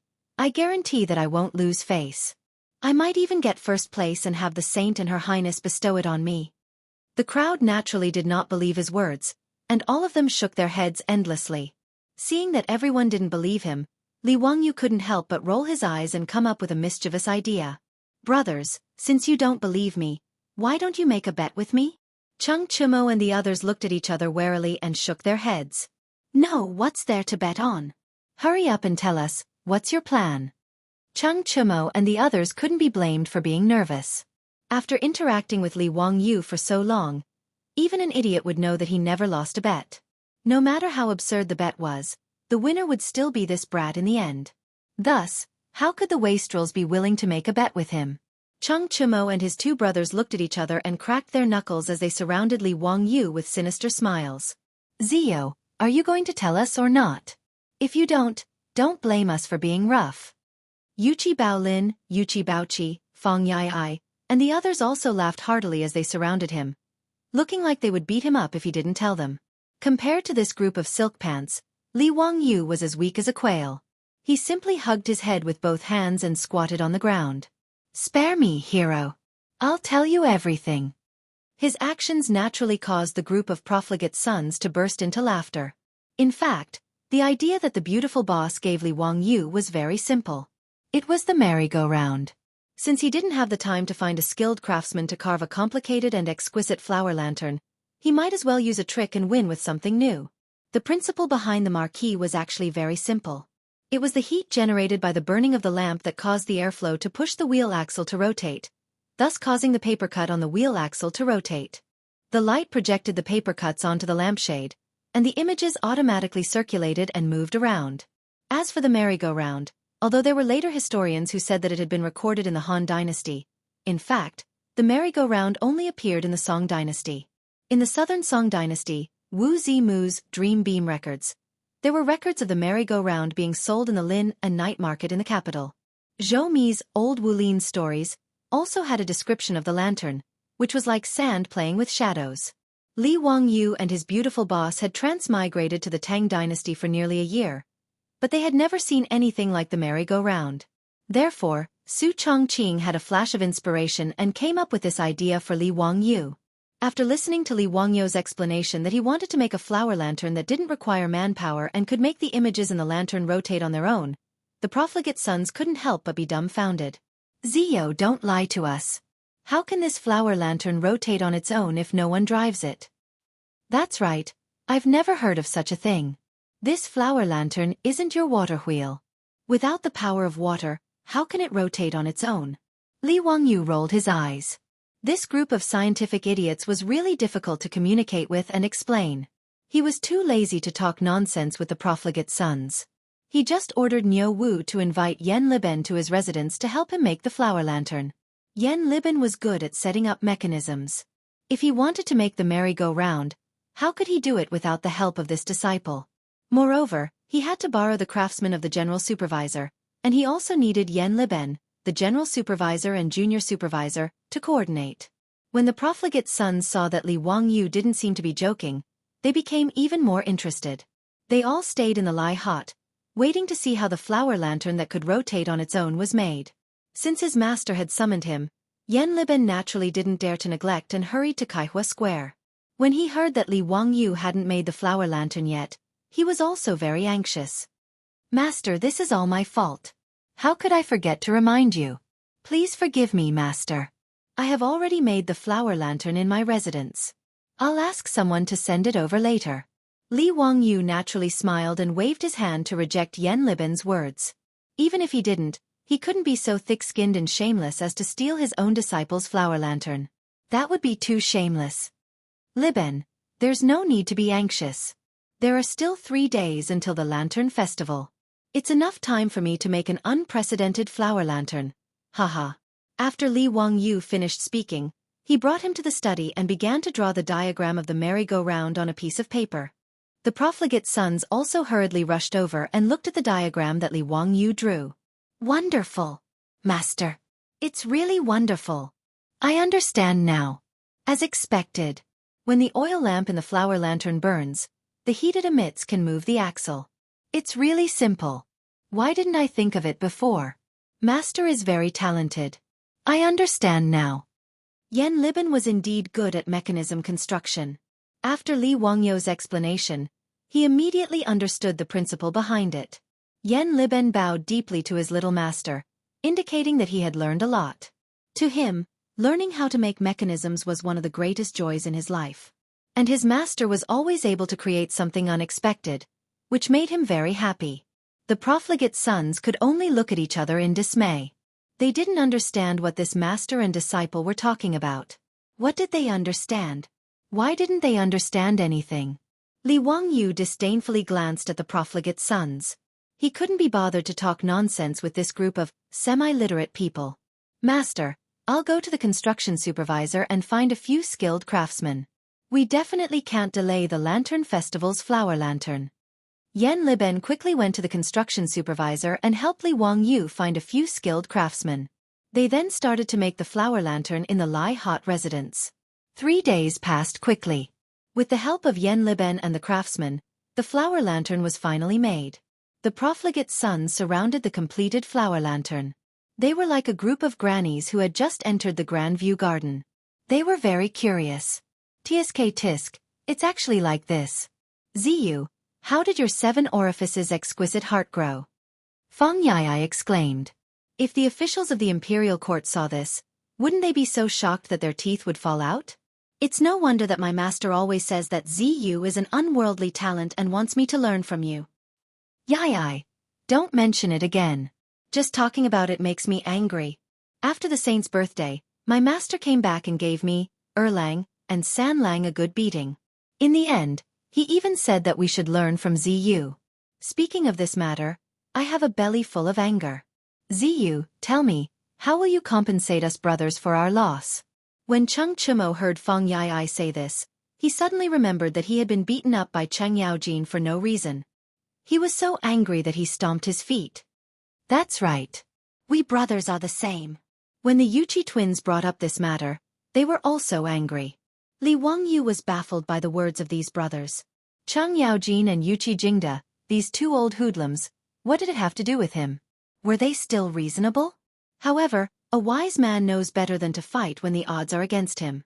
When Li Wangyu saw that Cheng Chumo and the others were angry, he turned and ran. Naturally, the profligate sons weren't willing to let him go. After a strange cry, they chased after him. The Lai hut was once again in chaos. Chapter 634. Li Wangyu actually didn't want to go to the palace to join in the fun during the Spring Lantern Festival. Shouldn't he be holding his beautiful superior's soft hand and leading Avro and Perrin around Chang'an City on such a joyous and lively festival? In comparison, going to the Taiji Palace to drink and have fun with Pai Lupi was simply too boring. However, he was in the pugilistic world and had no choice. The banquet in the Taiji Palace was for hundreds of officials and nobles. As the county earl who founded the country, it was impossible for him not to go. Fortunately, there was no curfew today and the festivities during the 3 days of the Spring Lantern Festival went on almost overnight. He could only make an appointment with his beautiful superior and return to the mansion to take the 3 girls out for a lantern tour after he finished dealing with those matters in the Taiji Palace. On the day of the Spring Lantern Festival, the evening drum was sounded as usual. However, unlike in the past, there were no people hurrying back home in the streets and alleys. The sound of the evening drum was like a signal that made hundreds of officials, nobles, and aristocratic families in Chang'an City open their doors one after another. Large groups of servants carried the meticulously crafted lanterns in their mansions and headed toward the Taiji Palace. Li Wangyu naturally led Niu Yong, Niu Wu, and a group of troops to carry the hurriedly crafted lanterns out of his mansion. These lanterns had to be sent to the imperial city and lit when night fell. Pai Lupi and Empress Zhang's son would then lead the people in the palace to admire and comment on them one by one. Finally, they would choose the most exquisite lantern of the day and bestow it as a reward. Hundreds of exquisitely crafted lanterns were lined up in order in the imperial city of Noda. It was a spectacular sight. However, compared to those lanterns in other mansions, which had dragons and phoenixes carved on them, the lantern in Li Wangyu's mansion looked rather shabby. This was naturally normal. After all, even with the help of skilled craftsmen, how could it compare to the meticulously crafted lanterns that took half a year to craft in 3 days? The lantern that was taller than a person looked very simple and crude. Compared to the exquisite lanterns around it, it was like an ugly duckling in a flock of swans. Not only was there no craftsmanship to speak of, but it was also extremely simple and elegant. The polyhedral prism flower lantern, in addition to the bright red lampshade holder painted with red paint, was separated by 7 or 8 plain white lampshades in the middle. It was extremely simple. It wasn't an exaggeration to say that even in the eastern and western markets, the folk lanterns sold by the merchants were much more exquisite than the lanterns brought from Li Wangyu's residence. The appearance of this lantern naturally attracted the attention of all the officials. Wahahaha, kid, what kind of toy did you bring? How could this be called a lantern? Who are you trying to fool? Cheng Yaojin did not avoid the topic and laughed mockingly. Cheng Yaojin didn't know about the merry-go-round because Li Wangyu had asked them to keep it a secret. Today, he was prepared to let the country bumpkins, including Pai Lupi, experience the magic of science. Therefore, the simple and elegant appearance of the lantern was not because the artisans did not have the time to decorate it, but because Li Wangyu did not allow them to. He purposely did not allow the artisans to decorate the lantern because of the strong shock brought by the contrast between the front and back. The effect of the merry-go-round lantern naturally had to be lit before it could be seen. The more people despised the simple lantern, the more they would be shocked by the merry-go-round lantern. As a result, his lantern had a higher chance of winning. It had to be said that Li Wangyu was very two-faced. In order to win the lantern, he even used psychological warfare. Hearing Cheng Yaojin's ridicule, Li Wangyu laughed even more happily. Haha, what is Uncle Cheng saying? This little nephew's lantern was made with great care and is the only one in the world. Today, this little nephew is here for the sage's reward.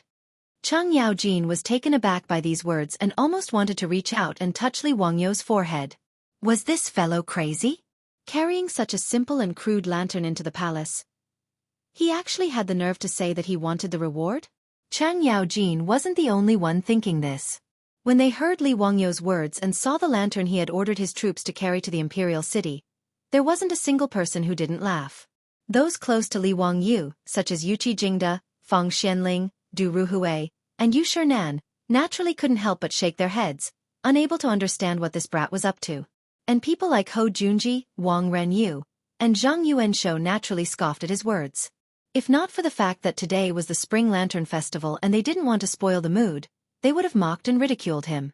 If the bigwigs of the imperial court didn't say anything, the officials below rank 4 or 5 naturally couldn't say anything. After all, with Li Wangyou's status, they couldn't casually mock him.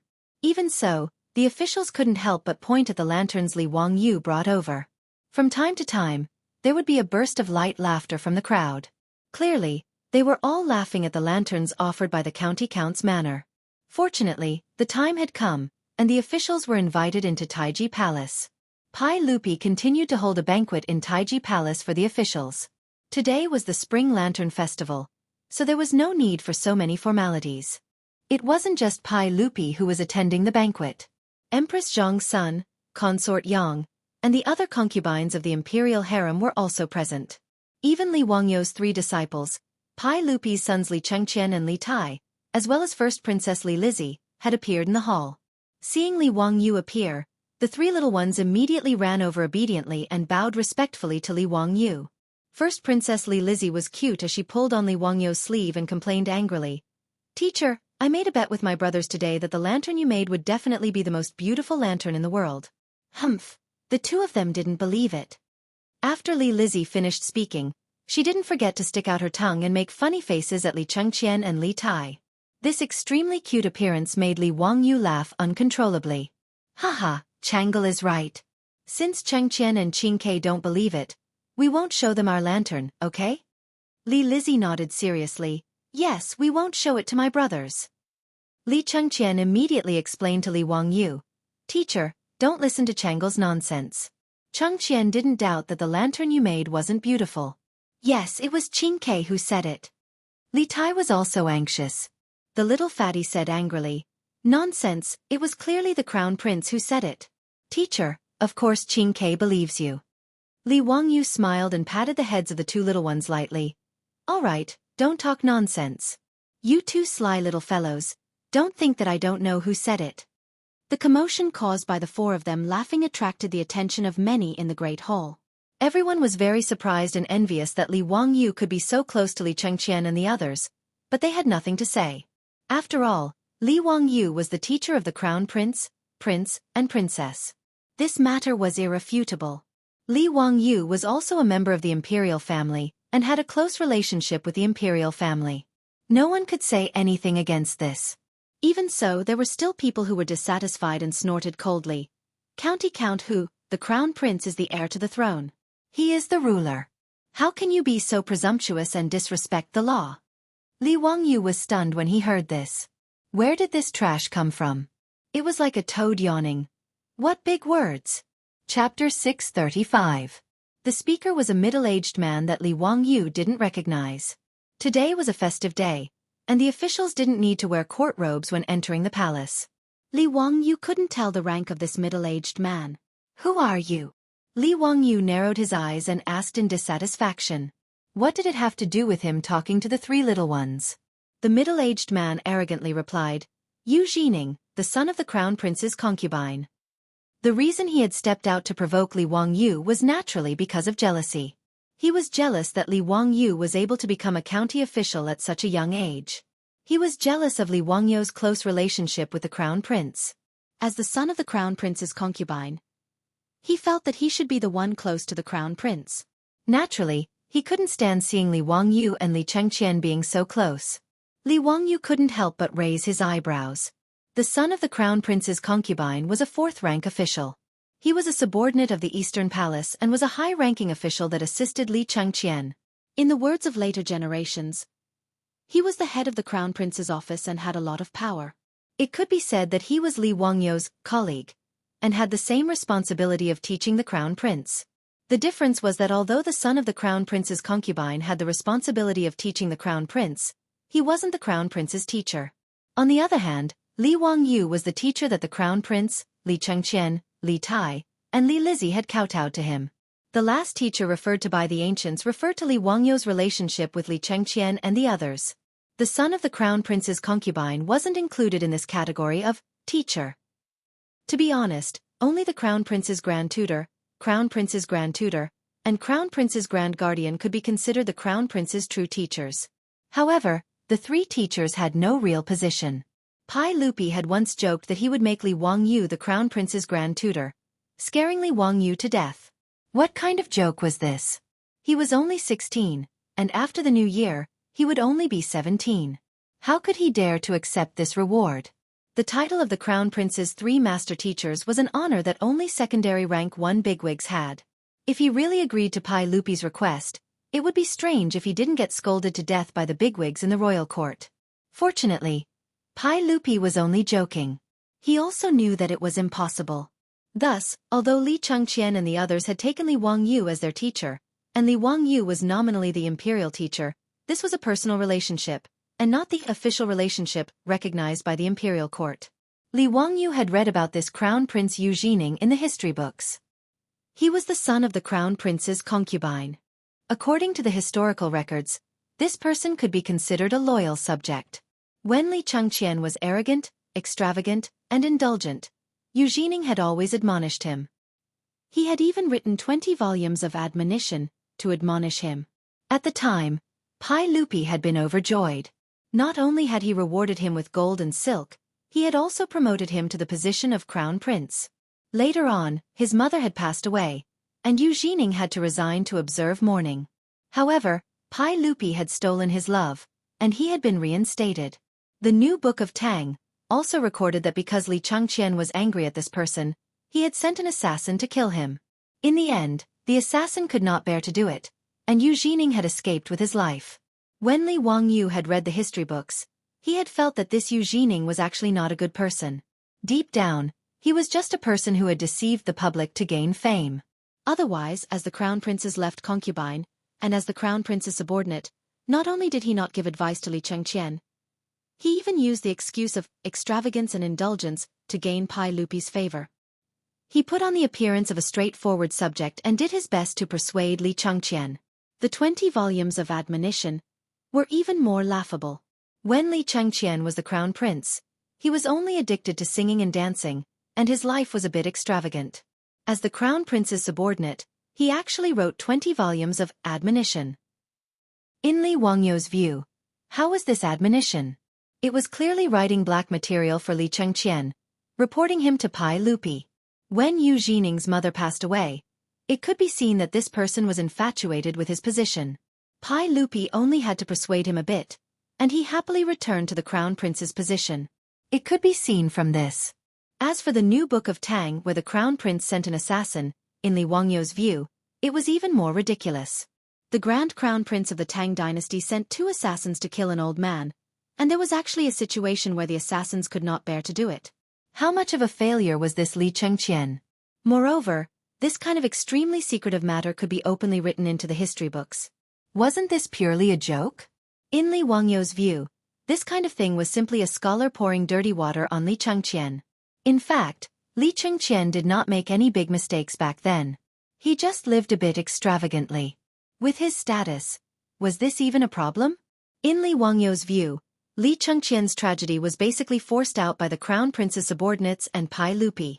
Thinking about a rebellious youth who could not do anything he liked, and who kept saying that he was muddle-headed, licentious, and extravagant every day, no matter how good his temperament was, he probably could not take it, right? Moreover, after interacting with the 3 little ones, Li Wangyu felt that Li Chengqian and Li Tai's temperaments were actually very good, and he liked them very much. Otherwise, why would he be willing to take such a big risk and stubbornly perform an appendix operation on Li Chengqian to save his life? Now that he heard that the person who had interrupted his conversation with the 3 little ones was the Crown Prince's concubine-born son, Yu Jining, Li Wangyu had even less of a good impression of him. I'm talking to Chengqian, Qing Ke, and Chengel. It's none of your business. Li Wangyu directly cursed after understanding who was on the other side. Yu Jining couldn't help but be taken aback. Then, he flew into a rage. He was so angry that his fingers trembled. He pointed at Li Wangyu and said angrily, "County Count who, how dare you speak such obscenities? How dare you be so arrogant?" Yu Jining was angry, but Li Wangyu completely ignored him. He took the 3 little ones' hands and walked into the great hall. When he passed by Yu Jining, Li Wangyu tossed out, "Bastard!" His words made Yu Jining so angry that he felt like he was about to explode. He didn't care that he was in the Great Hall and directly roared, "County Count who? How dare you humiliate me?" This commotion naturally attracted the attention of everyone in the Great Hall. They all looked over, wanting to see what was going on. Li Wangyu turned his head and said with a smile, "Yu's was bastard son, you're mistaken. I didn't humiliate you. I simply couldn't be bothered with you. With your appearance, don't come out and show off. You don't care, but if you affect the appearance of Chang'an, then you're in the wrong." Many of the surrounding officials couldn't help but burst into laughter at his vicious words. Although they didn't quite understand what he meant by the appearance of the city, everyone could roughly understand the meaning. When Yu Jining heard the laughter of his colleagues around him, his face turned even redder. He pointed at Li Wangyu and repeated, "Don't be a son of man, don't be a son of man." Pai Lupi and Empress Zhang's son were chatting on the royal steps. After noticing the commotion, he couldn't help but smile at his wife. "Guanyin maid, what do you think that bastard Zio is doing now?" Empress Zhang's son also smiled. "Zio doesn't have a bad temper. Perhaps someone provoked him again. Erlang, don't let him suffer." Pai Lupi couldn't help but roll his eyes. "He suffers? Guanyin maid, you underestimate him too much. Since I've known him, I've never seen him suffer." "Hee, Erlang, you're right. I don't know how Zio was born with such an exquisite mind. I feel that there's nothing in the world that he doesn't know. By the way, Erlang, is there any progress on the mirror workshop that Zio mentioned to you last time?" "I'm still waiting for the silver mirror." Empress Zhang's son covered her mouth and chuckled. She thought of the mirror again. Since Li Wangyu presented the mirror on Pai Lupi's birthday, it caused a stir in the harem. Whether it was Empress Zhang's son or concubine Yang, after seeing the silver mirror in the main hall, they couldn't move. Now, the concubines in the harem wanted to go to Pai Lupi's bedroom to pay their respects when they had nothing to do. On the surface, they wanted to pay their respects, but in fact, they wanted to look at the mirror. Hearing his wife's words, Pai Lupi could only give me to a look, indicating that he should summon Li Wangyu. Chapter 636. Seeing Mi Tua come over to greet him, Li Wangyu was too lazy to continue paying attention to Yu Jining. He led the three little ones to the front of the steps.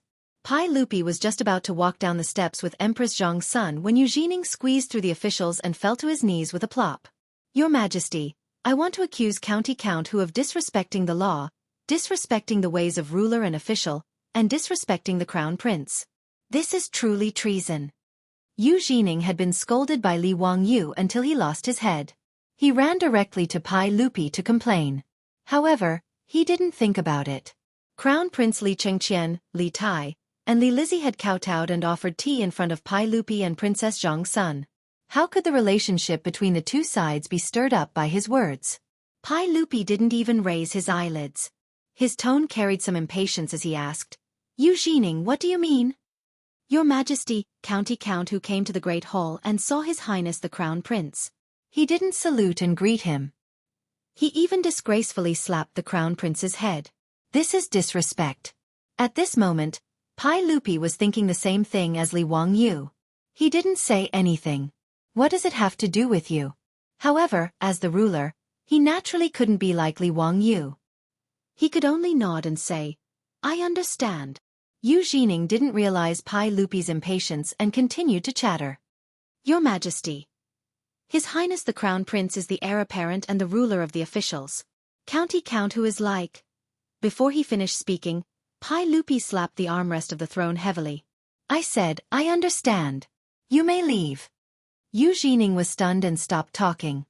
His old face was red, but he could only bow to Li Er in an extremely aggrieved manner and leave silently. However, the gaze he used to look at Li Wangyu was still filled with resentment. Li Wangyu had been laughing and watching Yu Jining make a fool of himself. He couldn't be bothered to waste words with this person. In his view, this Crown Prince's concubine born was pedantic to the extreme. He didn't know what Pai Lupi was thinking to choose such a subordinate of the Eastern Palace for his son. Recently, Pai Lupi had been dissatisfied with Yu Jining, Crown Prince's concubine born. The reason was that comparing goods would result in throwing them away, and comparing people would only infuriate them. They were both in charge of the Crown Prince's education, but the difference between the Crown Prince's concubine-born son and Li Wangyu was too great. Originally, Pai Lupi had great expectations for the crown prince's concubine-born son, Yu Jining, Du Zhengluan, and the others. He had even specifically instructed them, when you teach the crown prince, you must often talk about the problems of the common people. The crown prince lives deep in the palace, and the common people live a difficult life. You must often share your thoughts with him. Every time you see something wrong, you must advise him to the extreme so that it will be beneficial. However, Yu Jining and the others only knew how to talk big. After teaching Li Chengqian for 2 years, other than constantly complaining to Pai Lupi about Li Chengqian's small mistakes, they only nagged like Tang Seng. However, Li Wangyu was different.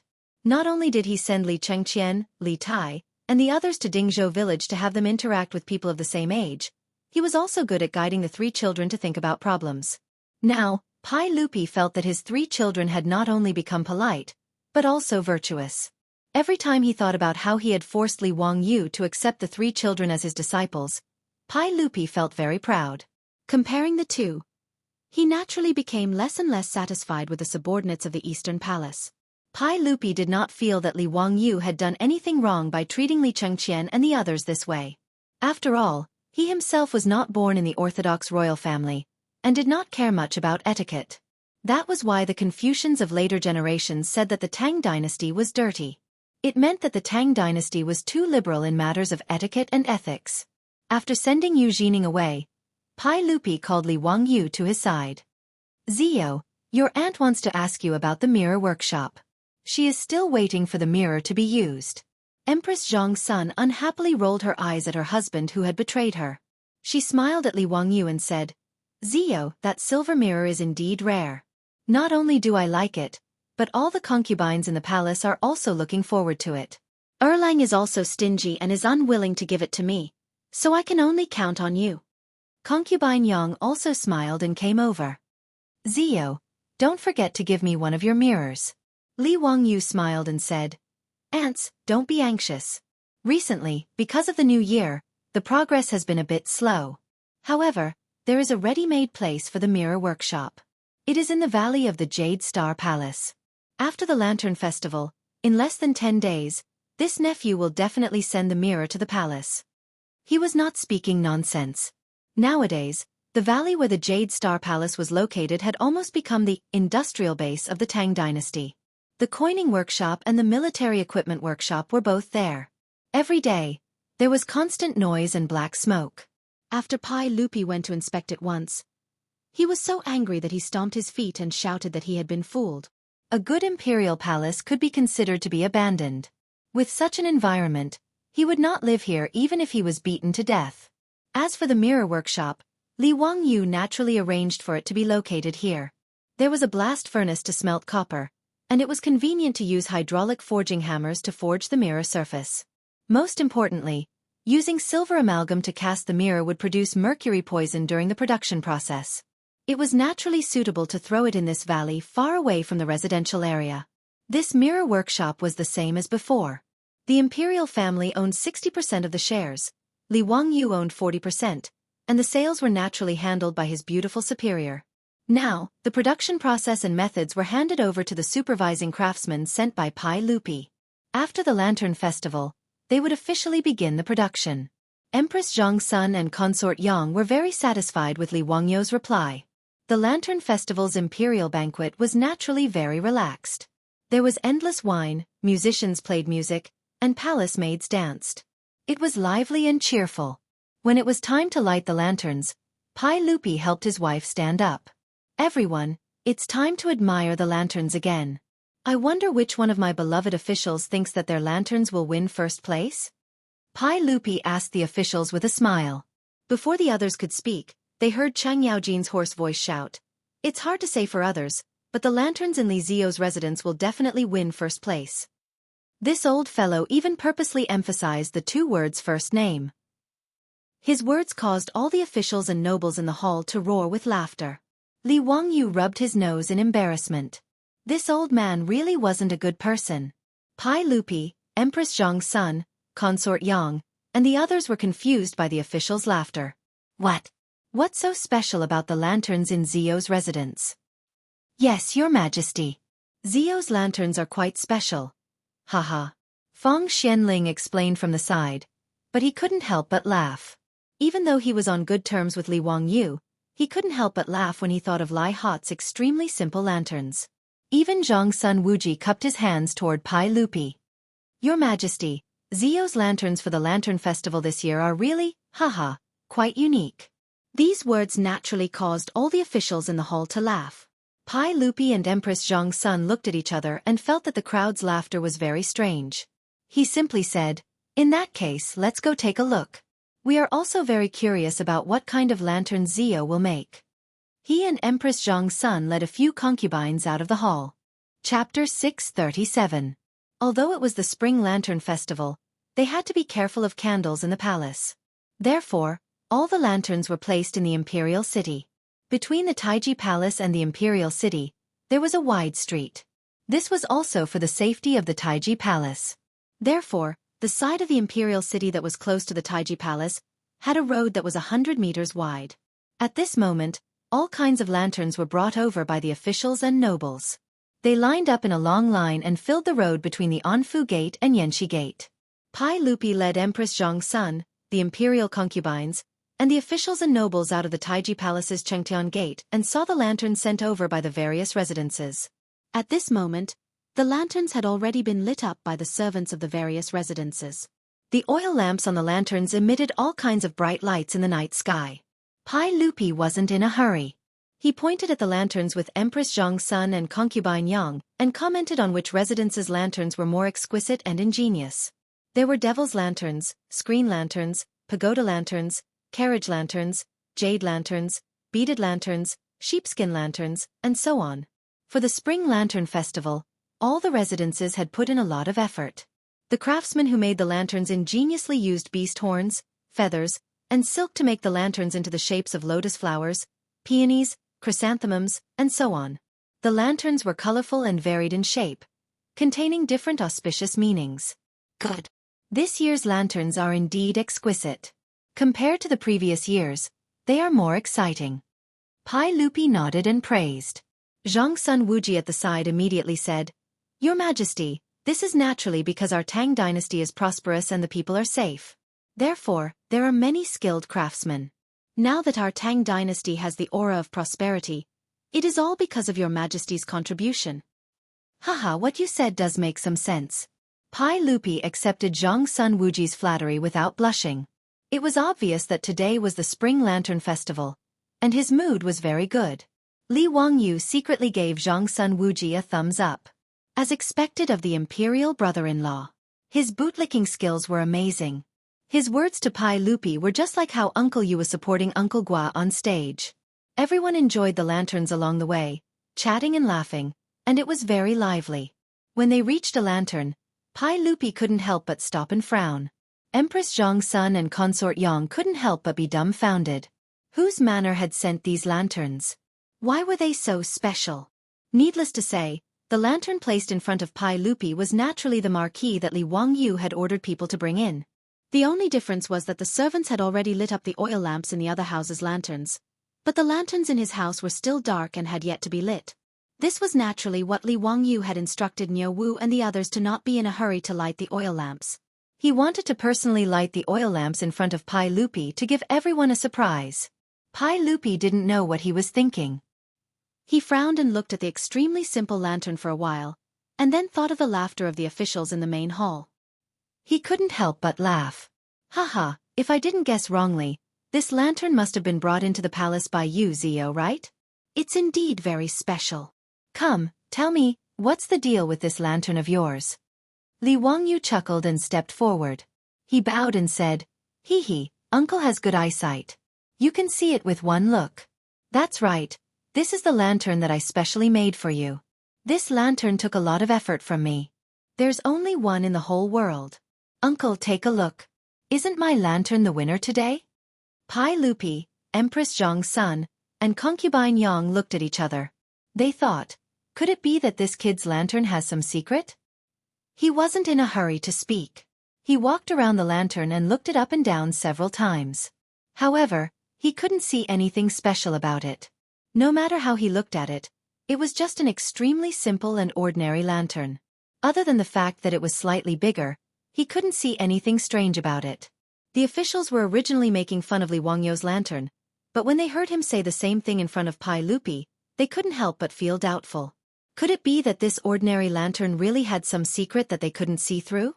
However, no matter how the officials gathered around and studied it, it was just an ordinary lantern that couldn't be any more ordinary. Zhang Sun Wuji suddenly clapped his hands. Ziyou's meaning is that you're using this lantern as a metaphor for our Tang dynasty. Just like this simple and elegant lantern, it looks simple and plain, but it's like a piece of white paper that your majesty can draw a poetic and picturesque picture scroll with ink. His words made the sweat on Li Wangyou's forehead almost drip down. Imperial brother-in-law, are you really a comedian in crosstalk? The hole in your brain is really too big for your flattery. Before Li Wangyou could shake his head, the officials at the side all nodded and praised. That's right. It seems that this is what County Earl Hu meant. Haha, County Earl Hu, you're using a trick. The champion of this year's lantern competition can't be given to you because of this, haha. Bastard, why do you also have so many tricks up your sleeve? You're beating around the bush. You're really annoying. Chang Yaojin also scolded jokingly. However, with just this, you can forget about taking the champion of this year's lantern competition. Although Pai Lupi didn't say anything, he secretly nodded and smiled. In his opinion, this nephew of his should be what Zhang Sun Wuji had guessed. Among the officials, there were quite a few who secretly admired Li Wangyou and felt that this county earl who really knew how to flatter. Other people meticulously made lanterns, but he wanted to do the opposite. He made an ordinary lantern and was able to attract the emperor's praise. He was really amazing. Li Wangyou's face darkened, but he could only mumble, that little nephew, and it should be like this. However, uncle, this lantern can only be seen after it's lit up. Why don't you let little nephew light this lantern and let uncle and the officials take a look? After receiving Pai Lupi's permission, Li Wangyou hurriedly went forward and, with the help of the palace's eunuchs, blew on the lighter and carefully lit the oil lamp inside the lantern. When the lantern was lit up, Pai Lupi and the officials once again carefully examined it, but it was still very ordinary. However, through the white gauze lampshade, they seemed to be able to faintly see something inside the lantern. However, they couldn't see it clearly. Other than that, there was nothing special about it. Pai Lupi didn't understand and asked, Ziyu, what are you trying to do? Hee, uncle, you will know when you see it. I dare say that this lantern is the only one in the world. Li Wangyou was not in a hurry. The oil lamp in the flower lantern had just been lit. Due to the size of the flower lantern, it would take some time for the hot air to rotate. The flame of the oil lamp would heat up the air. Everyone looked at it for a while, but there was no reaction. They couldn't help but frown, thinking, what is Li Wangyou trying to do? Before the others could say anything, the crown prince's concubine's son, Yu Jining, stood out again. Your Majesty, County Earl who is obviously deliberately mystifying and deceiving your Majesty. He stopped halfway and stared at the lantern with his eyes wide open. Chapter 638. Under everyone's astonished gazes, they saw that within the lantern, there was an object that slowly started to spin. Within the lantern, the light from the oil lamp projected the object's shadow onto the plain white gauze lampshade, reflecting an image. When the crosstalk comedian Zhang Sun Wuji saw the image clearly, he gasped, This is His Majesty. Wahahaha, not only is there His Majesty, there's also Laozi's image. Old Yuqi is also in there. Second brother, there's also you. Chang Yaojin shouted towards Qin Qiong. Through the white gauze, the continuously spinning image was reflected. It was the emperor of the Tang dynasty, Pai Lupi, as well as a group of generals and dukes. They were all riding on horses, waving the weapons in their hands, looking like they were charging on the battlefield. The image of the marquee lantern was similar to the shadow play in the future. It shone through the lampshade, projecting the image onto the screen. Li Wangyou asked the craftsman to make the marquee lantern. Inside the marquee lantern, there were 12 images carved on cowhide that were constantly spinning. With the push of the hot air, it achieved the effect of shadow riding unhindered. It looked like Pai Lupi and a group of dukes and dukes were galloping on their horses, repeatedly appearing and disappearing, urging their horses to chase after each other, changing the scene. When this scene fell into the eyes of Pai Lupi and the other officials, it immediately shocked everyone present. For a moment, no one said anything. They all stared stupidly at the endlessly spinning image of the lantern. After a long while, Pai Lupi let out a long breath and sighed. This lantern is really a work of art. Ziyu, I don't know how you created such a heavenly item. It's really uncanny and unbelievable. The crown prince's left concubine's son, Yu Jining, who wanted to complain just now had his old face flushed red, as if he was suddenly slapped by someone. He didn't dare to say anything else and quietly retreated, afraid of causing more trouble. Pai Lupi glanced at him from the corner of his eyes and was too lazy to bother with this person.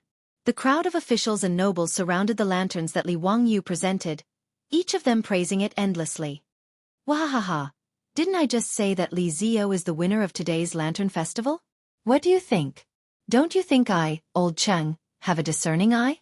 Cheng Yaojin suddenly opened his mouth and laughed loudly. He had a look of, I knew this would happen.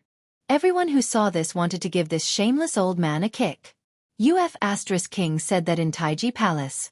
But was that what you meant when you said those words? Li Wangyu also silently rolled his eyes. With regards to Cheng Yaojin's thick skin, he also had a deep understanding and was not surprised. Seeing everyone's enthusiasm for the merry-go-round, Li Wangyu suddenly thought of a folk story about the merry-go-round. He couldn't help but smile and say, Uncle everyone, I have the first half of a couplet here. Would Uncle and everyone be interested in matching the second half? The Lantern Festival, riddles guessing, and matching couplets were all things that the Tang people loved. Hearing him say this, everyone naturally smiled and nodded. Li Wangyu lightly coughed and pointed at the merry-go-round. My first half is merry-go-round lantern. The lantern moves the horse, the lantern extinguishes, the horse stops. Li Er smiled when he heard that and said, Good point. Zio's first half is very ingenious. Just as Pai Lupi finished speaking, Wang Renyu stepped forward and said with disdain, I thought that Count Huxian would come up with something absolute, but it seems like it's just a... What's so difficult about this? Listen to this old man's second half. Shake the heavens, the drum shakes the heavens, the drum stops the heavens to rest. Wang Yuanshou also twirled his beard and smiled. It is indeed very simple. Cry the phoenix flute, the flute cries the phoenix sings the phoenix's harmony. The crown prince's concubine-born son, Yu Jining, immediately came over. I've long heard that Count Huxian's talent is outstanding, but this first half is just a... I also have a second half. Snow falls in the sky falls in the sky is clear, the snow reflects the sky. Count Huxian's couplet is really too simple. Li Wangyu didn't expect that he would be mocked for his casual couplet. Even Pai Lupi's expression became somewhat ugly. He had just been exaggerating the ingenuity of Li Wangyu's first half, and these three people had jumped out to slap him in the face. It was really annoying. This first half was not difficult. The reason Li Wangyu thought of this first half was because he thought of Wang Engxi's folktale. Later generations said that Wang Engxi went to the capital to take the imperial exam and coincidentally met a certain official looking for a husband for his daughter. The first half of the couplet was pasted on the merry-go-round lantern. Wang Engxi did not immediately think of a way to match the second half. When they arrived at the examination hall, the head examiner wanted to test Wang Engxi. He pointed at the flying tiger banner in front of the hall and said, Flying tiger banner, banner flying tiger, banner rolling tiger hiding body. Wang Engxi's mind was very lucky. He immediately thought of the first half of the couplet from the official's family. Without thinking, he matched it with merry-go-round lantern, lantern galloping horse, lantern extinguishing horse, lantern stopping horse. His fluency shocked the head examiner. Afterwards, Wang Engxi used the head examiner's couplet to match the official's family's couplet and married the official's family's young miss. Of course, this was only a folktale and could not be taken seriously.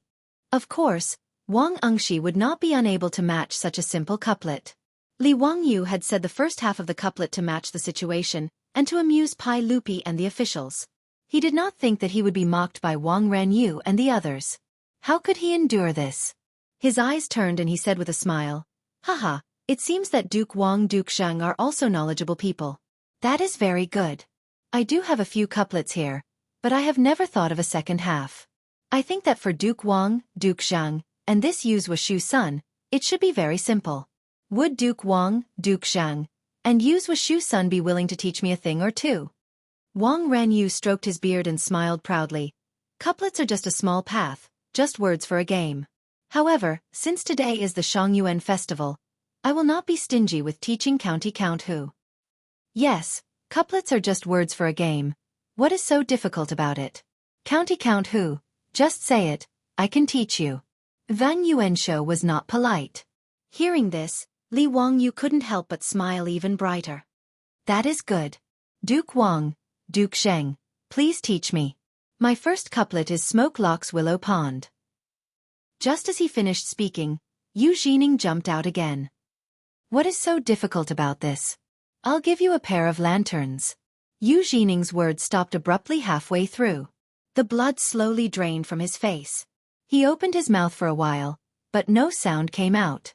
Only now did Yu Jining realize that the first half of the couplet was not easy to match.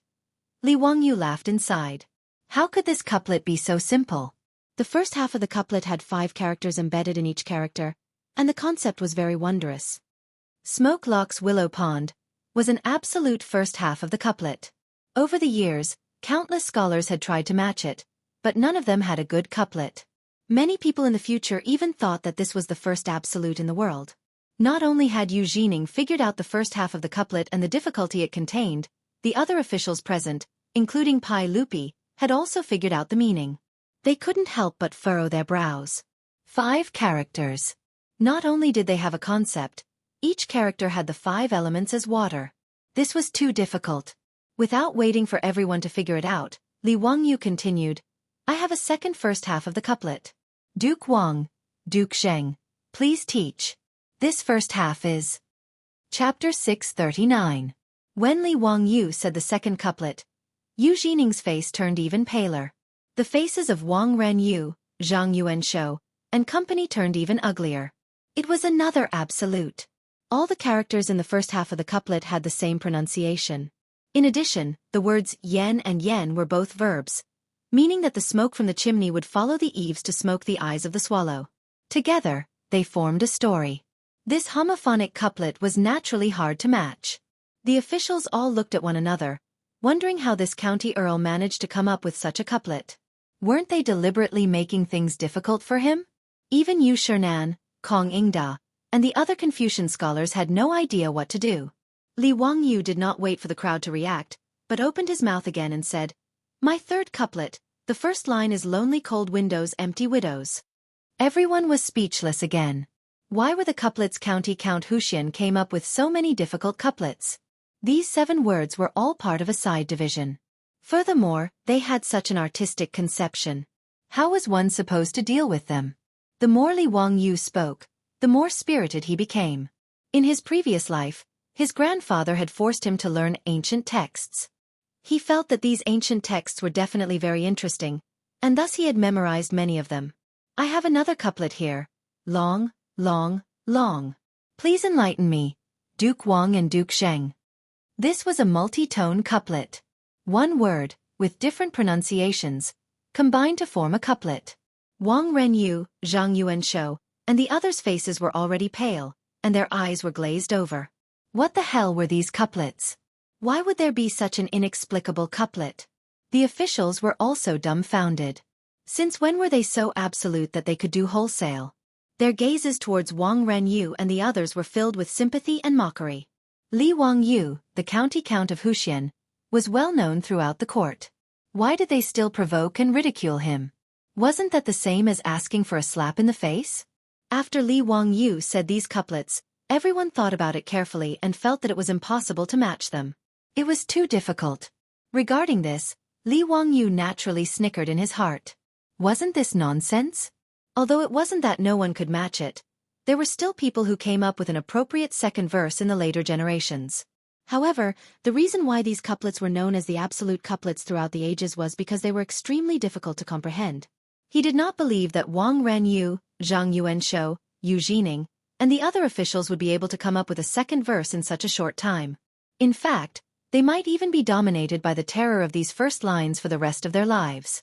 Now, not only were Wang Renyu and Zhang Yuanshou, the 2 heads of aristocratic families, pale, but even the hundreds of officials from aristocratic families were the same.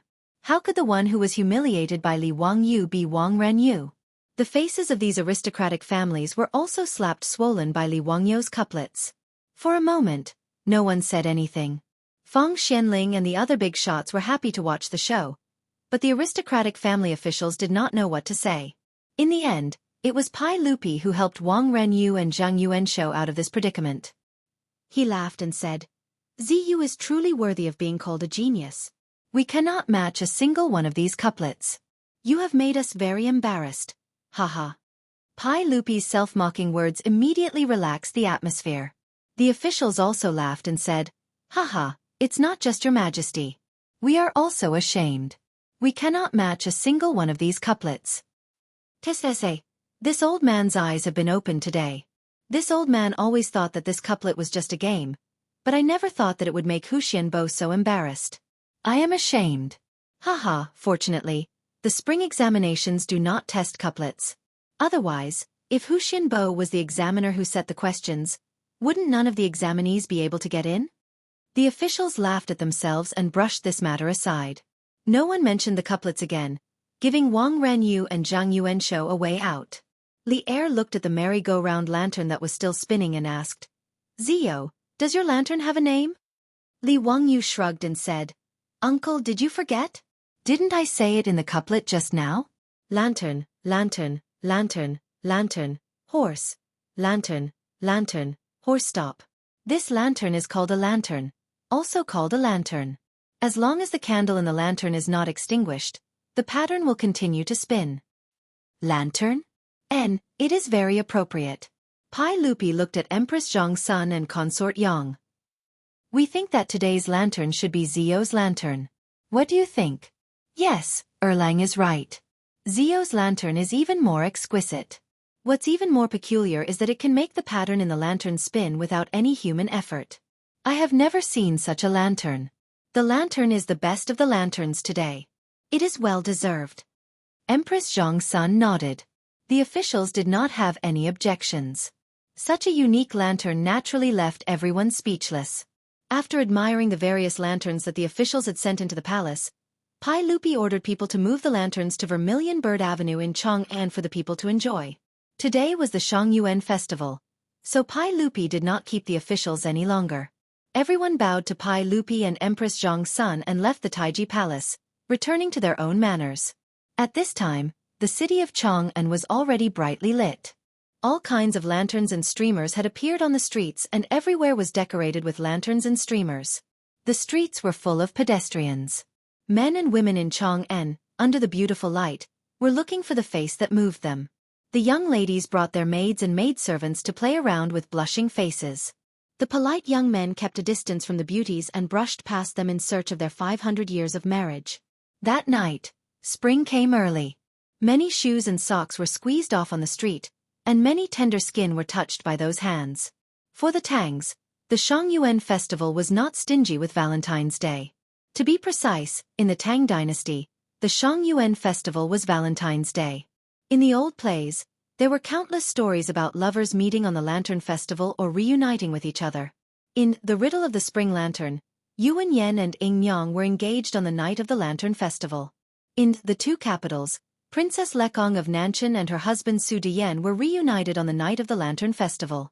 Ouyang Xiu's poem, Last Year on the Lantern Festival, the lanterns in the flower market were as bright as day. The moon was above the willow branches. This year on the Lantern Festival, the moon and lanterns were the same. I didn't see the person last year, and tears filled my sleeves. It also described the regret and sadness of the woman who didn't see the person she liked on the day of the Lantern Festival. In the city of Chang'an, men and women exchanged glances and tried to test each other's feelings. People who were controlled by hormones were collectively caught up in this large-scale outdoor blind date. As the saying went, looking for her thousands of times in the crowd, suddenly looking back, she was still there, in the waning light of the lantern. Wasn't this the style of the Lantern Festival? Li Wangyu rode on horseback, surrounded and protected by Niu Wu and his troops, slowly passing through the crowd. Looking at the scene in front of him, he couldn't help but be intoxicated. Finally, the group returned to the house in Kaihua Square. His beautiful boss, Aphrodite, and Perrin had been waiting impatiently for a long time. Seeing that he had finally returned, the three women complained that he was too slow and immediately pulled him out to enjoy the lanterns. Li Wangyu naturally agreed to it. Not avoiding the eyes of others, he laughed. holding his beautiful boss's hand in his left hand and Aphrodite's hand in his right hand. Behind him Perrin, who was pouting because Lang Jun didn't pull her, followed by Niu Wu and the others. Then, under the protection of Niu Wu and the others, they merged into the crowd at night. Watching lanterns, performing tricks, welcoming Aunt Z, and dancing. This night in Chang'an was like a dream, a carnival feast. Chapter 640. For Chang'an City, which had a curfew for 362 out of the 365 days of the year, the 3 days of the Spring Lantern Festival were extremely precious. Therefore, these 3 days were the hottest and wildest days in Chang'an City. Li Wangyu and his group, under the protection of the Central Platoon, followed the crowd and headed towards the Eastern Market. Since the curfew was lifted during the Spring Lantern Festival, the merchants naturally wouldn't let go of such a good opportunity to make money. The East Market and West Market were also open for business throughout the night for these 3 days. No matter which dynasty it was, the commercial center was naturally the most attractive place, and the East Market and West Market naturally became the most lively places in Chang'an City during the Spring Lantern Festival. Even Li Wangyu and his beautiful boss, who had transmigrated from the future, had never experienced such a bustle. Along the way, Su Chongqing seemed to have turned into a young girl like Perrin, constantly pointing at the various snacks sold by the roadside vendors and acting like a spoiled child, asking Li Wangyu to buy them. Speaking of which, the snacks sold in the Tang dynasty were indeed plentiful, including all kinds of piping hot pastries, glutinous rice balls, boiled water drinks, meat porridge, silk baskets, fried cakes, candied haws, sugar figurines. But whether it was his beautiful boss, Aphrodite or Perrin, they were all actually narrow-minded. They ordered Li Wangyu to run around and buy all kinds of snacks, but they stopped after tasting them. In the end, Niu Wu and his troupe benefited from these snacks. Because there were simply too many people roaming at night. Even though it was winter, Li Wangyu was sweating profusely in the crowd. Niu Wu had wanted to help his Lang Jun out when he saw that it was hard on him, but Li Wangyu flatly refused. On such a festival, squeezing through the crowd and helping the girls buy things was where the fun was. If any guy in the future had the chance to accompany his beautiful boss, Aphrodite, and Perrin on the streets, he would probably be willing to run around until his legs broke. Looking at the mature and alluring Su Chongqing, the sexy and charming Aphrodite, and the shy and shy Perrin, Li Wangyu could not help but think of the comic The Three Cat-Eyed Sisters that he had read in his previous life. For many people born in the 90s, the bad side of the animation was a childhood memory for many people. The three sisters' sexy and explosive figures were the ultimate temptation in many boys' dreams. Li Wangyu, on the other hand, had inexplicably transmigrated to the Tang dynasty, yet he could have these three. He really didn't know if he had saved the universe in his previous life in exchange for this. Thinking of this, the corners of Li Wangyu's mouth could not help but curl up. The villainous heavens treated him well. They played, laughed, and fooled around. Until the second half of the night, but the number of people on the streets still didn't decrease. At this moment, Li Wangyu finally felt that his legs were no longer his own. Looking at the three girls who were still in high spirits, Li Wangyu could not help but sigh in admiration. Sure enough, when it came to shopping, men would never be able to beat women. He pointed to a restaurant not far away and said in a pleading tone, "Ladies, let's take a break. We really can't walk anymore. There's a restaurant over there. Let's go have a midnight snack, drink some wine, and take a rest." His beautiful boss naturally smiled and nodded in agreement, and the group headed to the restaurant. Since it was the Lantern Festival, these restaurants in the city were naturally open all night. However, when Li Wangyu and the others arrived at the entrance of this restaurant, they found that there were many people dressed like scholars gathered in front of the restaurant. There were also many young ladies with their maids, but they did not go in. They just wandered around the entrance of the restaurant, as if looking at the lanterns hanging in front of the door. Li Wangyu found it very strange. What were these people doing? What were they doing loitering around the entrance of the restaurant instead of going in to eat and drink? There were a lot of lanterns in front of the restaurant, hundreds of them, but they were all very ordinary. What was there to look at? He was too lazy to think about it. He led the group of people to the entrance of the restaurant. Just as he was about to enter, he was stopped by the waiter, the doctor. "Sir, I'm really sorry. Today, you can't enter the restaurant at will. You have to meet the conditions." Li Wangyu was stunned when he heard this. There were conditions for eating and drinking? The doctor pointed to the hundreds of lanterns hanging in front of the restaurant. "Sir, Today is the Lantern Festival. My boss said that only those who can guess the riddles of the lanterns can enter. All the expenses will be treated by the restaurant's boss. There are many people in your residence. If you want to enter the restaurant, everyone has to guess the riddles. After being reminded by him, Li Wangyu and the others noticed that each lantern hanging outside the restaurant had a red piece of paper tied to it. It seemed that the riddles of the lanterns were written on it. No wonder there were so many people gathered in front of the restaurant, but they did not go in. The owner of this restaurant was quite interesting. Today, he was treating the guests for free, and the only requirement was to guess the riddles. This was interesting. Li Wangyu laughed. Haha, since that's the case, let's just guess the riddles. What's so difficult about that? His voice was a little loud, but it caused the few scholars beside him to be dissatisfied. Humph, Xiaolang, Kuan, don't talk big. These riddles today are very difficult. Can't you see that we're all racking our brains here? There are so many people in your residence. It's better to change to another restaurant. Today, apart from Li Wangyu, his beautiful boss, Aphrodite, Perrin, the two brothers Niu Yong and Niu Wu, as well as 4 other bodyguards in the residence, there were a total of 10 people. According to the requirements of the restaurant, they had to guess 10 riddles before they could enter. Clearly, these riddles were not simple. Otherwise, there wouldn't be so many people gathered in front of the restaurant. Li Wangyu didn't get angry at the Confucian scholars' questions and only chuckled. Was guessing the riddles very difficult? Perhaps it was not easy for the Tangs. After all, there were no books like the complete collection of lantern riddles for sale in the Tang dynasty, and no one had specifically summarized how to guess the riddles. But for Li Wangyu, who had been reading a thick book of complete collection of lantern riddles since childhood, it was not that difficult. Li Wangyu held his beautiful boss's hand and strolled under the lantern, looking around. Pillow chat after 5 o'clock a.m. Type 1 word. Li Wangyu thought for a moment, then pointed at the lantern and smiled at Su Chongqing. Quickly take it down. I've guessed it. His beautiful boss naturally smiled and nodded. She reached out to take the paper hanging under the lantern, but suddenly an arm stretched out from the side and snatched the lantern riddles away before she could. Li Wangyu could not help but fly into a rage. He turned his head and glared, wanting to see who was so arrogant, but he could not help but be stunned. Uncle, aunts, what are you doing here? The one who snatched the riddle was none other than the smiling Empress Zhong's son. Beside her stood Pai Lupi and Yang Fei.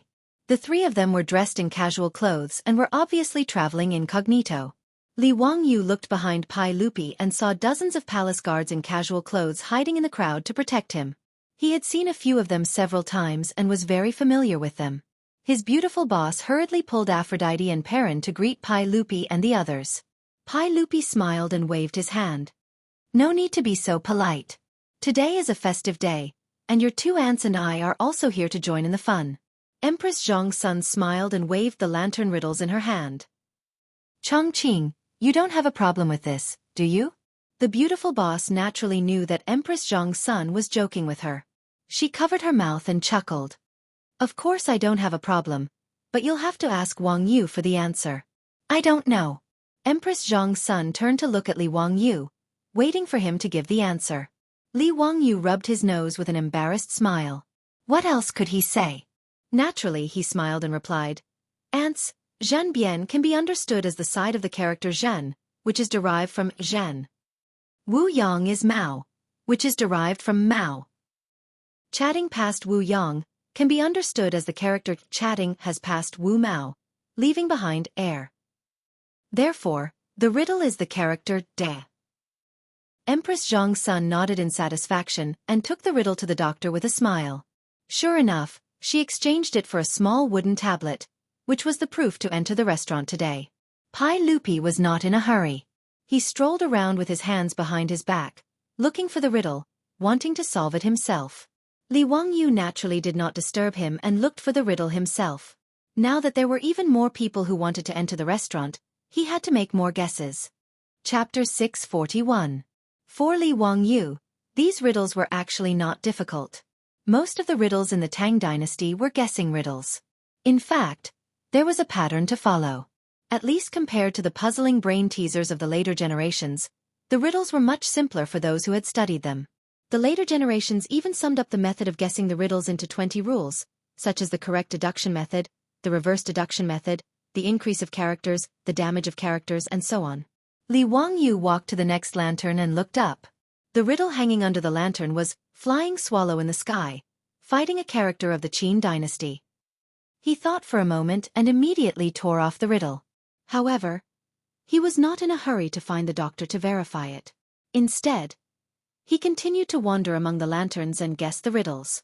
For every riddle that he guessed the answer to, he gently tore the riddle from the lantern and held it in his hand. He was ready to go to the doctor in the restaurant later to check the answer. However, his actions were very strange in the eyes of the bystanders. The Confucian scholars who had spoken before became more and more dissatisfied when they saw Li Wangyu taking off the riddles as if he was playing around.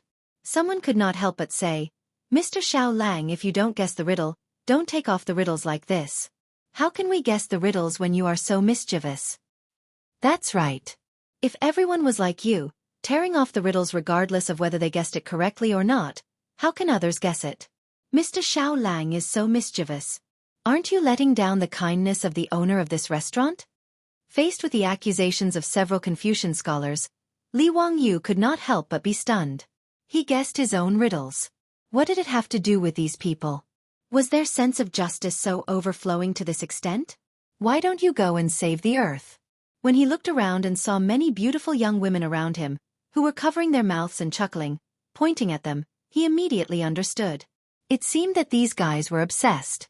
It was like a male peacock in heat spreading his tail in front of a female peacock. He needed to show his feathers to seek pleasure. Unfortunately, he had become a prop for these male peacocks to show off their feathers. Li Wangyu couldn't help but laugh, and he laughed very happily. Everyone, how do you know that I am fooling around? Why can't I already guess the answer to these riddles? His words caused the few Confucian scholars to laugh coldly. What kind of joke is this? How can you, Mr. Xiao Lang, guess these riddles? As far as I know, these lantern riddles were all written by the owner of this restaurant. He spent a lot of money to invite the great scholars of the present age to write them for the sake of enjoying the Lantern Festival today. If you don't abide by the rules like this, wouldn't you be letting down the master's good intentions? That's right. Looking at your appearance, Xiao Lang, Kuan, you're also a scholar. How can you be so disgraceful? You are also traveling with your womenfolk. Don't be so reckless and disgrace the face of the scholars of the Tang dynasty. Humph, ignorant and incompetent.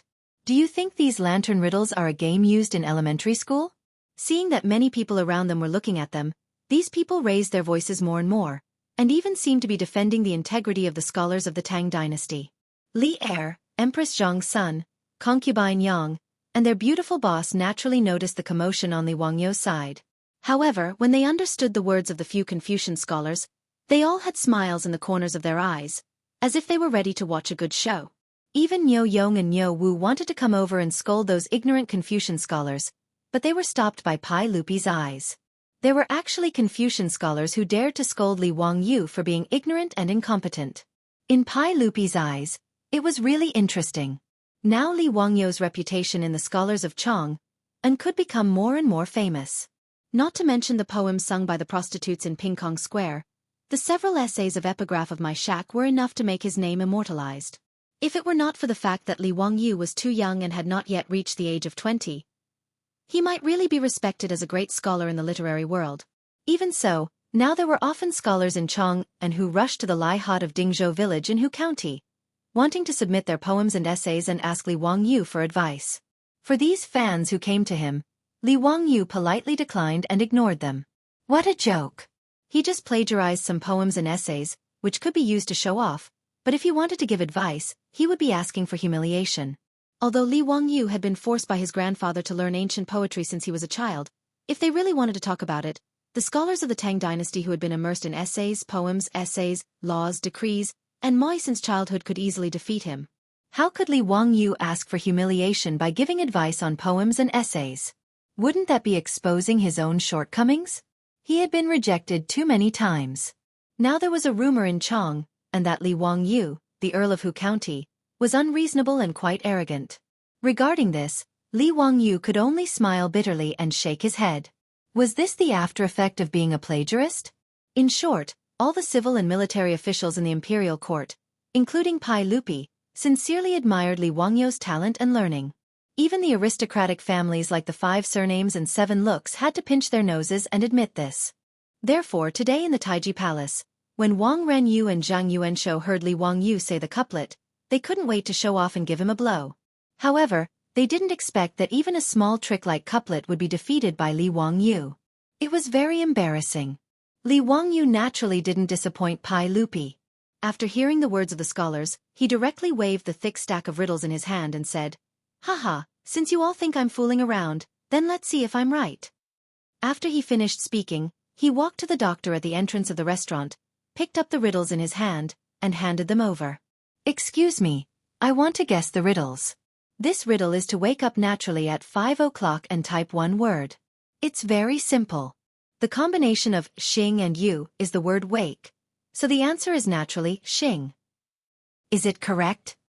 The doctor took the riddles and checked them in the book in his hand before nodding with a smile. "That's right. Congratulations, Lang Jun. You've guessed correctly." Seeing that Li Wangyu had guessed correctly, the faces of the scholars couldn't help but turn ugly. One of them coldly snorted. "Humph. Maybe he just happened to guess correctly. I don't believe that he has guessed the answers to so many riddles." "That's right. It's just a blind cat running into a dead mouse. It's just one riddle. It's not like we didn't guess it. Just now, we also guessed 2 riddles. It's not that rare." There were 4 or 5 scholars in this group, and they only guessed 2 riddles. Naturally, it wasn't enough, so they kept guessing outside the restaurant. The doctor handed Li Wangyu a small wooden tablet as proof that he had answered the riddles correctly.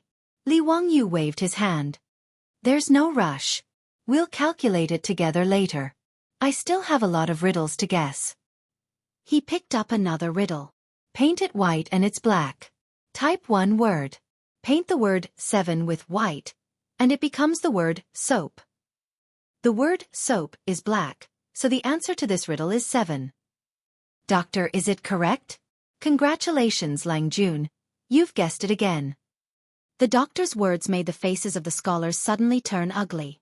They looked at each other a few times, and their hearts were filled with uncertainty. Could it be that this young man had really guessed all the riddles in his hand?